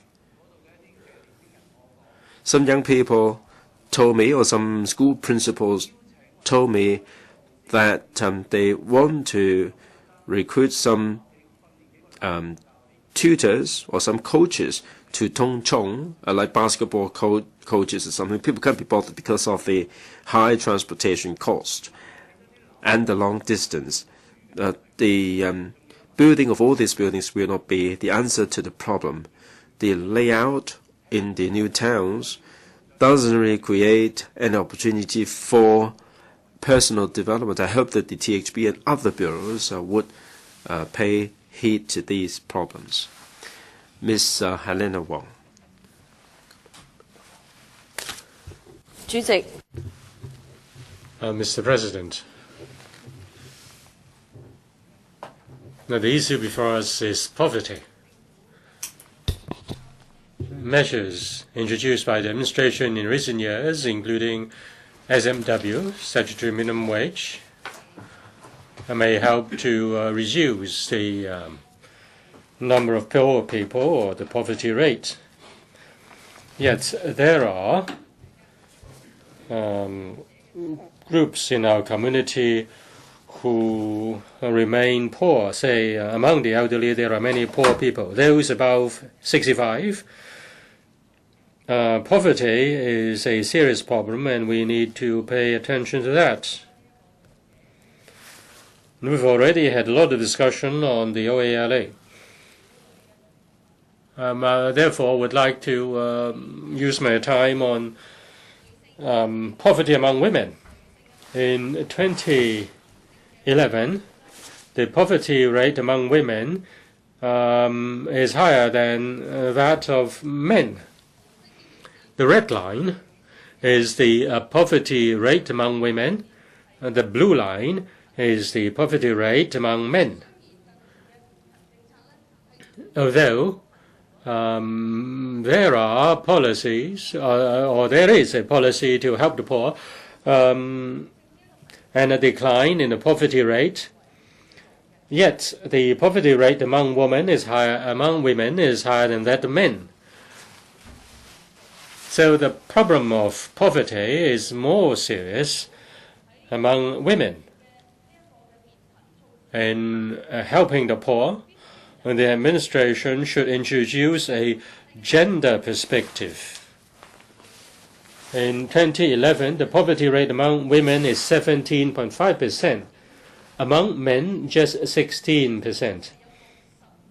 There were 608,000 women who are poor, and there is a gender difference. As for working poor among women, that's also an issue of concern.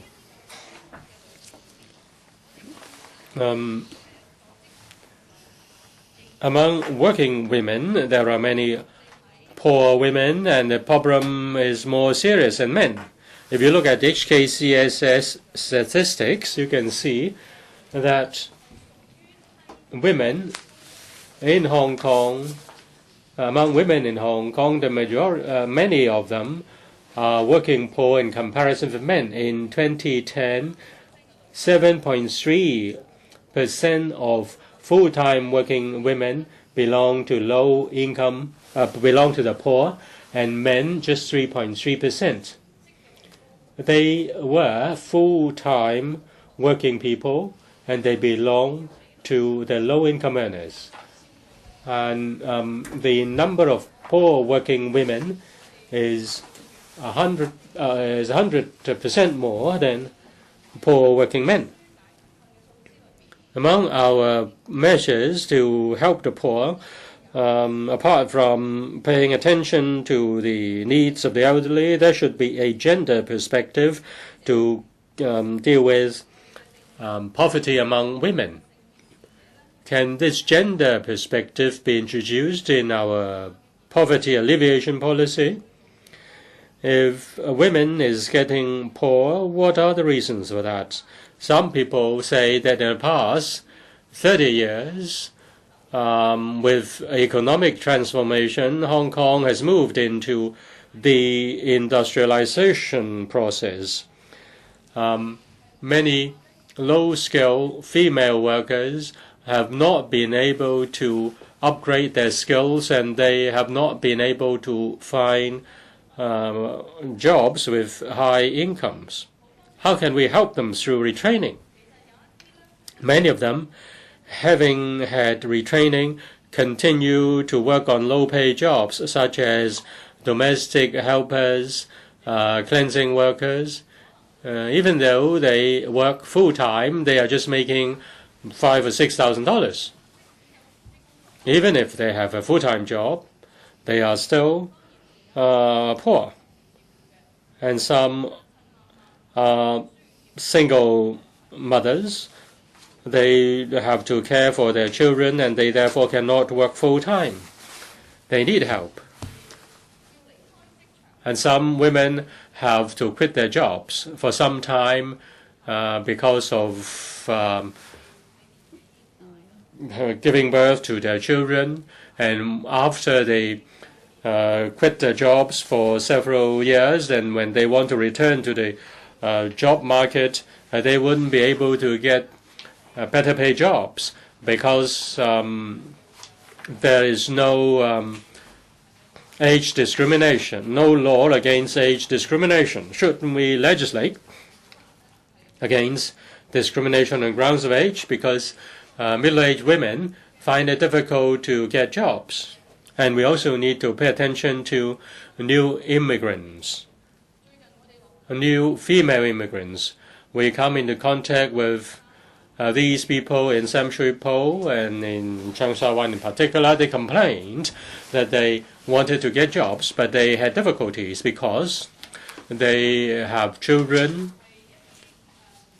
and they are not able to find child care services which charge them a low fee, and they are not able to get PRH. So the income of a father supports a whole family, and the wife cannot work, and the mother cannot work. In terms of housing, in terms of food assistance, child care facilities, food, whole day, kindergarten, retraining of women, all these should be considered from a gender perspective. Mr. Leung Kok Hong. Many members mentioned the Greek experience, European experience. There is too much welfare and those countries are going down. That's not a fact. Because of globalization, which started 20 years ago, these countries didn't do the right thing. The central banks participated in speculation. That is one of the reasons. And they followed the suggestion of the WTO and privatized the public services, and then they issue a lot of money, and then public sector, the privatized services have been bought up by the rich. I don't know whether members have read economic history.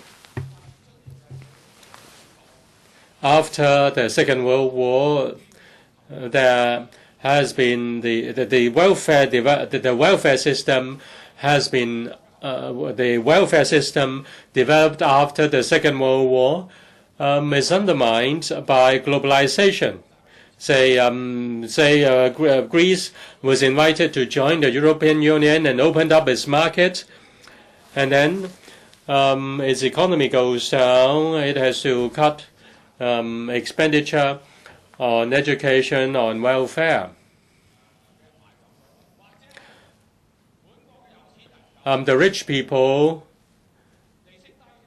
make use of the opportunity provided by low interest rates and participate in speculation, destroy the industries which create jobs. Now, if you're right, gentlemen, you would have solved the problem.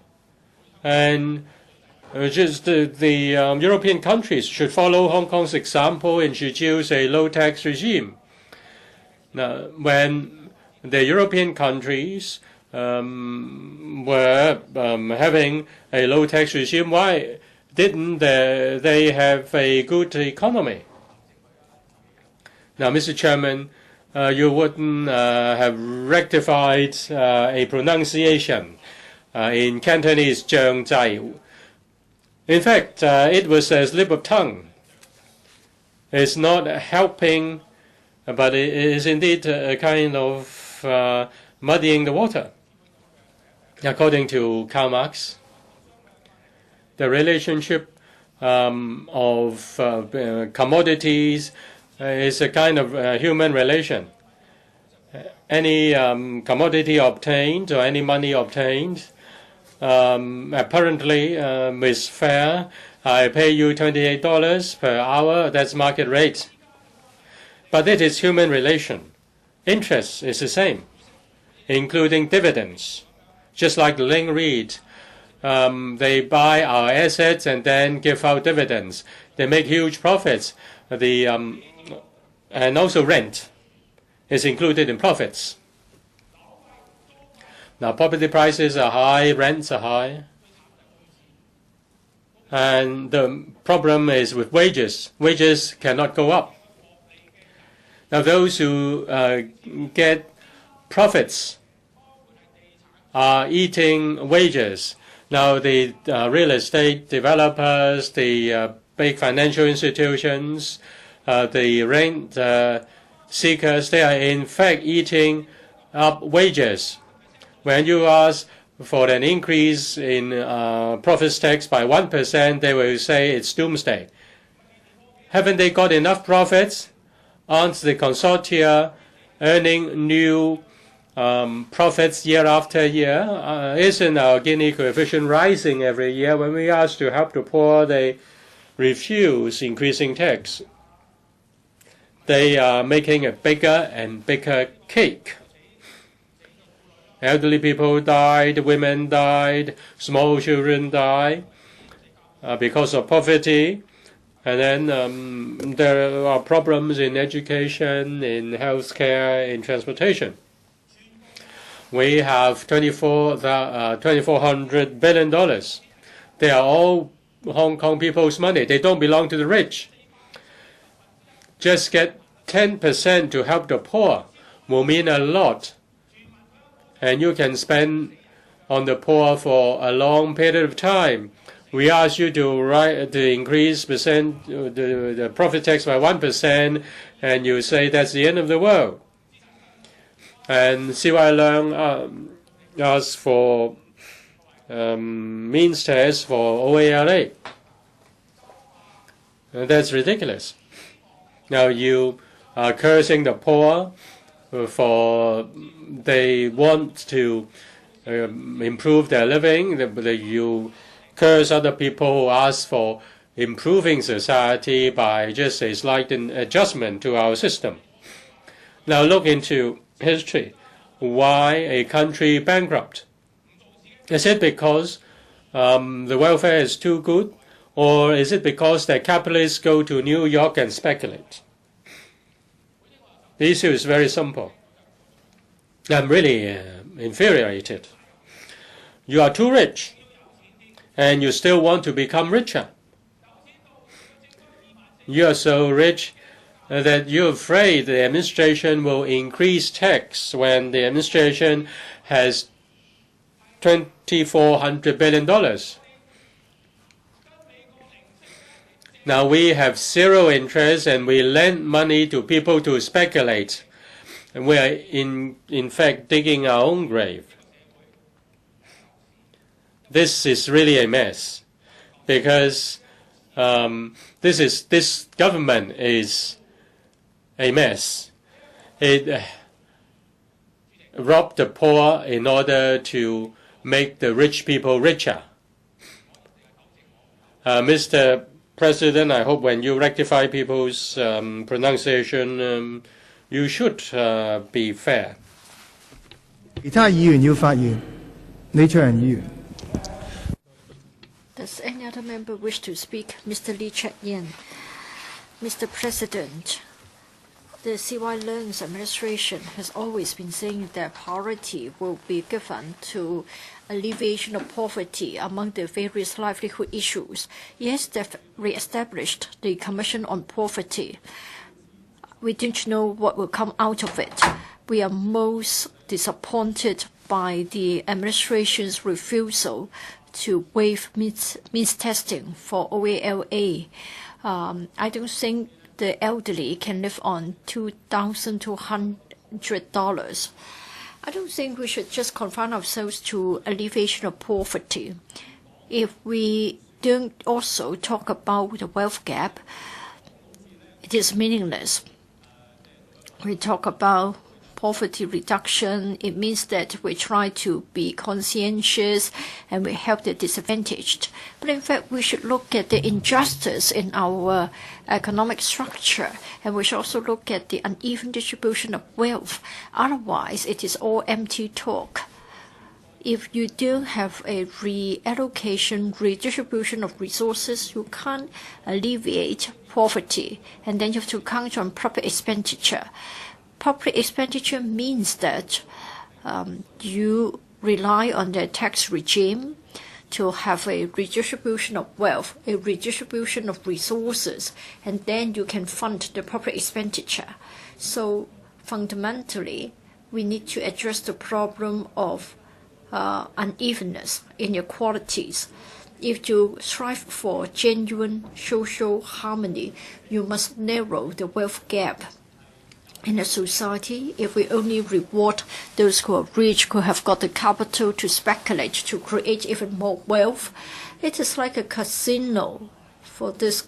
I'm describing this capitalist economy. So they have the first bucket of gold, and then with that they have another and another bucket of gold. For those who haven't got the capital to speculate, they will remain poor all the time, and then there would only be anger and infuriation. So we have to resolve the problem of uneven distribution of wealth. I think we should start with addressing the problem of the working poor. We've just read the report from Oxfam, and they gave us the picture ranging from year 2003 and 2012. So they gave us all the figures about the working poor. We have more and more people who are working poor. Nowadays, the figure is 658,000. For every 6 working members of the society, 1 is a working poor. So if you can resolve this problem, first of all, you don't just resolve the problem for the workers, but you're also resolving the children in poverty and elderly in poverty problems, because they're to be supported by the working class, the workers. If you compare the case with CSSA, Oxfam's report makes it very clear that many of them make less than the CSSA payment. They don't like the stigmatization, so they would prefer work to CSSA. It is even more unfair to them, who work instead of living on the dole. They may have a little bit of savings. Under CSSA, you can't even have a single cent for in your savings. So there are people who work, who are struggling, and there are many of them. 658,000 find themselves in such a plight. So they're living on the edge, so to speak. What is the definition of working poor? Half of the median household income. There are so many who are in the group of working poor. I think the minimum wage can help to a certain extent. You are raising the income level, but you cannot address this problem. You can't have a single person living on minimum wage to support 3 members in the family. You can at most support 2 members, so 1 can only support the living of 2. If you have got 4 members in the family, 2 of them must work before you can support the entire family, working on a current rate of $33. So you need to increase the minimum wage. But if you've only got 1 in the family supporting 3, you can't make it. So minimum wage can only solve part of the problem. You need to have a negative tax, or you can have a EITC, earned income tax credit. What is important is to have a poverty line. If you're above the line, you pay tax. If you're below the line and if you're working, then you get a subsidy. In Hong Kong, 10 years ago, we started to bring up the issue with the financial secretary. We would like to have a low-income supplement. the administration is worried that the wage will be suppressed so as to wait for the government to supplement. But then you have the minimum wage. You don't need to worry about that. So you can have this line you can have the threshold beyond which you give the low-income earner a supplement. In this way, one person working can still support the living of 3 others in the family. We should also address the problem of the women laborers. Many bosses are complaining that they cannot get sufficient hands to work. SOW also made the same point. Now, we know why people are held up. They can't come forward to work. It's because of the lack of child care support and also the working hours. So standard working hours of 8 hours a day and also adequate and satisfactory child care support. For the community nanny scheme, the participants are not paid the minimum wage. This is most disappointing. Mr. President, I hope the Secretary can resolve all the problems. So time is up. Does any other member wish to speak? Ms. Chan Yuen-han, you may now speak on the 11 amendments. You have 5 minutes. Thank you, Mr. Chairman, Mr. President. I am really worried that the motion cannot be passed tonight. We want to alleviate poverty. Over 1 million people are living in poverty. We know that it's a serious problem. We have a common ground. We know that we have to work on it. If you want the motion to be passed, if you want to vote against it, please stay away from the voting so that we can pass the motion. I have counted the votes. Probably I will garner sufficient votes, but on the condition that some of you stay away. You may think that this is outrageous, but Lam Dai-fei, you say that unless I call it profiteering tax, and then you will support me. Well, if you feel uncomfortable about the wording in my motion, I think you can stay away from the chamber. Mr. President, I'm merely joking. You may think that I am usurping your role. Ms. Chan Yuen-han, I think you should speak on the amendments. The 5 minutes are for you to comment on the amendments. Mr. President, there are 2 schools of thought concerning the amendments. In one camp, they would like to enrich the content of the motion, like those who represent the grassroots. I don't mind if they want to enrich my motion. Like Mr. Albert Chan, he said that we should give away cash to the citizens. We did give it serious consideration. We want to eradicate poverty. We want something which is long-term rather than one-off, like giving out cash. Therefore, for his amendment, we thought hard, but we found it difficult to support him. But we would not be voting against him. As to the friends from the business sector, for Michael Tian and James Tian, for what they have said, well, Michael has visited a poor district, and he even had personal experience of taking up quite an obnoxious task. But he's still finding it difficult to accept the tax reforms. But I'm merely proposing exploring the feasibility. If he doesn't like the word chosen, he can try to suggest another word to replace it. We have to find out to what extent would the society accept the proposals. For the business sector, they don't need to worry about the impact on the SMEs. Well, to be frank, SMEs are facing pressure from the high rentals as well as the high land prices, the hegemony of the conglomerates.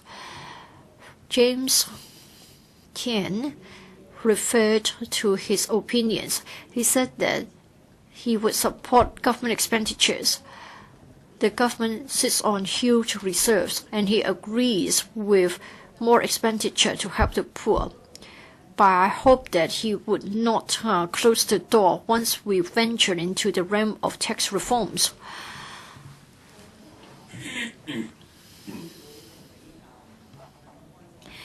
Some colleagues have always been liberal-minded, but when it comes to tax-related issues, among the 11 members who are moving amendments, yes, he isn't moving any amendments, but then the lawmaker sitting next to him is worried that by having changes to our tax regime, our economy will be upset. You don't need to name so many former financial secretaries. We live in very different days now. There are conglomerates who are making use of the leeways.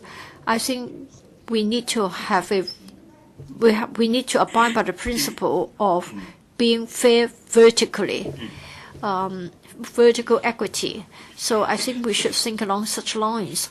I hope that the professionals will be equally sensible and fair in addressing other issues as well as in this issue. Don't be so worried about the tax changes.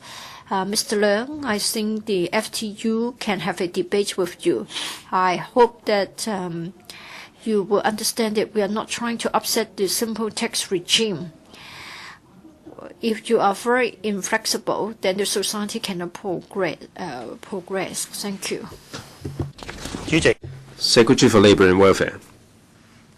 President, I'm grateful to Ms. Chan Yuen-han for moving this motion on poverty alleviation. 39 members gave invaluable and constructive ideas. This motion and amendments cut across quite a number of bureaus, and I'd like to make a response here. Members asked for a report of the work of the Commission on Poverty. The LegCo has set up a subcommittee on poverty. We will communicate with the committee with open and proactive attitude. We will maintain communication with members. Members are also concerned about the introduction of poverty line. How soon is it going to be done, and how is it going to be done? I must emphasize that the introduction of poverty line is a key part of the Poverty Commission's work, and it takes political courage. I also understand that the Subcommittee on Poverty of the Council will be listening to the views of deputations. Myself and my colleagues will be attending the meeting scheduled for December the 11th. The Commission will be delineating the poverty line as a tool to evaluate the poverty situation in Hong Kong, and to use it as a tool to gauge poverty situation. Some members suggested that we should review the CSSA system. We have a task force on Social Security and Retirement Protection under the Commission, which is headed up by the CS. I will be the Deputy Chairman. Obviously, one of the key parts of the work of the task force is to review the Social Security, including the CSSA system.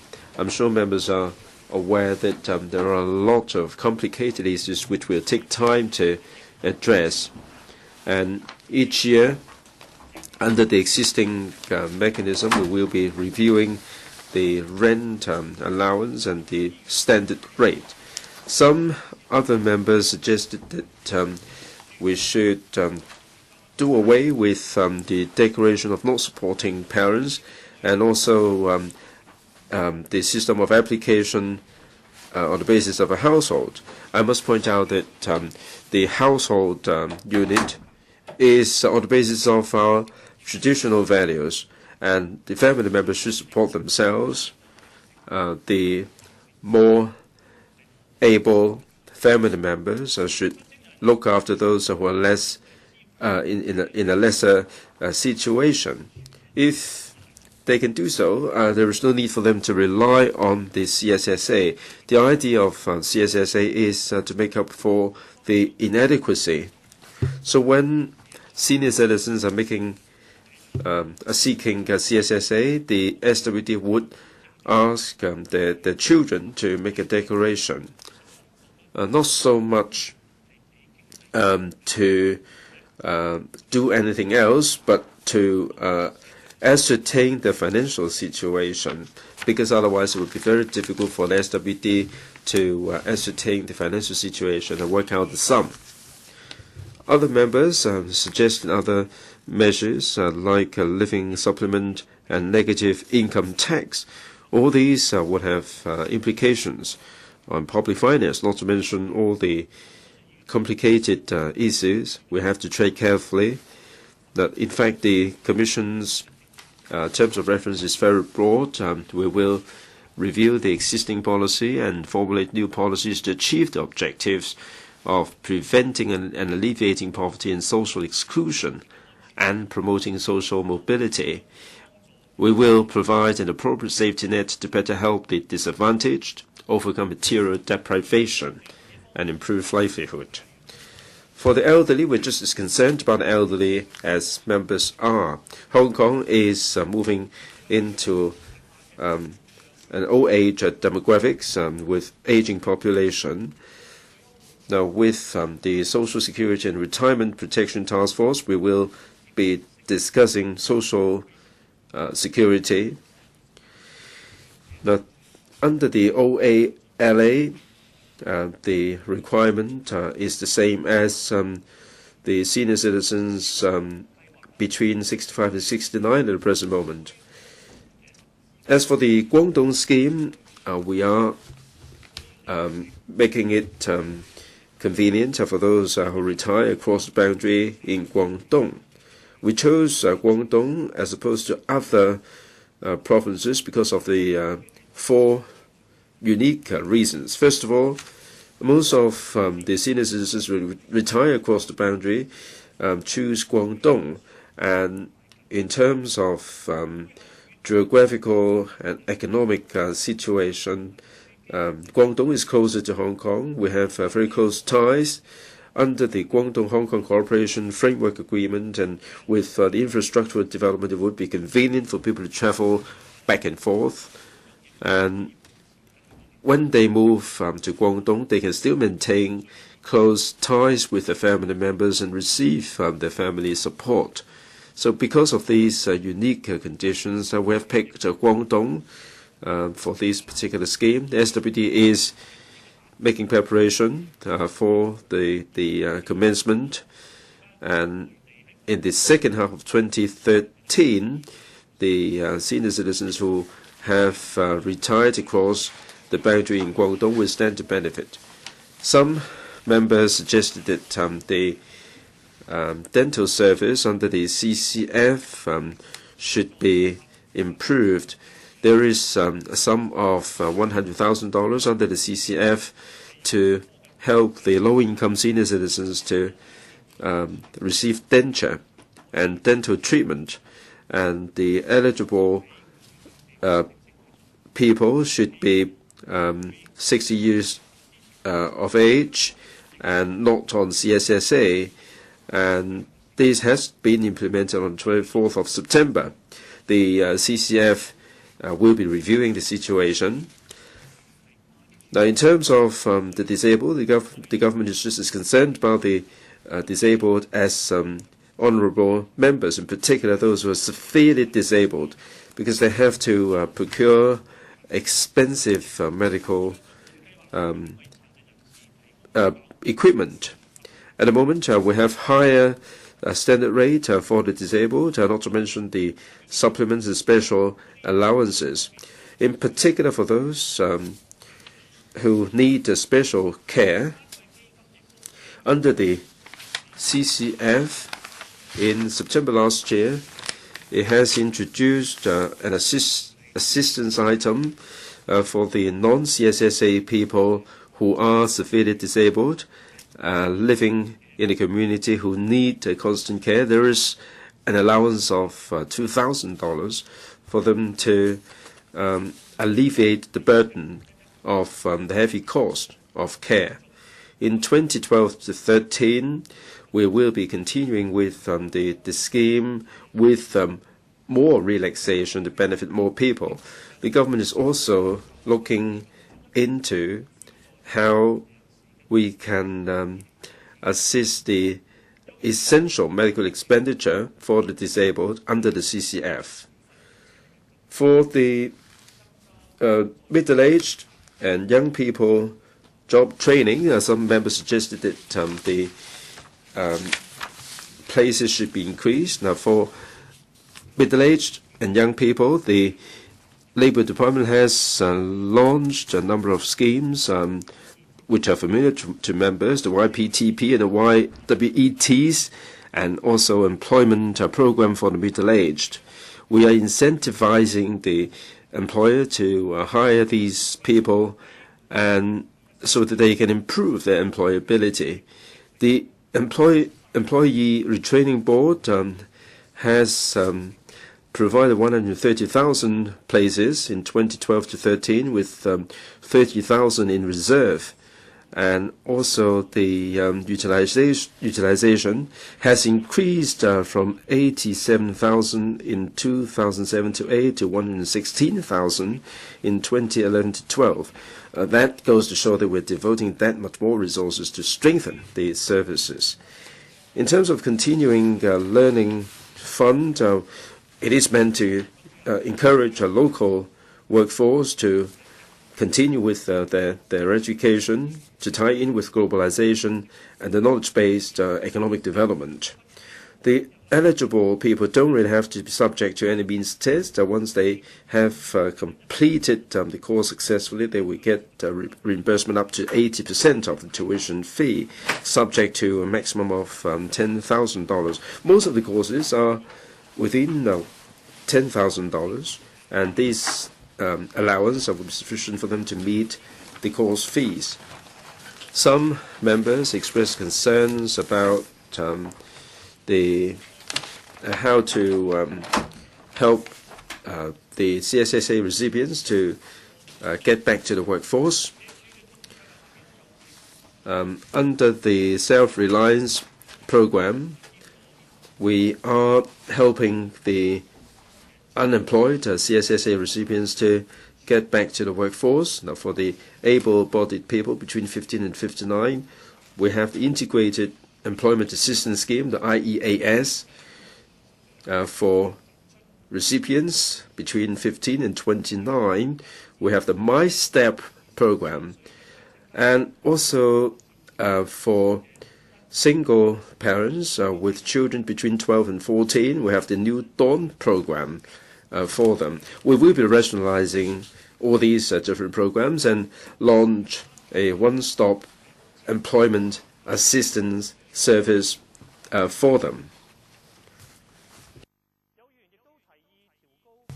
Some members suggested that the work incentive transport subsidy scheme should be beefed up.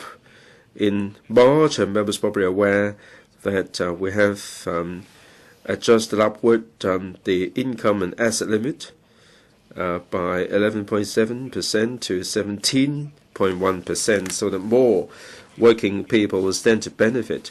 We have speeded up the midterm review with a view to optimizing it, which allows the applicants to choose whether to make an application on the basis of personal basis or household basis. This is what we call the double-track approach.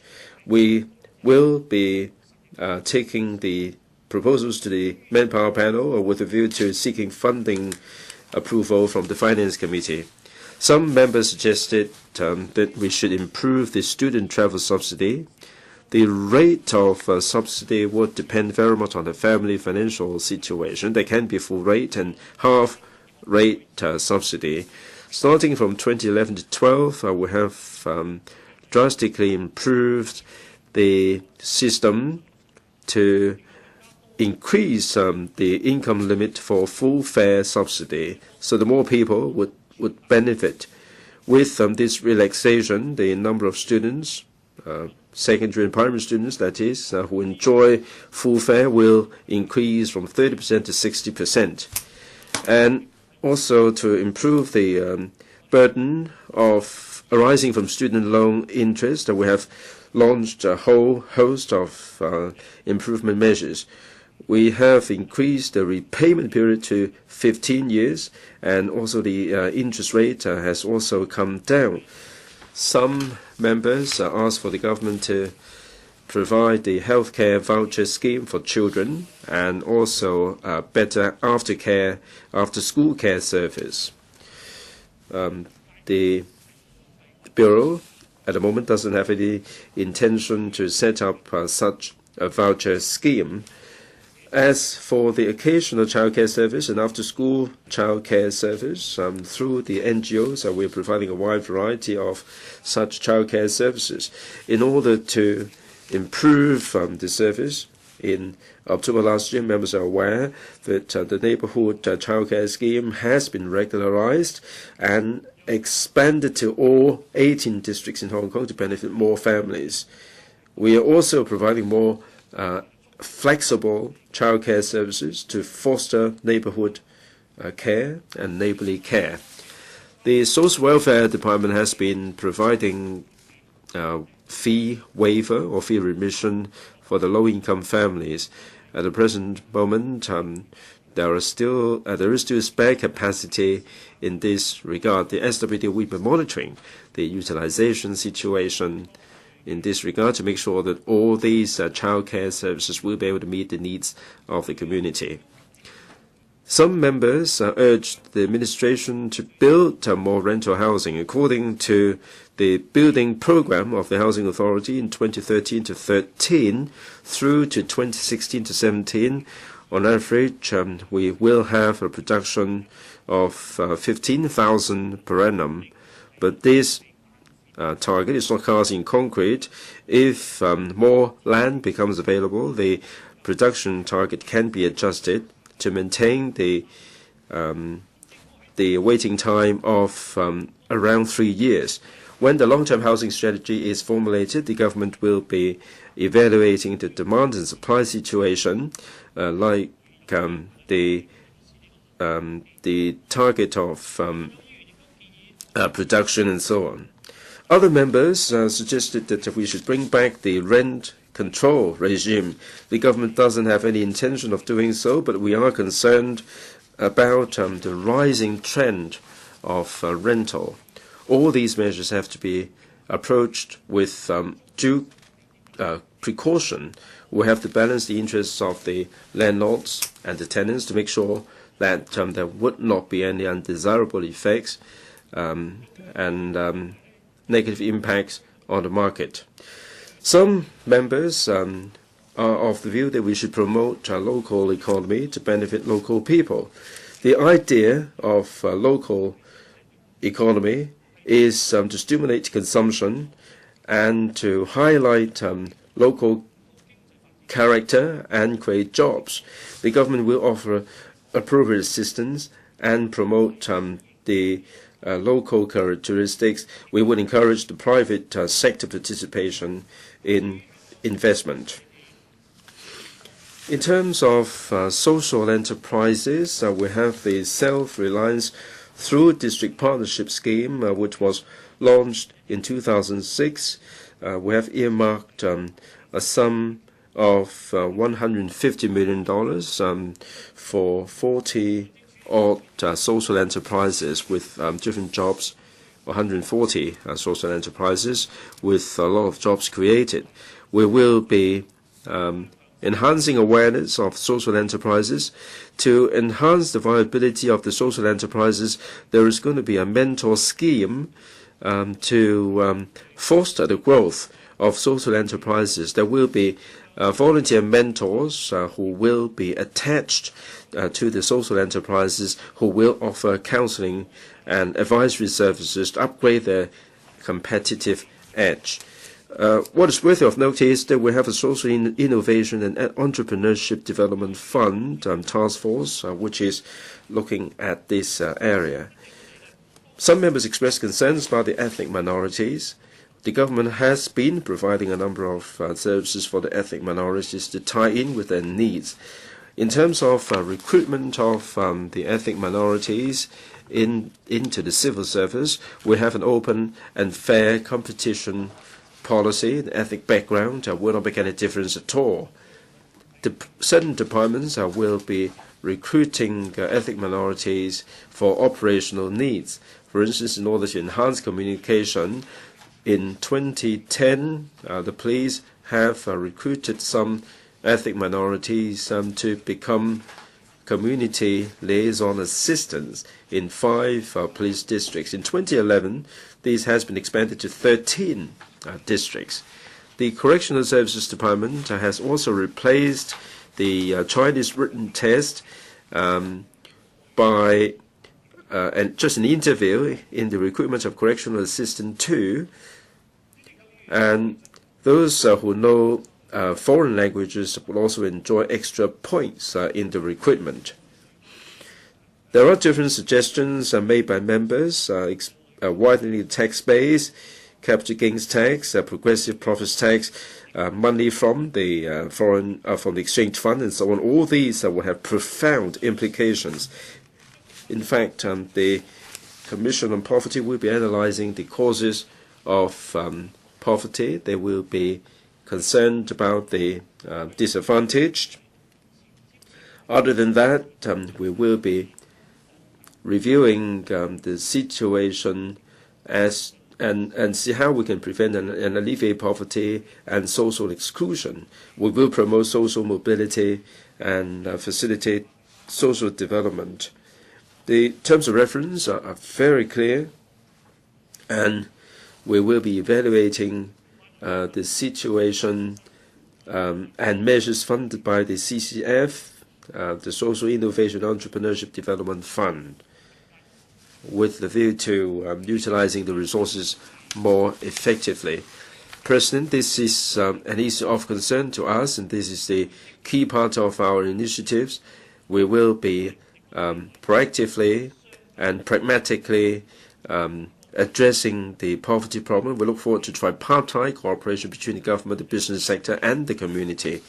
As I said, during this term, we will be interacting with members more and get on with the poverty alleviation initiatives. With these words, I conclude my speech.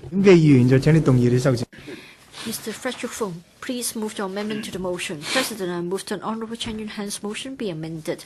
I now propose the question to you, and that is that the amendment moved by Frederick Fung to Chan Yuen-han's motion be passed. I now put the question to you as stated. Will those in favor please raise their hands? Those against, please raise their hands.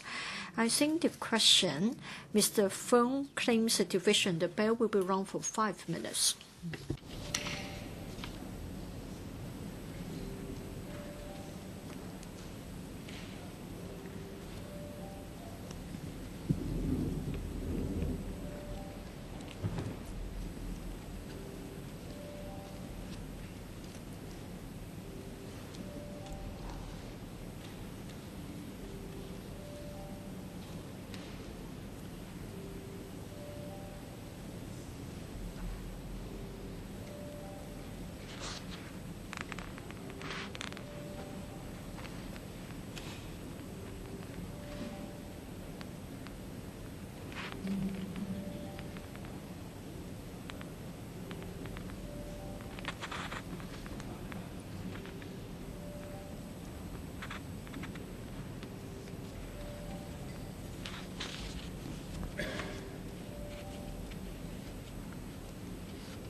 開始表決。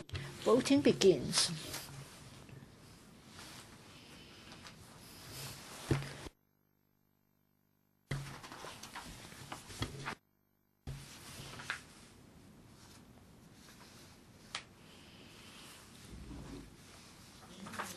Members, please check your vote. If there are no questions, voting is closed. The results are displayed.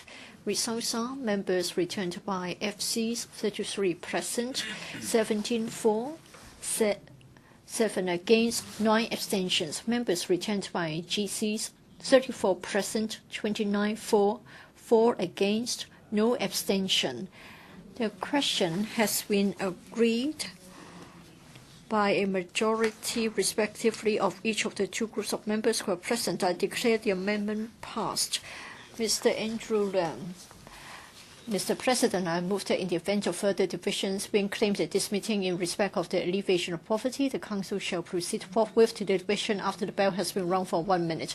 I now propose the question to you, and that is the motion moved by Andrew Leung be passed. Does any member wish to speak? I now put the question to you as stated. For those who are in favor, please raise their hands. Those against, please raise their hands. I think the question is agreed by majority, respectively, of each of the two groups of members who are present. I declare the motion passed. I order that in the event of further divisions being claimed at this meeting in respect of the alleviation of poverty, the Council shall proceed forthwith to division after the bell has been rung for 1 minute. As members have already been notified, Mr. Michael Tian, Mr. Leung Kai-cheng and have already withdrawn their amendments. Dr. Fernando Zhang, Honourable Frederick Fung's amendment has been passed. I have given leave for you to revise the terms of your amendment as set out in the paper which has been issued to members, so have up to 3 minutes to speak. President, I move that Honourable Chan Yuen-han's motion, as amended by Honourable Frederick Fung, be further amended by my revised amendment. I have revised my amendment. We still have the social insurance as the format to provide protection to members in the event of retirement, disability, death, and employment. Members, you don't need to worry. Social insurance as the form will be better than CSSA, so that we don't just rely on tax revenue. Rather, it will be a contributory system with everybody participating, with everybody benefiting from it. So in the form of social insurance, it means that what the CSSA can achieve. Mr. Zhang, you should focus on the revised version instead of explaining to members the original intention of your amendment. Supporting my further amendments will not affect the business sector, and I don't think it is going to be a major change to the resource allocation. So you don't need to worry, just continue to support. Now propose the question to you, and that is that Dr. Fernando Zhang's amendment to Honourable Chan Yuen-han's motion as amended by Frederick Fung be passed. I now put a question to you as stated. Will those in favor please raise their hands? Those against, please raise their hands. I think the question, Mr. Yip Kok-hyun claims the division. The bell will be rung for 1 minute.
開始表決。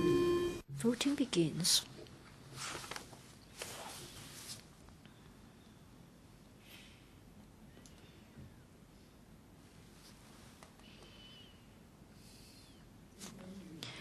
Members, please check your votes. If there are no questions, voting is closed. The results are displayed.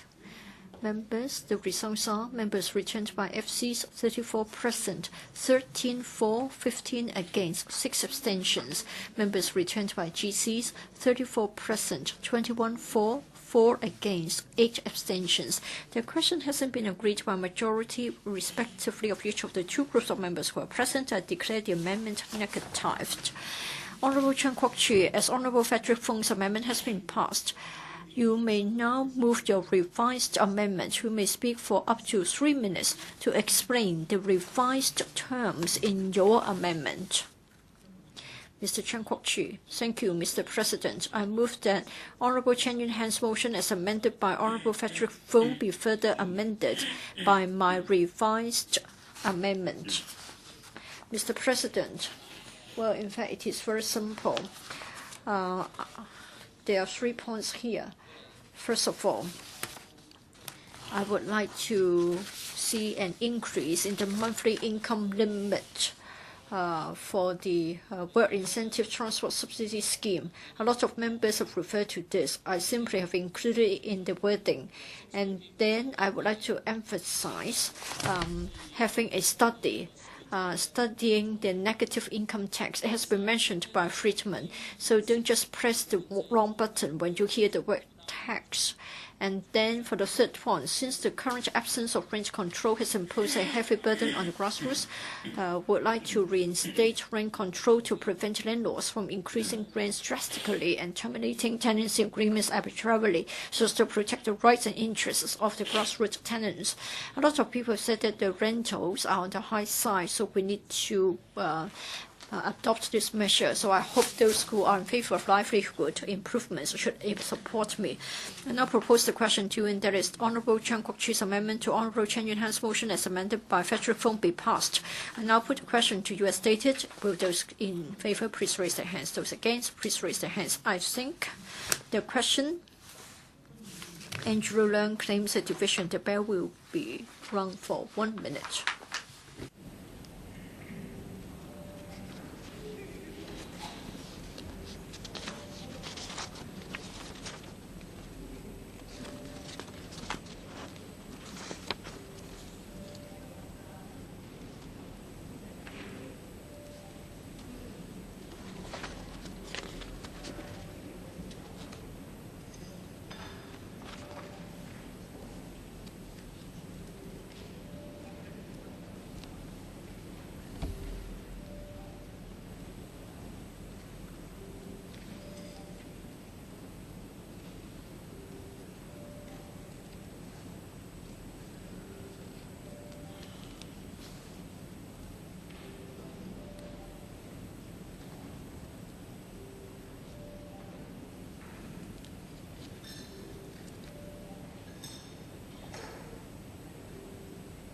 Voting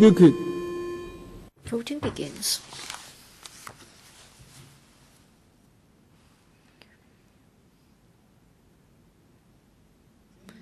Members, please check your votes. If there are no questions, voting is closed. The results are displayed. Results are members returned by FCs 34 present, 13 for, 14 against, 7 abstentions. Members returned by GCs 34 present, 21 for, 5 against, 7 abstentions. The question hasn't been agreed by a majority respectively of each of the two groups of members who are present. I declare the amendment negatived. Mr. Tam Yu-chung, as Frederick Fung's amendment has been passed, please move your revised amendment. Tam Yu-chung. President, I move that Honourable Chan Yuen-han's motion as amended by Frederick Fung be further amended by my revised amendment. I think everybody is familiar with the content of my amendment. It is late at night, so I do not intend to use up the 3 minutes. And I propose the question to you, and that is Tam Yu-chung's amendment to Chan Yuen-han's motion as amended by Frederick Fung be passed. And I put a question to you as stated. Will those in favor please raise their hands? Those against, please raise their hands. I take the question. Mr. James Tian claims the division. The bell will ring for 1 minute.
Voting begins.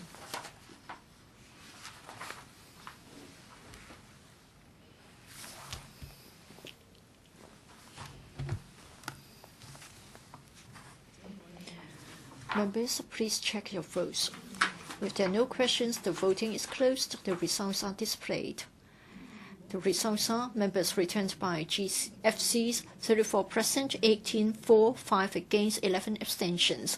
Members returned by GCs 34 present, 29 for, 3 against, 1 abstention. The question has been agreed by a majority respectively of each of the 2 groups of members who are present. I declare the amendment passed. Mr. Ho, as the amendments of Frederick Fung and Tam Yu-chung have been passed, you may now move your revised amendment. President, I move that Honorable Chan Yuen-han's motion as amended by Frederick Fung and Tam Yu-chung be further amended by my revised amendment. 2 amendments have been passed, but I don't think it is going to impact upon my amendment. There is some slight revision of the wordings. And then for the last 2 elements in my amendment, there is introduction of a negative income tax as well as the universal retirement protection. They are the main points of my amendment. Please support my amendment. And I'll propose the question to you, and that is Albert Ho's amendment to Chan Yuen-han's motion as amended by Frederick Fung and Tam Yu-chung be passed. And I'll put a question to you as stated. Will those in favor please raise their hands? Those against, please raise their hands. I think the question. Mr. James Tian claims the division. The bell will be rung for 1 minute.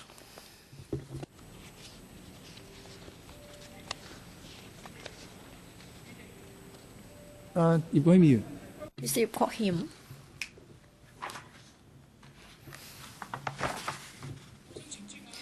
Can I seek clarification with Albert Ho? Was he referring to a comprehensive retirement protection or universal retirement protection? Albert Ho, do you have any clarification? I think the wording is clear. It's comprehensive.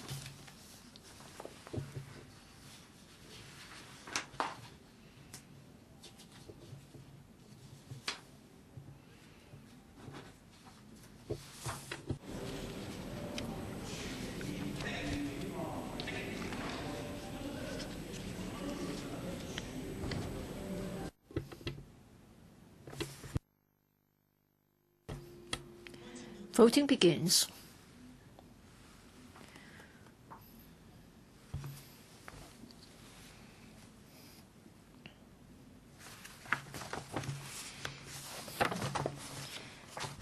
Yes, Mr. Chung Shi-ken.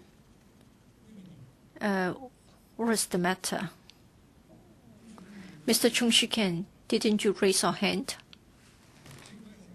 Members, please check your votes.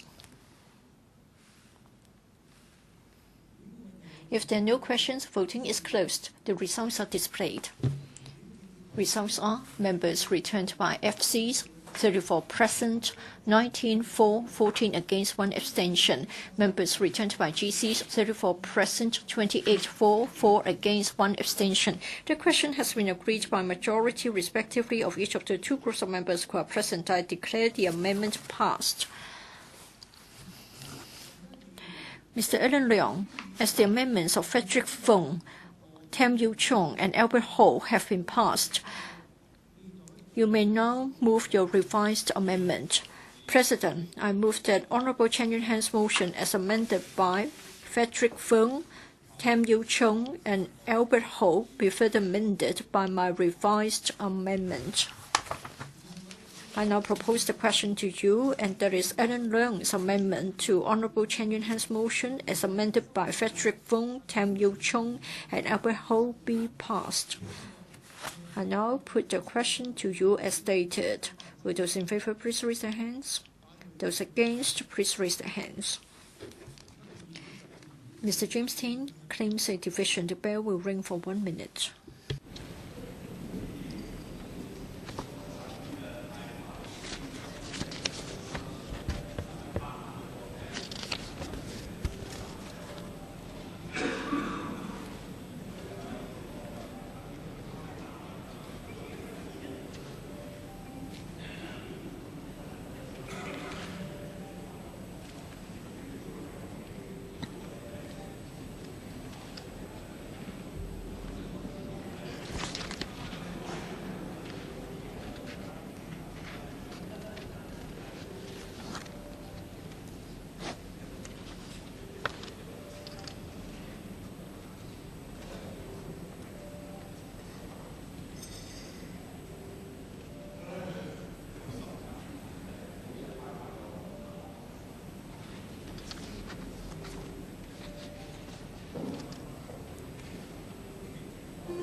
Voting begins.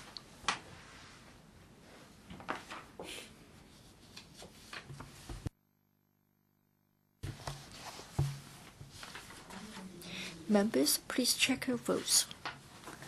If there are no questions, voting is closed. The results are displayed. The results are: members returned by FCs 34 present, 17 for, 13 against, 4 abstentions. Members returned by GCs 34 present, 29 for, 4 against, no abstention. The question hasn't been agreed by majority respectively of each of the 2 groups of members who are present. I declare the amendment negatived. Mr. Albert Chan, as the amendments of Frederick Fung, Tam Yu Chung, and Albert Ho have been passed, you may now move your revised amendment. President, I move that Chan Yuen-han's motion as amended by Frederick Fung, Tam Yu Chung, and Albert Ho be further amended by my revised amendment. Well, it is very simple. Just return $8,000 to each citizen. We should be united and support it. I now propose the question to you, and that is Albert Chan's amendment to Chan Yuen-han's motion as amended by Frederick Fung, Tam Yu Chung, and Albert Ho be passed. I now put the question to you as stated. Will those in favor please raise their hands? Those against, please raise their hands. Mr. Albert Chan claims a division. The bell will ring for 1 minute.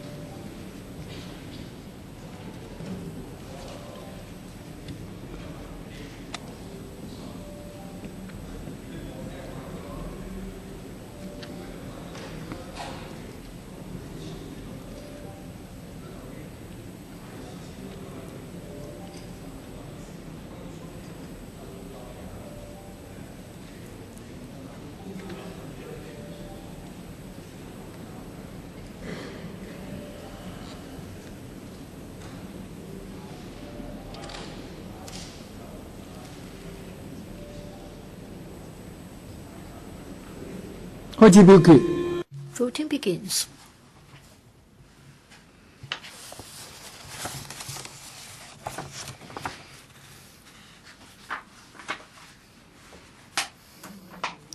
Members, please check your votes.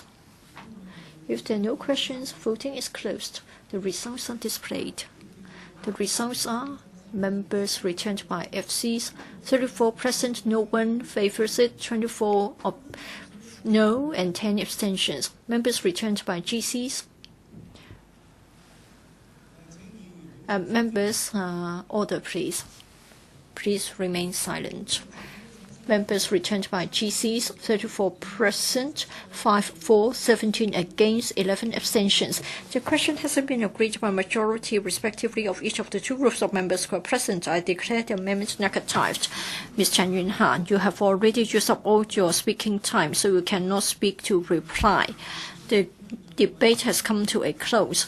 I now put the question to you, and that is the motion moved by Chan Yuen-han, as amended by Frederick Fung, Tamu Chung, and Albert Ho, be passed. Will those in favor please raise their hands? Those against, please raise their hands. I think Mr. James Tian claims a division. The bell will be rung for 1 minute.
Voting begins.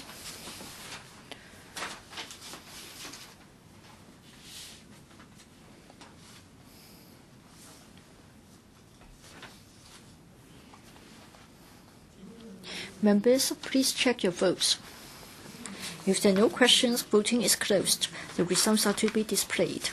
The results are members returned by FCs, 34 present, 18 for, 11 against, 5 abstentions.